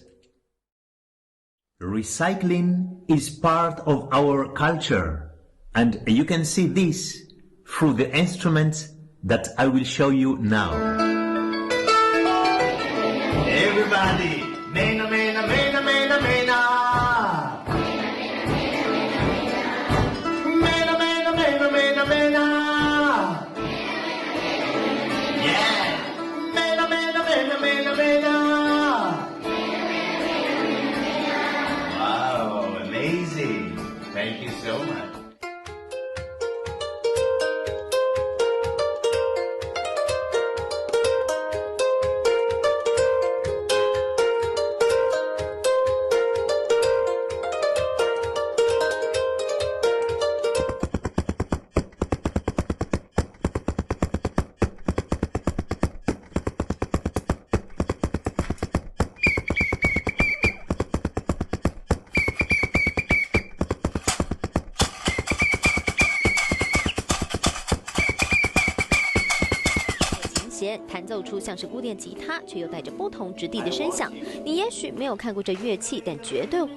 The concerts I give around the world are aimed at a very diverse public, such as students, elderly, youth, people with physical and cognitive challenges. Everyone is welcome.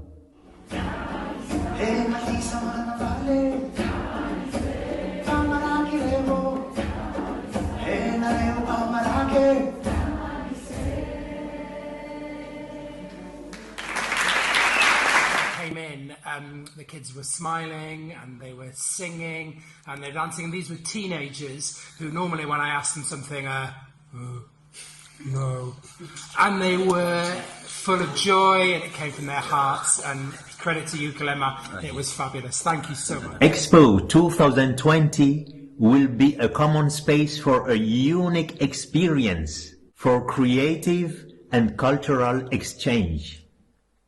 From here, in my hometown in Cordoba, I send you positive energy and strength.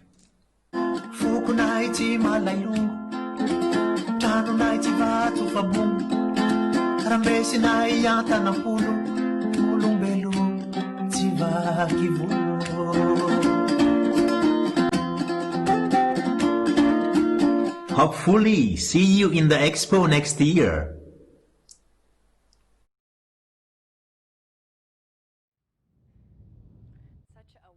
Message and an amazing musician and inspiration. Thank you, Kilema, for giving us your time today. We're going to take a short break now and we'll return at 6 p.m. UAE time for our final session of this pre-Expo Climate and Biodiversity Week. See you then.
Ladies and gentlemen, distinguished viewers, welcome back. It is now time for the last session in our pre-Expo Climate and Biodiversity Week. Thank you for joining us over the last few days, and I look forward to meeting many of you in person when we open our doors in October 2021.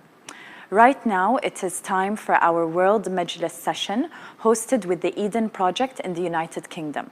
Our title is Nature's Giant Game of Jenga.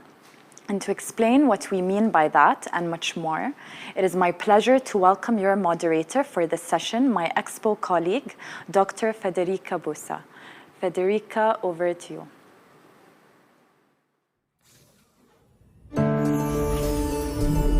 اليوم نحن في أشد الحاجة إلى الحوار فيما بيننا. نحتاج إلى التواصل والتعاون في واحد من أكثر تقاليد الإمارات تقديراً، المجلس.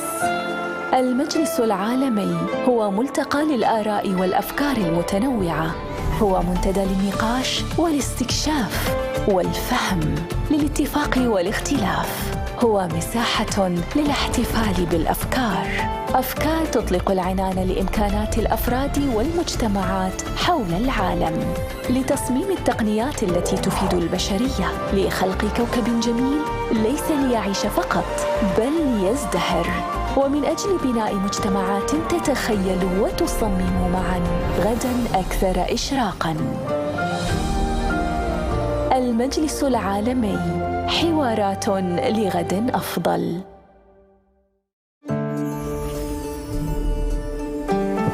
More than ever, today's world needs us to talk to each other, to communicate and collaborate. In one of the UAE's most cherished traditions, the Majlis. The World Majlis is an open space where diverse voices come together to discuss, to explore and understand, to agree and to disagree. A space to celebrate ideas. Ideas for unlocking the potential of people around the world. For designing technologies that benefit everyone. For creating a planet that not only survives, but thrives. And for building communities that together imagine and design a brighter tomorrow. World Majlis. Conversations for a better future.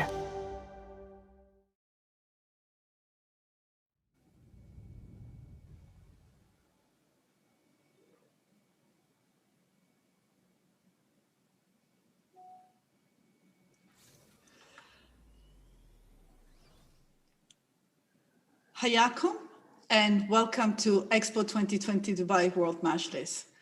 I am Federica Busa, and today I have the honor to facilitate this conversation.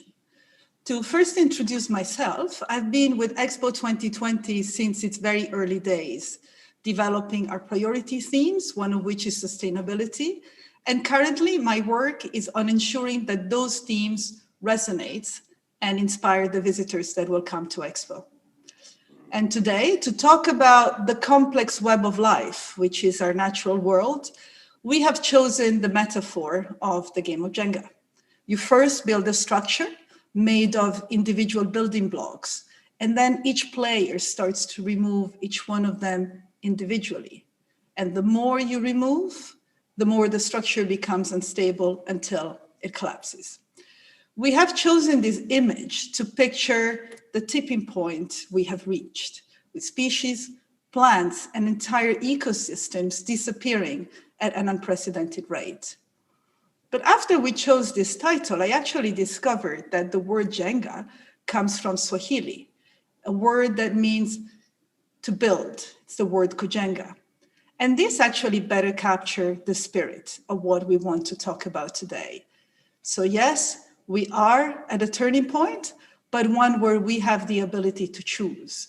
And as we understand the dynamics and the interaction of the natural world, which we're very much part of, how can we bring together our science, our imagination, value, intelligence, knowledge, and many other human skills to actually help us heal and rebuild our natural world?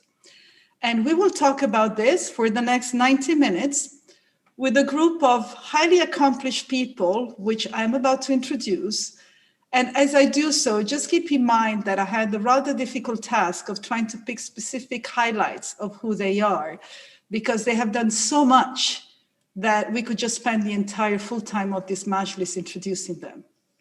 Now we'll start with our good friend Tim Smith, who's the Executive Vice Chair and co-founder of the Eden Project. And thank you, Tim, for being the co-organizer of today's World Majlis and for being so integral to our beloved Sustainability Pavilion, which you actually see part of an image in the background of this Majlis.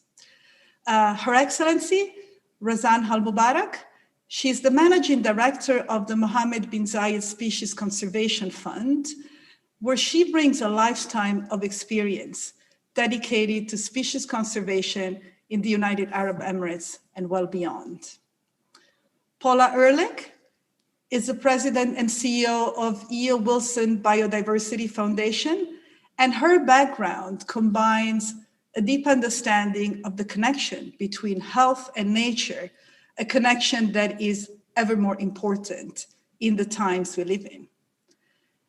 And then Nunusa, he has filmed some of the most memorable images and stories of oceans and their big creatures you have seen on BBC, on Netflix, National Geographic, just to name a few. And Aisha Al-Shayari, she's a UAE ambassador for nature, the voice of youth in this Majlis, who will have also some questions for all of you here. And last but not least, Joaquin Ruiz, Professor of Geosciences and Director of Biosphere 2 at the University of Arizona. And Biosphere 2 is actually a place that holds a very special meaning for a few of us at Expo 2020. Because after walking the ecosystem of Biosphere 2 about 5 years ago, the impression that it left inspired the way we started to think about the experiences in our sustainability pavilion and across our public realm, how this could create a much deeper connection between us, between the visitors and the natural world. And that visit certainly planted the seeds for this very conversation. So thank you all for being with us today, joining us from all over the world. And to start our Majlis, I would like to ask Tim to introduce Professor Edward Wilson, who will help us provide some context to this moment in time. So can you please introduce Professor Wilson before we see his message? Well, thank you so much, and how completely gloriously inappropriate it is that I should do so while the marvelous Paula is on the screen as well, who knows him so well. But it is the privilege of a fan to be able to say what an honor it is to introduce Edward O. Wilson, the godfather of ecology, probably the most influential living biologist on planet Earth, and someone who I believe in 100 years' time will be seen in the same context as we, looking back, revere Galileo, because not single-handedly, but hugely influentially, he has pointed out the connections between the health of biodiversity, the huge variety of life, and the existential threat to ourselves through ignoring its importance. And I'm hugely looking forward to seeing what he's got to say, but then just as much looking forward to Paula's riffing on those themes, because I think it's really important that alongside us talking about life, we who are presenting this Majlis should not be dead weights ourselves and boring our visitors into submission by holier than thou lectures, because every single person on this screen are people that I would love to have in my living room for a conversation. So let's do the audience justice by keeping them all awake.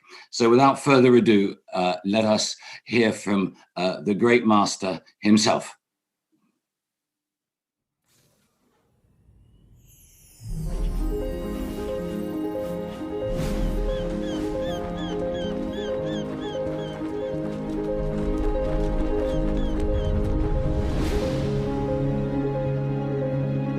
Most people are aware of the environmental crisis of climate warming.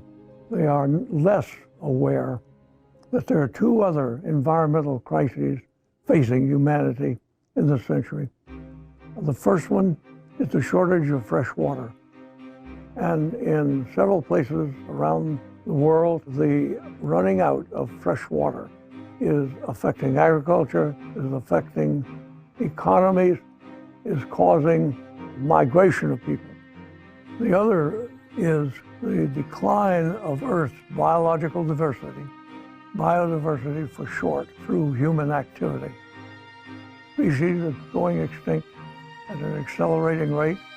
Ecosystems composed of those species are coming apart, and some of them are going extinct. And this is a serious, and among the three crises in the environment, the only one that is irreversible. We just have to stop it. And that is the loss of the species of plants and animals and other kinds of organisms and the ecosystems that they come together to form and on which life on Earth depends and consists of. 10 years ago, the United Nations devised what is called the United Nations Convention on Biodiversity, which calls for action in countries around the world to take measures to stop the extinction that was beginning to accelerate and preserve Earth's biodiversity as a key part of a healthy environment.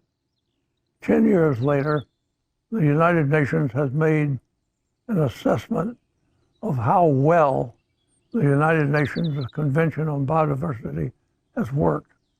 And the answer is not so well. There have been many victories, but they're victories in a losing war. And I've worried about that a lot. And it's clear to me, as it is to many others who've had experience in conservation programs, that we need to take a new approach to saving biodiversity on the Earth as a whole.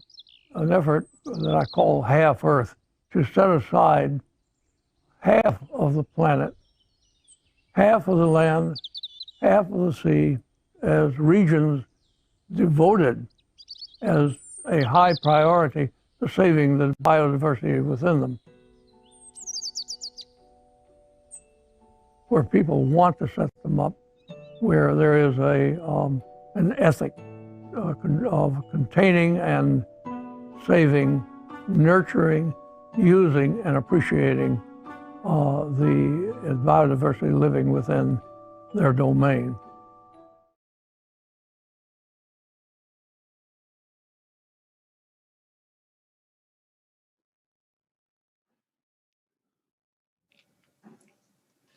Thank you to Professor Wilson. And in just about 3 minutes, we have heard a powerful warning, a solution, as well as the role of ecosystem to support life on Earth. So I'd like to have all of your view, but I would like to start with Tim. And let's talk about how we can better understand our complex natural world, how we fit into it, and what we're doing to it. Tim, over to you.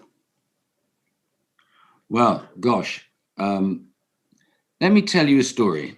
I was giving a lecture in London, and as I got into the lift to go, a man thrust his fingers into the doors of the lift and opened it up, and he said, "I'd like to make an elevator pitch to you." And I said, "Well, you better be quick because we're on the first floor." And he leapt in and he said, "My best friend has just inherited a rainforest and he doesn't know what to do. Will you help?" So I said, "Yes." And the next thing I knew, I was in Costa Rica, which is, if you like, the poster child of biodiversity conservation, because its peoples have set themselves to restoring their land. And I learned something unbelievably different and inspiring through being there than I could ever have done through reading or watching a film. Here was a collection of 42 farms where the land had been so degraded that hardly anything grew on them. And a Danish philanthropist bought all 42 farms of 10,000 acres. And he said, "I'm fencing it and I'm going to let nature shit it back to life." And no one went in there for the next 25 years. And today it is the most stunning rainforest all over again.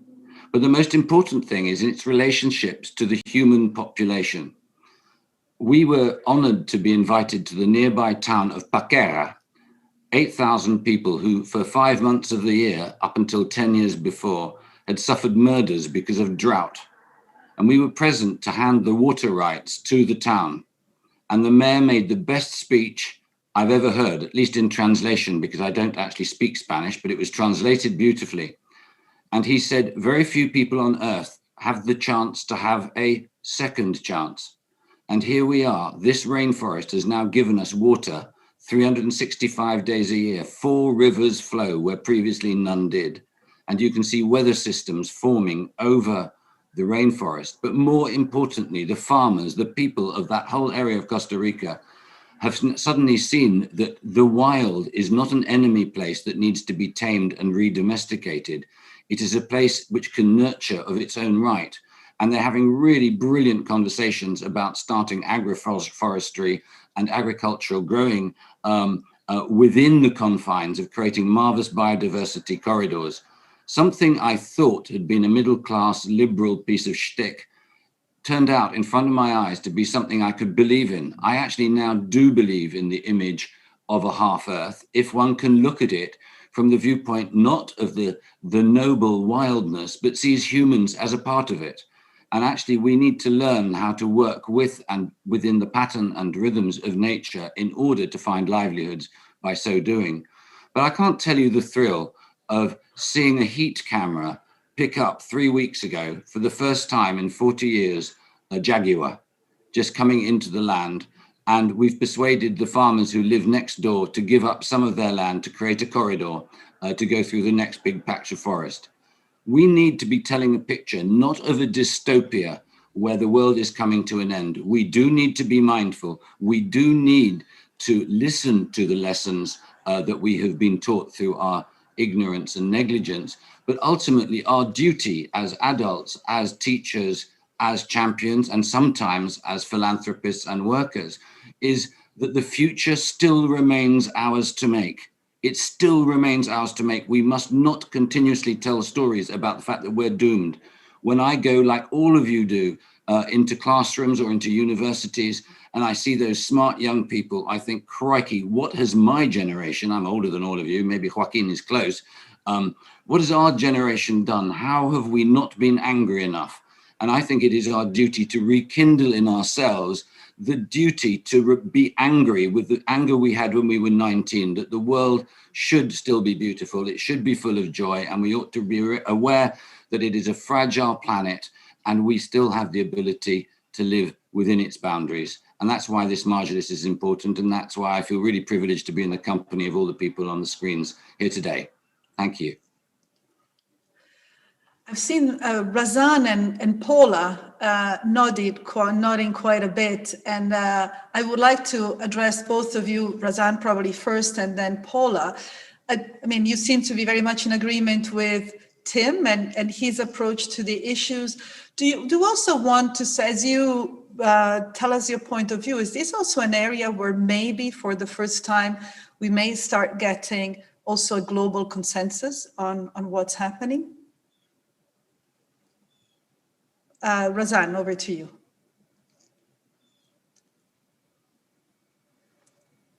Hi, thank you. Can you hear me? Yes. Wonderful, wonderful. Thank you, Frederica, for this introduction. Thank you, Tim, for a wonderful context setting. And of course, Paula, and with the Edward Wilson Foundation. I mean, Edward Wilson has been a hero to many, many people around the world. Many people in the UAE have very much and are and continue to be inspired by his vision for Half Earth. And that's, I think, an area that I'd like to comment on, because for a very long time, particularly in the biodiversity world, if I can say, we have not yet built this consensus of what a vision for success looks like. We've lamented the loss of biodiversity.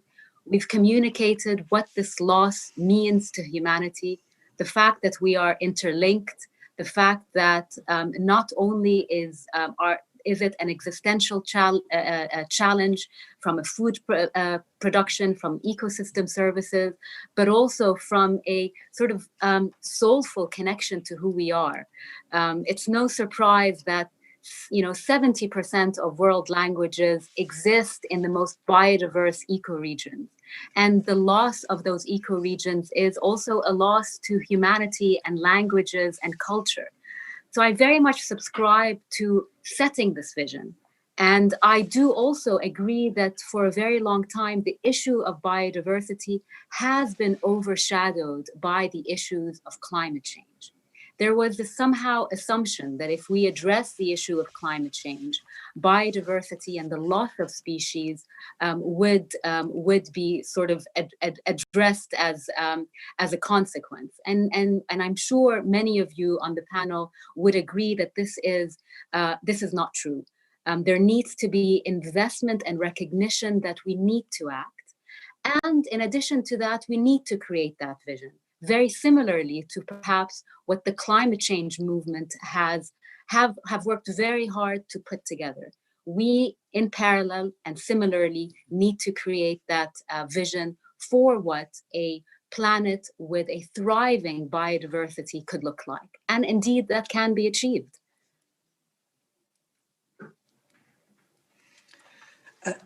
Thank you, Razan. Paula, over to you. No, I really appreciate what you're saying. And in fact, if we just protect the non-living world, if we just address climate change, we'll lose both. But if we protect the living world, we'll save both. In fact, biodiversity is the foundation for a sustainable planet. And and I appreciate you bringing that up, because you're right.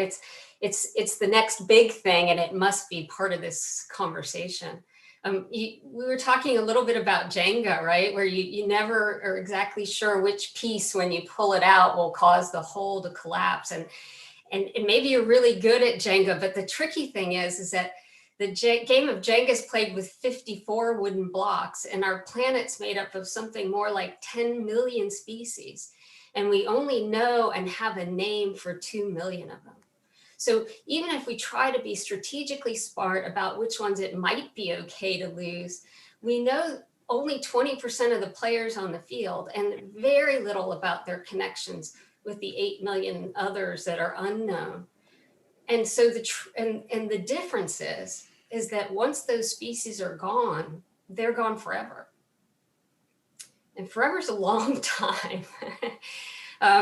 So really, research regarding the identity and the geospatial location of species and the way they function together within natural ecosystems must be a foundation for a new way of really understanding the beautiful intricacy of our planet, and also how we can best steward its enduring stability. I think in terms of what you just mentioned, in terms of species, just as much as we're losing species, there's new species that we continue to discover all the time.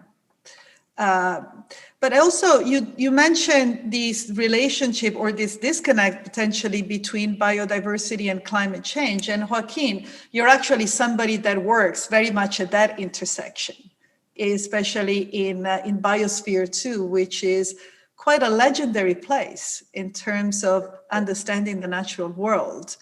Can you tell us a little bit the story of how Biosphere 2 came to be as a project, and what are you doing today with Biosphere 2 to support the work of everybody here?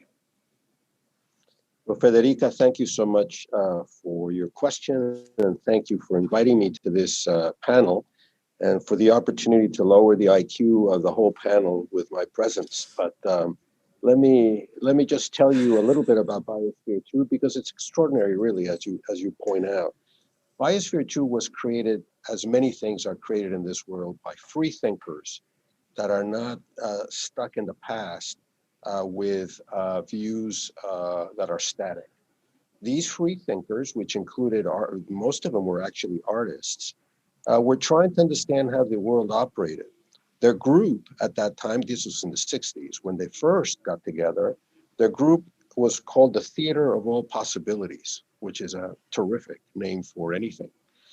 And they did a lot of stuff before they decided to embark on the Biosphere 2 project.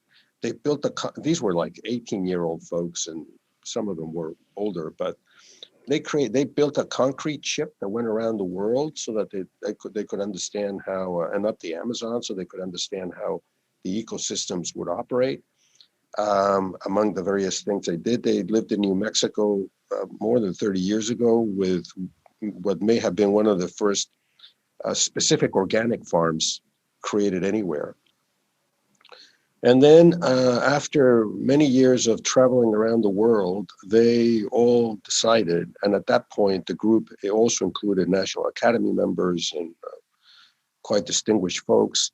They decided that the only way that they could actually figure out how the Earth operated as a system was to make a facsimile of the Earth, and they built Biosphere 2, recognizing that Biosphere 1 is the Earth that we live in. And then so the whole idea was really in many ways to prove the Gaia hypothesis, going back to Tim, who lives close to one of the inventors. And the only way to do that was to create something at scale, big enough, that when sealed would show how ecosystems managed and controlled the Earth as a whole, including the atmosphere. Today, and as all experiments, they usually don't go exactly how you want them to go. Those that go the way you want them to go don't teach us anything because they've just proven what we knew.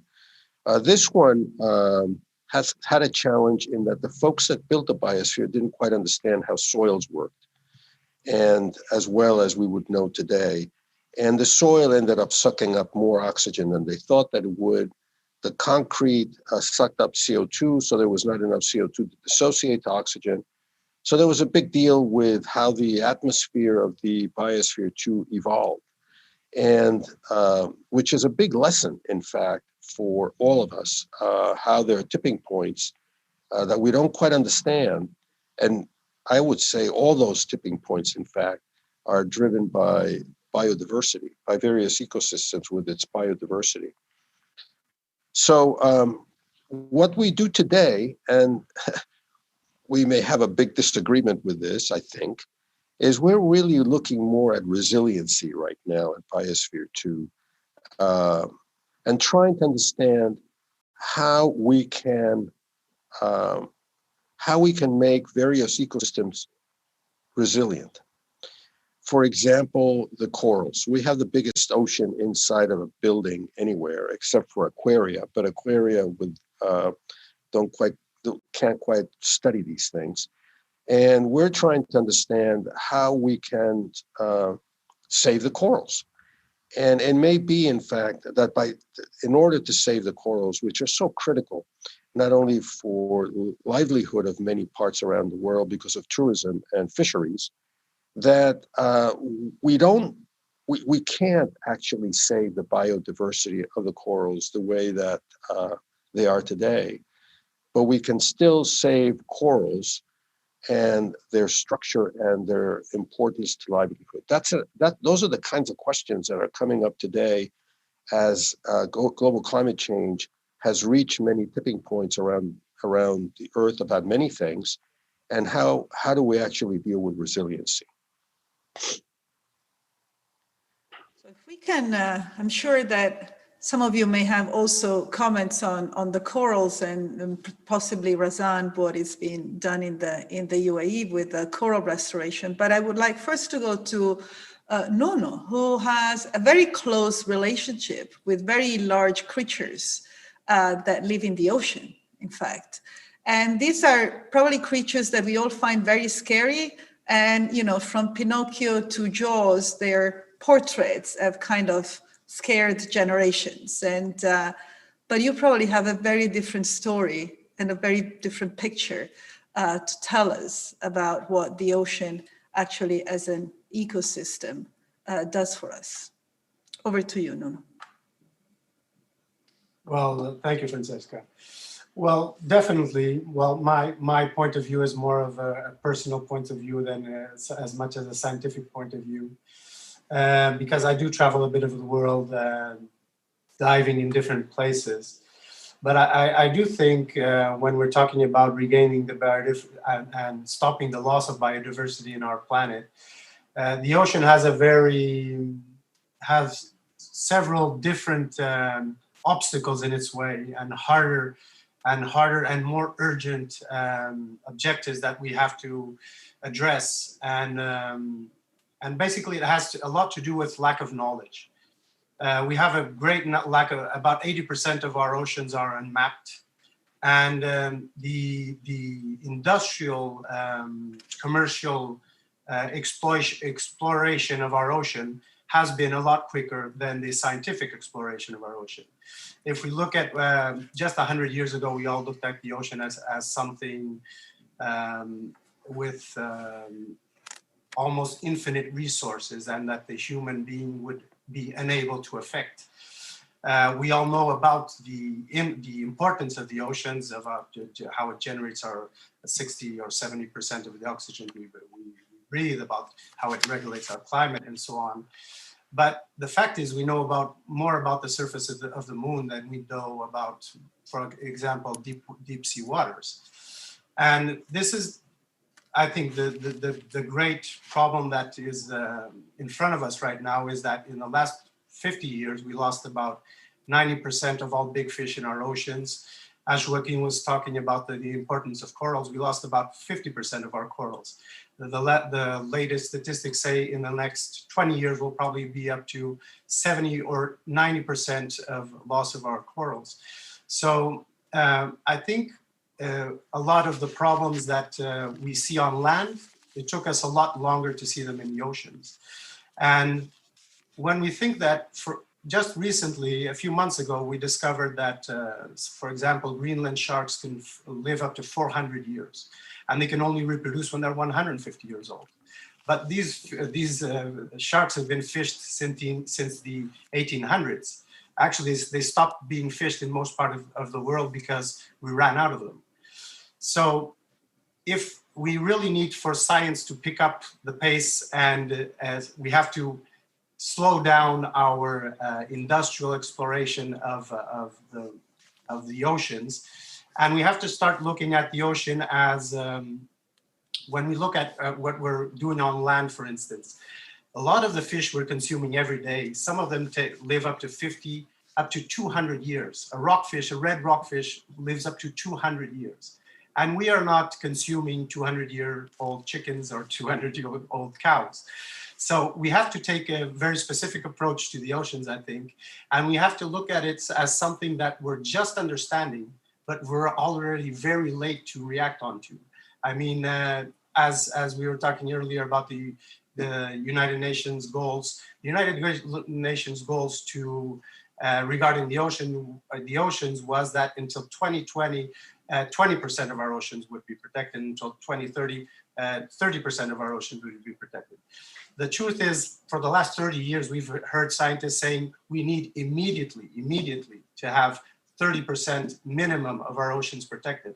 Right now, we're between 1% and 5% of marine protected areas, real marine protected areas, no take zones in our planet.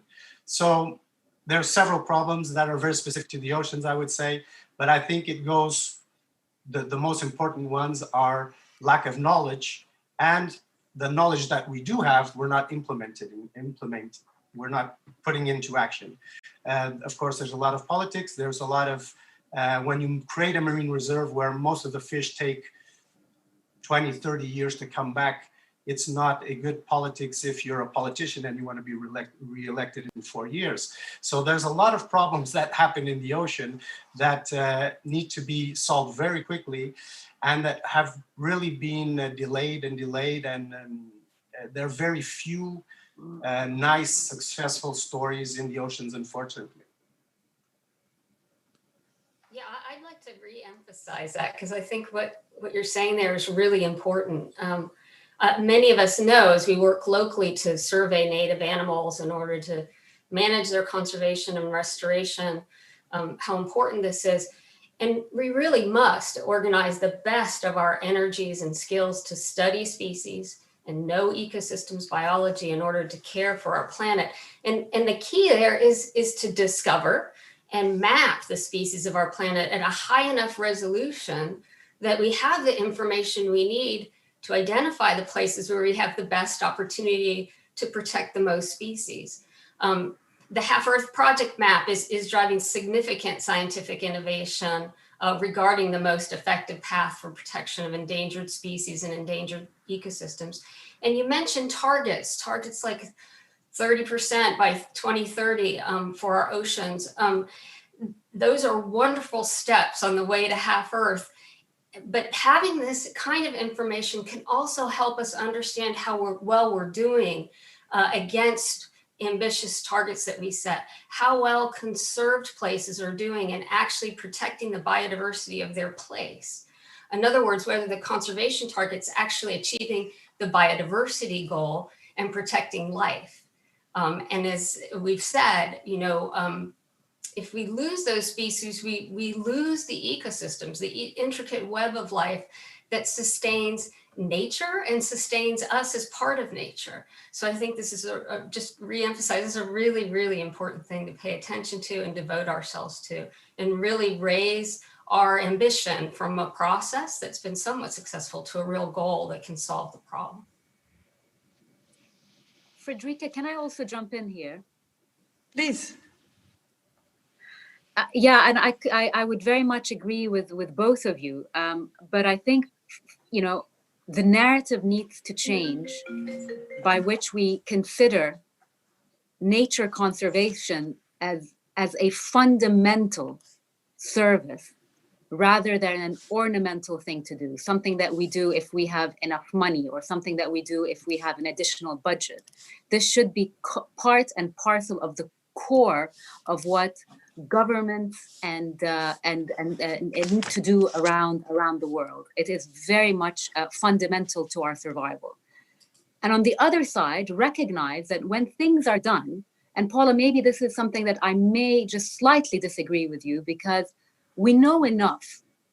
I mean, science will always catch up and will always learn more, because like you said, I mean, there are 10 million species out there and we only know a tiny fraction of those.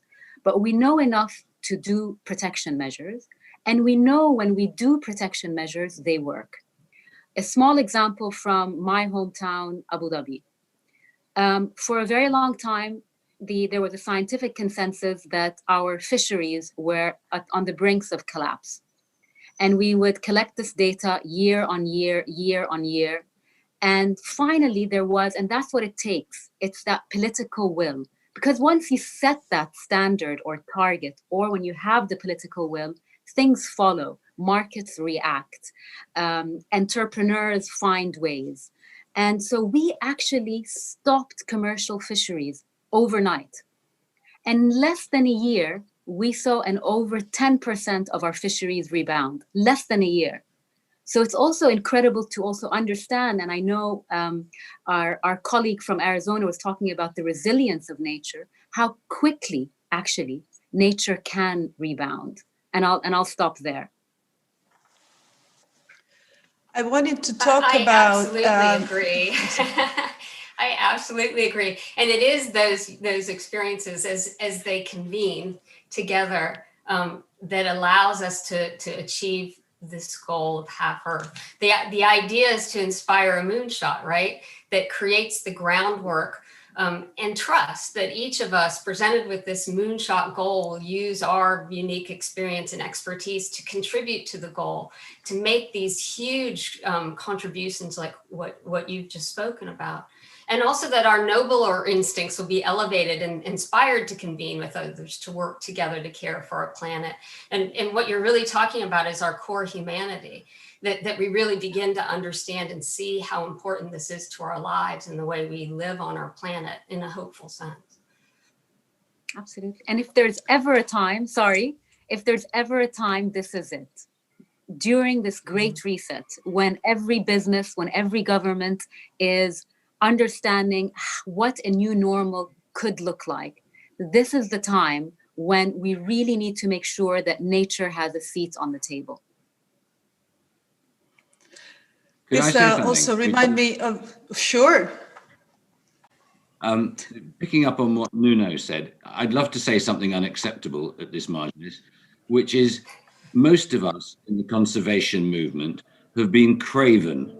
We've invited onto our conservation boards, onto the big establishment issues, just that, the establishment that got us into this position. They by and large are the wealthy who then become the members of these boards, who themselves feel they cannot go against their own establishment and say this is unreasonable. The truth is we're only going to save what we love if we dare to be angry and speak truth to power and don't see it as being politically left-wing or right-wing. We all around this table would agree that it is ridiculous to pour poison of any kind into fresh water, don't we? We know that it's ridiculous, and yet we don't get angry enough with people who do, and so on. I think we really owe it to ourselves and our younger selves to get angry, not in a left-wing or right-wing way, but in terms of the planetary boundaries we want to secure. And I think to that point, I would love to ask Nuno to talk over the visual that he actually shared with us, because when we first saw of your, reminds me of David Attenborough's quote from his recent documentary where one species becomes a target, there is nowhere they can go and hide. And what you have seen, in the most remote area that should actually make us angry, in fact. I'll leave it over to you. And if you, while you speak, we can show the images. Sure. Thank you for this. Well, basically, I have the privilege of traveling to very distant places and very remote places. And this was when I was working for BBC for Blue Planet 2. It was on the day after we made an epic sequence that was on the opening episode of this series. And we were 300 kilometers above the Arctic Circle. So we were in a very remote place. And we found this humpback whale that was entangled in different kinds of fishing lines. She was so entangled that she couldn't even put her fluke at the surface. So I had to go around her and cut lines. As soon as I saw this, I passed the camera to my safety diver and just took a knife and started freediving and trying to release her. And this is a good example of anywhere, everywhere I've ever been, as remote as it can be, I have always found a very significant footprint of human presence. And this was kind of a magical moment for me, because in the end, she just stayed in front of me and she followed me to the boat. It was kind of my most poetic moment in the ocean ever, where you kind of live this. I'm not sure what she was doing here for me. I like to believe that she was saying thank you and she wanted to just follow me and I don't know. But it was a very special moment. But I have to say that, I mean, even like in from the jungle of Colombia to Patagonia and Argentina, anywhere we are seeing a massive impact of human presence. Because when you see it in your backyard, in front of, for instance, I'm living near Lisbon. If you see it in front of Tejo River, you're expecting that. You're expecting plastic and so on.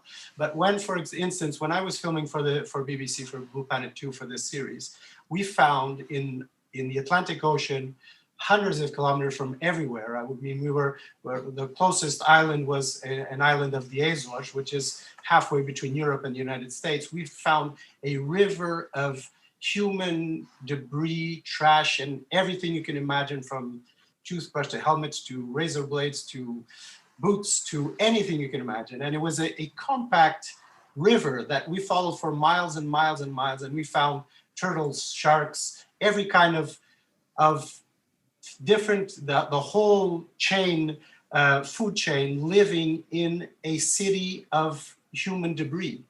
And they had adapted, because even barnacles the barnacles are pretty much the the beginning of this whole ecosystem that's created around our garbage. And we could find from the barnacles to the top of our food chain, sharks around this human debris. And this was so depressing and so, I mean, just to imagine that these amazing animals, we saw so many turtles in the middle of this because for some reason, also the medusas would be in this kind of river of trash. And we saw so many animals that had adapted into living in a river of human garbage. And so we do see this everywhere, but especially when you're in a very remote place where you only expect to see this pristine, these last remaining pristine spots of ocean on our planet. And you see this that we are everywhere. The human being is affecting the whole planet, and there's not one single place in the oceans that isn't being affected by the human being. Thank you, Nuno. And I would like, go ahead, Joaquin. Thank you. I just want to say a couple of things which have already been said by the panelists, and I think it's hugely important. The first one is the need, the real need to change sort of the dialogue of biodiversity, and that it's not just something about beauty, which is certainly fundamental. And absolutely, biodiversity is getting dinged by the powers to be, which have the companies and are dumping, poison into the rivers and so on. And we should be angry at that, and we should do all kinds of things about that. But let's not forget, and going back again to the connection of biodiversity and global climate change, there's another connection which is really critical, and that we want to make sure that the dialogue that we all use doesn't get in the way of solutions for this, and that is, of course, population growth. And population growth, we cannot ignore, has been part and parcel of many of the issues in biodiversity. So people need to eat. And in some places, we must find solutions for those people so that those people are not the ones that actually destroy biodiversity because of their own needs. It's obviously, and I'm here speaking to the choir, but the problem is huge. The problem is huge because of global population growth. And we need to address the solutions of biodiversity. The half world is fine. I mean, we all understand that biodiversity, the first rule of biodiversity is space. So the more space we have, the more biodiversity we will have. I mean, that's a scientific fact. But some of that space is being filled up by people that are very poor. And we need to address then the resiliency of these people as we try to address biodiversity. And if we are not careful with what we say, we then get wrapped up in political and populist issues that we really don't want to, because they'll just get in the way of solving the issues of biodiversity. I think, Joaquin, you're helping us actually to make the perfect connection between a voice that we just want to listen to from a very, very remote area and exactly this notion of food and people's opportunity. So I would like to bring this other perspective from one of the most remote and most important parts of our planet. And this is the voice of Angankak, who's an Eskimo Kalalit elder, a shaman, a healer, and the carrier of the wind drum. Let's hear what he has to say, and then we come back to this topic, Joaquin.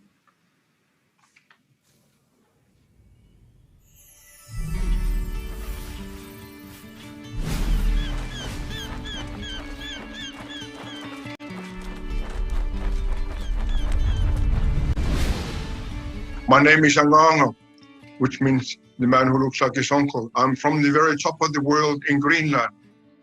I'm so honored that I was asked to be part of your gatherings. Sorry we couldn't meet each other face to face, but this is what I think what had to happen in our lives on this earth. The ecosystem is like all of us together in this world, all the tribes of the world, and we are many of us. Now realizing how impactful we all are on this earth. Every change we do in our home region, it impacts on the other side of the world. So it becomes clear that we only live on one earth, and we are all that citizen on this earth. We are so impactful that many animals are disappearing, extinct from our life on earth. Oh, the swimming ones, the crawling ones, the walking ones, and the flying ones of the animal world. The same thing with the plant worlds.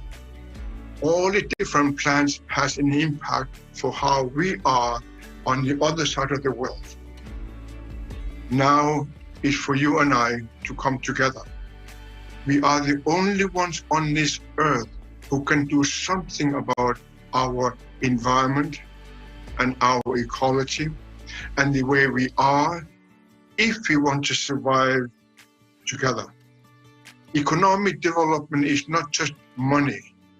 Economic development has to do with the food we can have.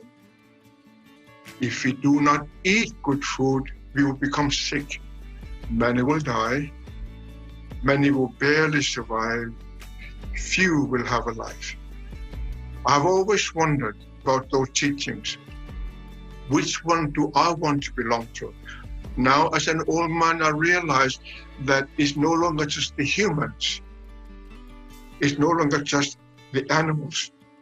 It's no longer just the plants. The survival of Earth as we know it. My prayer is that you and I, when we meet, that I can show you where I come from. Very few has seen. This is land where people have not yet visited.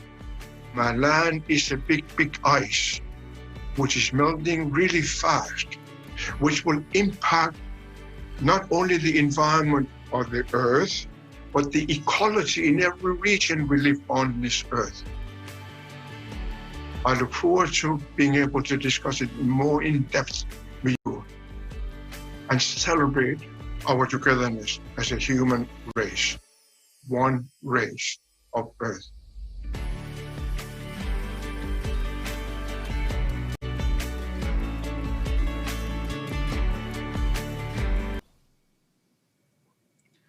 So when Angankak speaks of food, and he really hints at that relationship that Joaquin was just talking about, it's the relationship between our natural world and our ability to support our lives of growing population, and in other words, our economies. And I mean, in the past few months, we have seen that where we humans have been locked up, actually in part nature thrives, but business collapsed and people's access to opportunity evaporated, jobs lost, education suffering. And we have seen somehow firsthand that what has been great for the natural world has actually been bad for the economy, and what has been bad is generally great for the economy is bad for the natural world. And we have heard in the past hour or so that how much we're part of that natural world, and yet it seems that the economic systems that are governing our lives, that are fundamental to our livelihood, actually do not take into account very well or very successfully who we are as a species. So the question that I would like to bring to all of you, are we looking at the wrong metrics of success when we measure our business success, our country's competitiveness? Should we look at success in other ways? I mean, recently we had started to see metrics like happiness being, coming into the pictures. There are a handful of countries that are looking at that. But what would be those metrics that bring in nature and ecosystems, as you're saying, not as ornamental, but as core services, and how we measure that? Who would like to pick this up first? Razan, Paula, Joaquin. Oh, Nuno, go ahead. Well, I just thought maybe it would be interesting to talk. I have one particular case, which is sharks. Shark finning worldwide is something that's happening, and that even the European Union, a lot of people think, and I've heard about this problem where sharks get their fins cut off and the fins are sent to China for cooking this Oriental cuisine delicacy, which is shark fin soup. And we have about 100 million sharks being fished out of our oceans every year. And in the last decade, about 1/4 of all species of sharks are now on the brink of extinction. There are several cases worldwide, and I actually lived for 10 years in one of those places, where ecotourism is already a lot better business than removing these sharks from the ocean. In the islands of the Azores, about 11 years ago, a German operator that had a dive center there decided to try to put some chum in the water and see if the sharks that the fishermen complained a lot about stealing their squid when they were fishing squid would come for close to the boat. And in 2 years, he turned that into a €5 million industry off the coast of an island where 15,000 people live. So it made a big difference into the economy of this small island in the middle of the Atlantic. So very quickly, these sharks are blue sharks. Blue shark is actually the #1 shark being fished worldwide because of the value of their fins. In this island, there's about, in the whole archipelago of the Azores, which are 9 islands, there's about 3 to 5 boats that traditionally catch some sharks.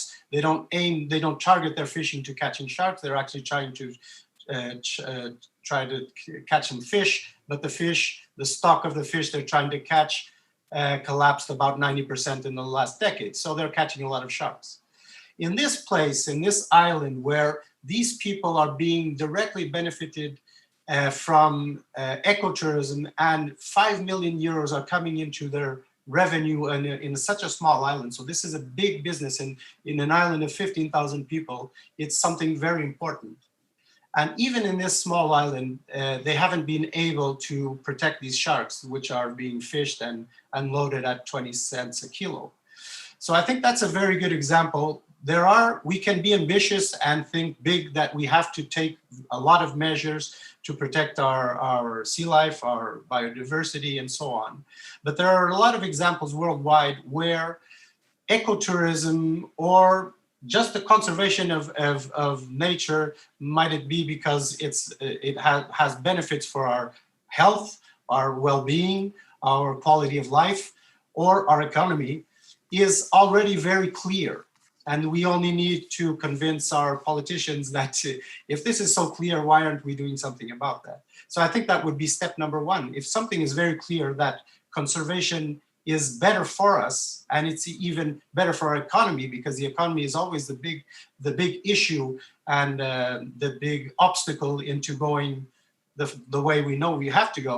In these cases where even economically it's clear that you're being benefited if you protect something, I think those are the places where we really have to demand that change takes part now, immediately, not in 10 years, not for 2030, right now. Let me bring another angle to your question, Federica, and that is the one thing we cannot ignore is that a lot of the biodiversity loss that is happening is also happening at a local level by people that don't have much power. So not to take away that that a lot of the biodiversity is gone because people are trying to make money out of it. And it reminds me of the book of a famous US philosopher, Dr. Seuss, and he has a book called The Lorax, which I think everybody should read. And this was showing how biodiversity was being nailed in the 50s or whenever that was. But what I was going to say about is the culture of areas. So one of the things that kills more people than anything in the world is smoke out of kitchens. So you go to these yaks, which they're cooking there with, and basically acute and chronic smoke inhalation kills more people in the world than anything. And I have a friend that created a company that produces very efficient stoves. They cost $100. So it's actually for areas that are in poor areas. And of course, what that does is that people that use wood and that cut wood to heat the house or eat need to cut way less because these little stoves are very efficient. And he was not able to sell too many of these things until he actually got together with sociologists and so on, and show the people how the change in the culture of what they were using and how they were harvesting trees to burn in the stoves would make their life better. In some ways, it's what Nuno is just saying about this island. But we cannot ignore that we can't just show up in places and tell people what we think is best for them, because that's not going to work. And we need to have complex ways of working within the cultures of the people so that they can help us and help themselves with biodiversity. It's a really important point because we do have a tendency of going around the world telling people that they're living the wrong way. And that doesn't help anybody, actually, including biodiversity. Yeah, I would agree. Who would like really to- must showcase where we really must showcase where people are living sustainably on the planet and democratize information that helps them understand how they're doing that well, to help others learn how to do that well as well. I couldn't agree more. And that democratization of information, the scientific tool, the scientific information that helps everyone understand how to bring people together towards action, as modeled by these various communities that we're talking about, is really the way forward. I couldn't agree more. I think it's really important. Each place is going to have its own socioeconomic needs and its own conservation priorities that must be honored as part of our understanding of how we can globally protect the planet. Absolutely. And maybe Frederica, we're missing a voice from the youth in this. We talk about, I absolutely agree with what was said. There's a saying in Arabic that if speech is made out of silver, then listening is made out of gold. And I think, I'd like to kind of, there is this need, this undervalued, I think, competency of listening. And there is a need to understand and listen to local communities, because ultimately they are the ones on the front lines who understand what is happening and who know the type of solutions that need to be put in place. So what we need is certainly science, but also the value of empowering. And with that, I want to kind of maybe leave the floor to our youth. Thank you, representative Razan. here. Yes. Yes, in fact, Aisha, I think why don't you tell us what you think is the role of youth in all this, and is your voice getting heard, and what are you yourself trying to do as a UAE ambassador of nature?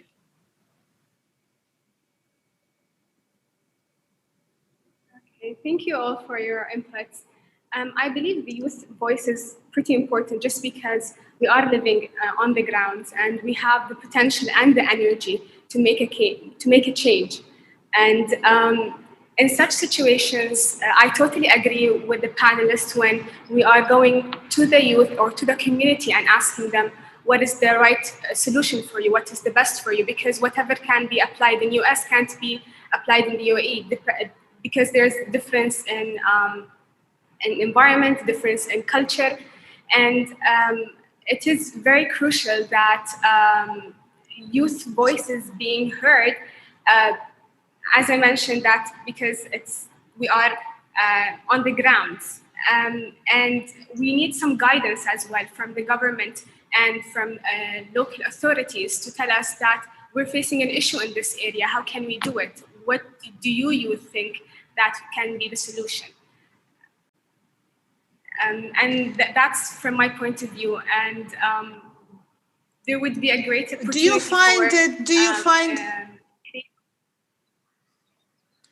Do you find it easy, Aisha, or do you find that there are hurdles to do that? To have your voice heard?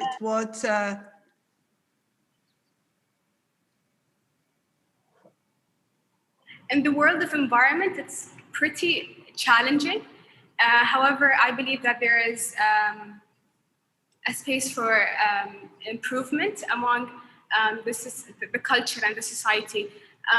We have a lot of thoughts about human development in different aspects. However, it is very rare to find some thoughts on human development in the context of the environment.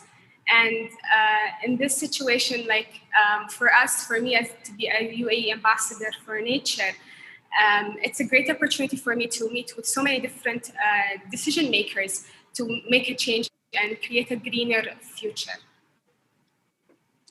And I think that what you're actually saying kind of leads us naturally to some of the upcoming next thoughts from Ed Wilson, who actually talks specifically also about the role of youth in helping pushing things forward. Could we please play that video, please?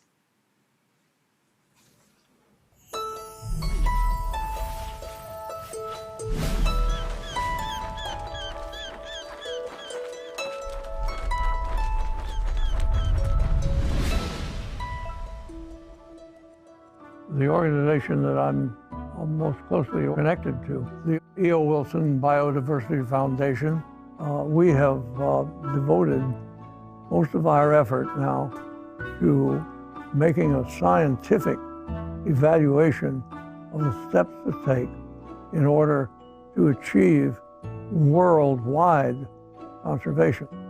We really need a return to science and the support of science to continuing the exploration of the living world. I like to call this the Linnaean Renaissance. After Linnaeus began the process of classifying species formally and effectively more than 2 centuries ago. And it'll be a superb source for making important scientific discoveries on through the rest of this century.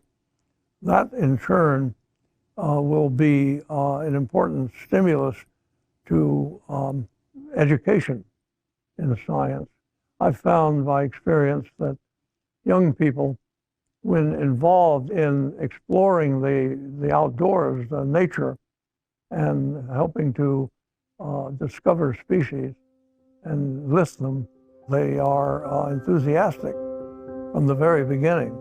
So making this a principal object of modern science and biological science of the remainder of this century is also a substantially effective means of bringing younger people into an interest in science.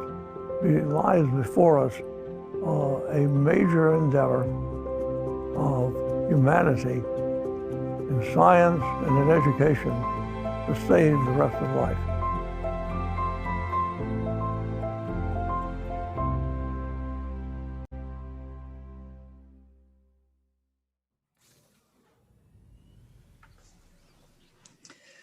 So I would like to spend a few minutes building on Aisha's comments and specifically, what are some of your thoughts of addressing just facilitating, how we leverage this incredible resource of energy that there is amongst the youth to bring them part of. Tim, earlier you were saying there's also a lot about the establishment, but how do you see in particularly the role of youth to be part of this in a much more active way? Personally, I think every second middle-aged man should be removed from public service and replaced by either a youngster or a woman, because us men have made a complete mutt's dinner of it. And part of the reason for that is because we spend much of our time pretending to be responsible citizens, and actually we become effectively members of a tribe that get a common view. Joaquin was absolutely right about the people who started Biosphere 2. They were free thinkers. They believed in what many of us who began in the scientific world would call natural philosophy. They saw the joined upness of things. We live in a world where we seem to think that reductionism and silos is the way to go forward. I was privileged enough to be asked to speak at Jim Lovelock's 100th birthday. For those of you who don't know Jim, he was the inventor of Gaia theory.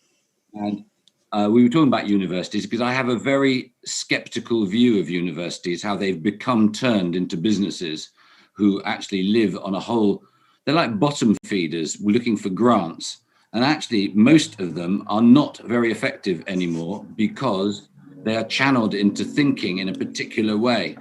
And I think it was Einstein, I can't do this quoting, Lark, but who said that the thinking you require to get yourself out of a problem is not usually the same thinking that got you into the problem in the first place. I think we dismiss kids in a really big way. We don't realize how smart they are. But the worst thing of all is that an establishment that thinks that they are accountants, because that's how we talk about natural capital now. We value things if it was cash. We don't seem to realize we're discounting the future. We're discounting the future at a horrible rate. So my grandchildren and your great-grandchildren are going to be feeding on the scraps of what our selfishness has left behind. And I believe what I'm seeing in young people, I don't know, Joaquin, you're at a university, but what I'm seeing in young people is a move away from the consumerism of my generation into a far more idealistic, but a pragmatic, idealistic way of thinking.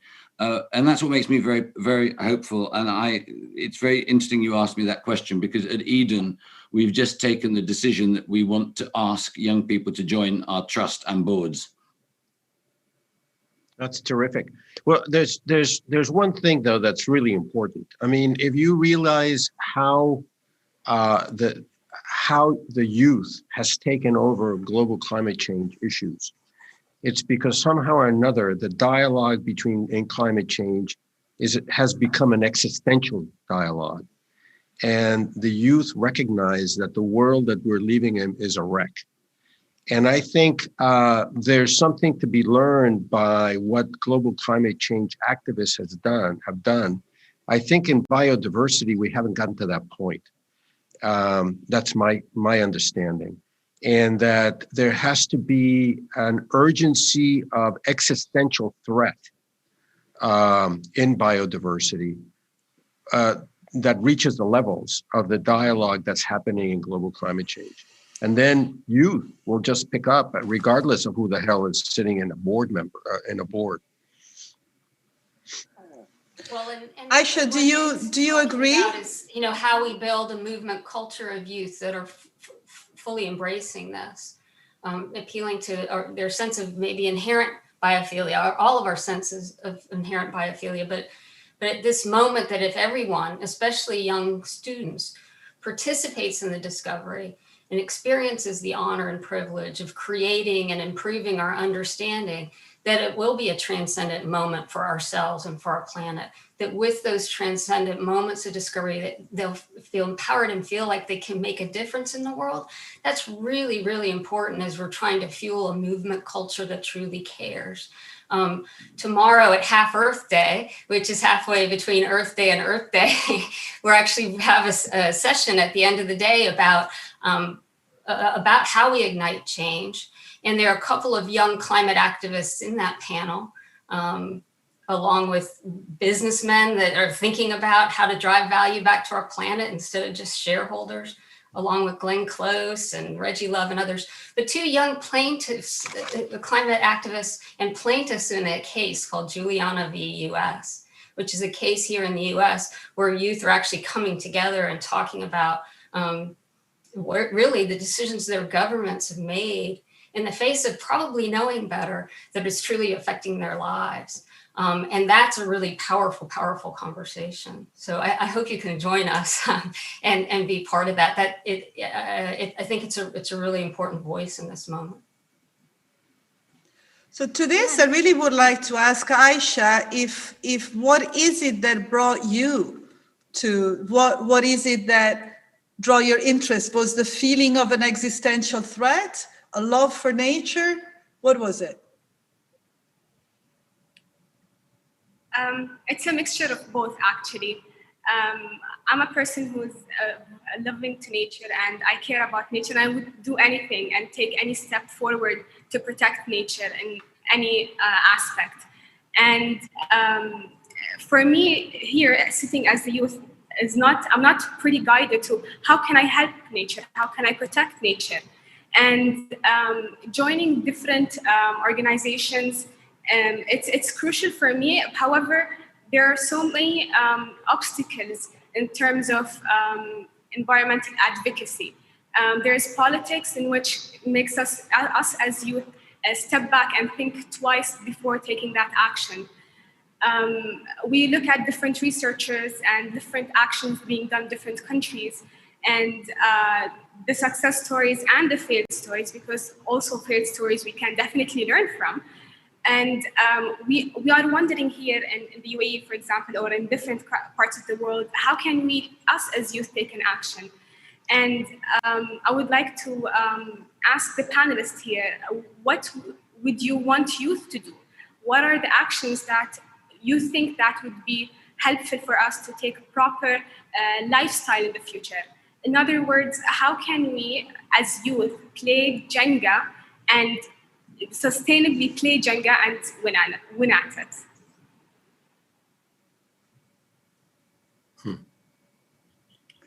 Razan, go ahead.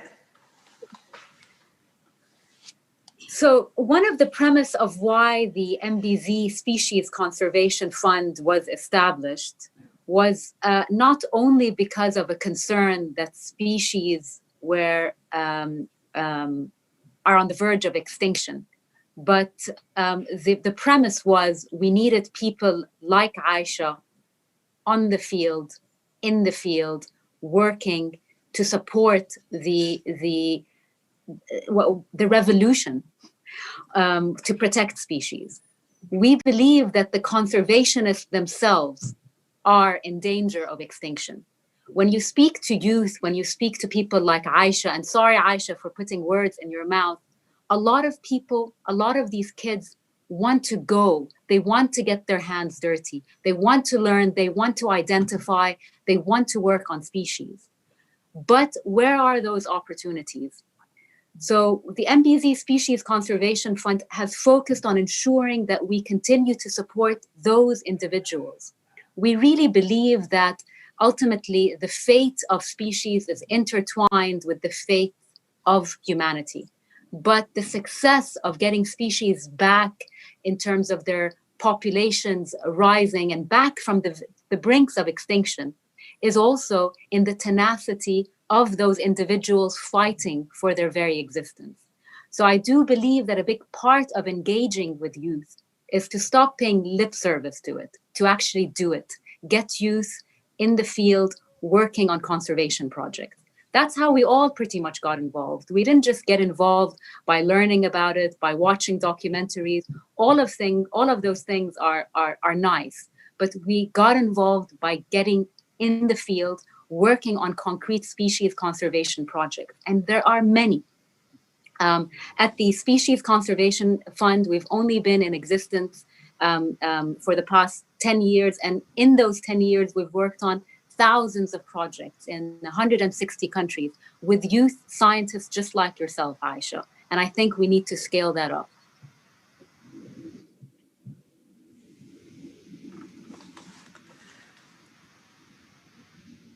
Anybody else?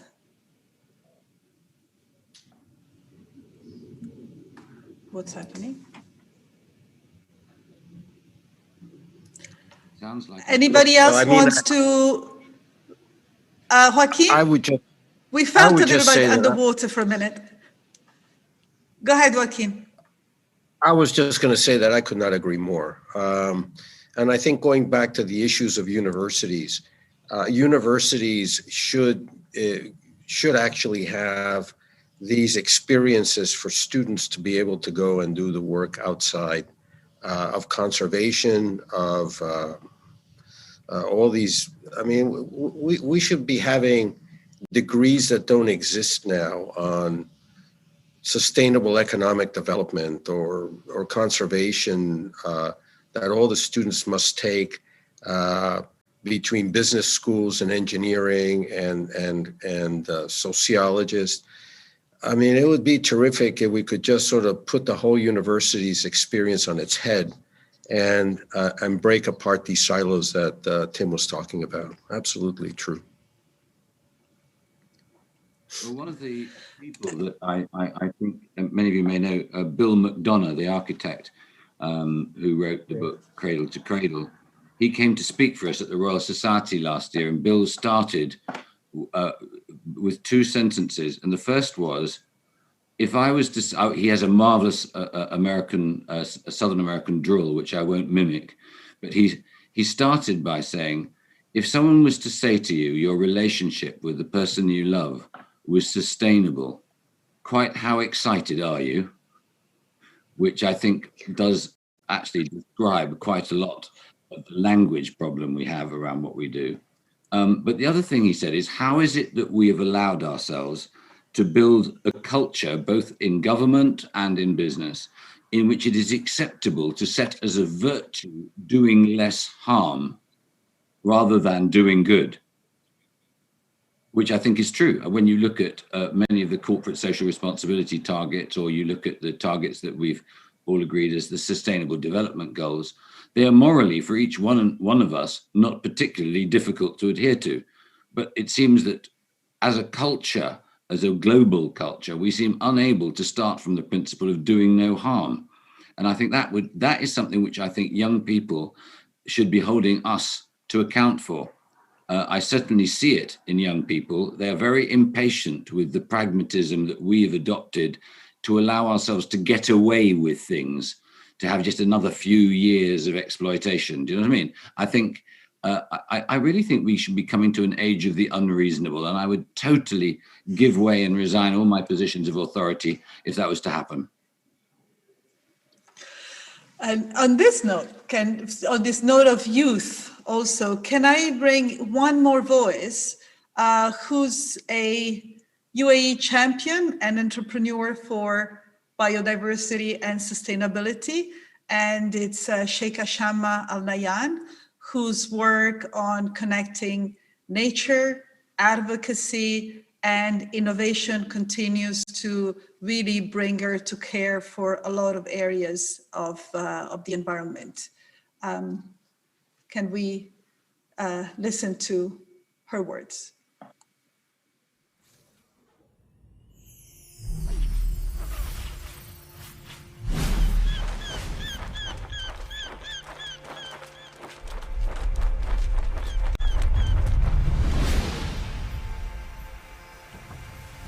The world has reached the tipping point as our ecosystems are on the brink of collapse. We stand on the edge of the precipice, staring in dismay at the chasm widening before us and wondering what happens next. But let's not waste time wondering. It's up to us to do something to reverse the decline of our natural environment. Sheikh Zayed bin Sultan Al Nahyan, the founding father of the UAE, cared deeply about the environment and understood our interdependence with Mother Earth. He was responsible for bringing many animals back from the brink of extinction, and he also took care of an important ecosystem, the mangrove forests, which are home to rich biodiversity. Mangroves are of vital importance to the environment, yet 35% of the world's mangroves have already been destroyed. If we do not act today, it is estimated that these carbon sequestering forests may disappear entirely by the end of this century. Did you know that 80% of the global fish catch is dependent on the mangrove ecosystem? Investing in nature-based solutions such as mangroves supports biodiversity and reverses climate change. Mangroves sequester a far greater amount of carbon than terrestrial trees. This year, Mangroves for Mankind was set up to make sure scientific facts on mangroves are at the forefront of your news. It also intends to shed light on global projects that support rural communities and micro-businesses whose livelihoods are dependent on the health of the mangrove forests. We aim to reverse climate change by protecting, restoring, and planting mangroves in every coastal area. We all have a role to play in saving planet Earth. Please join us before it's too late. It's now or never.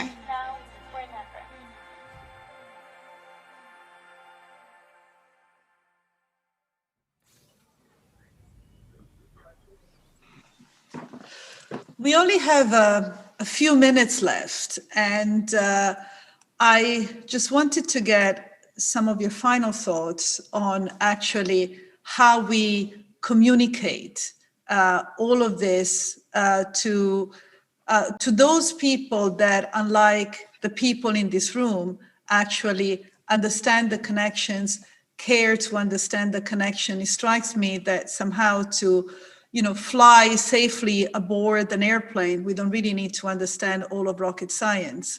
But these days to, carry on our lives safely aboard spaceship Earth, we probably all need to get a much deeper understanding of how our life connects and is fully part of the environment. And that's certainly something that as Expo 2020, when we'll open the doors to our visitors, we can certainly continue to do and use these platforms to make sure that it can inspire, and rather than talking about the dystopian future that Tim was so much disliking, we actually find different ways of communicating.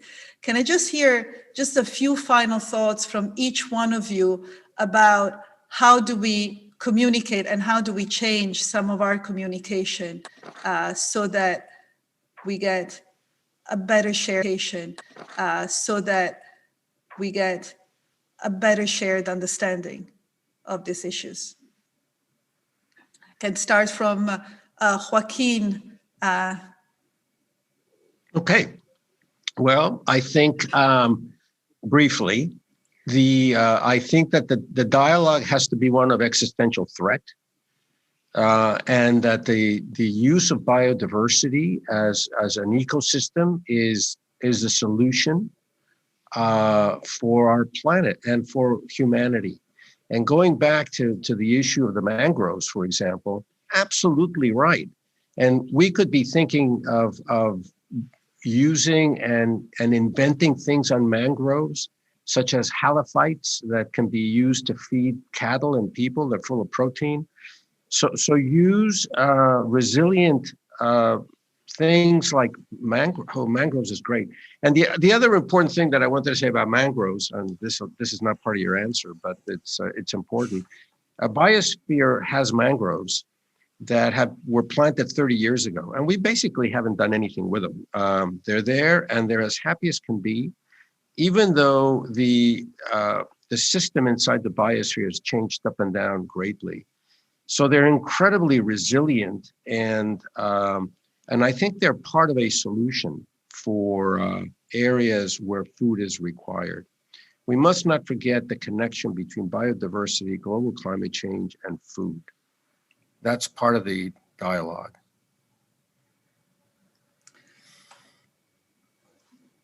Paula, we'll just go around. Your view on just 30 seconds on communication.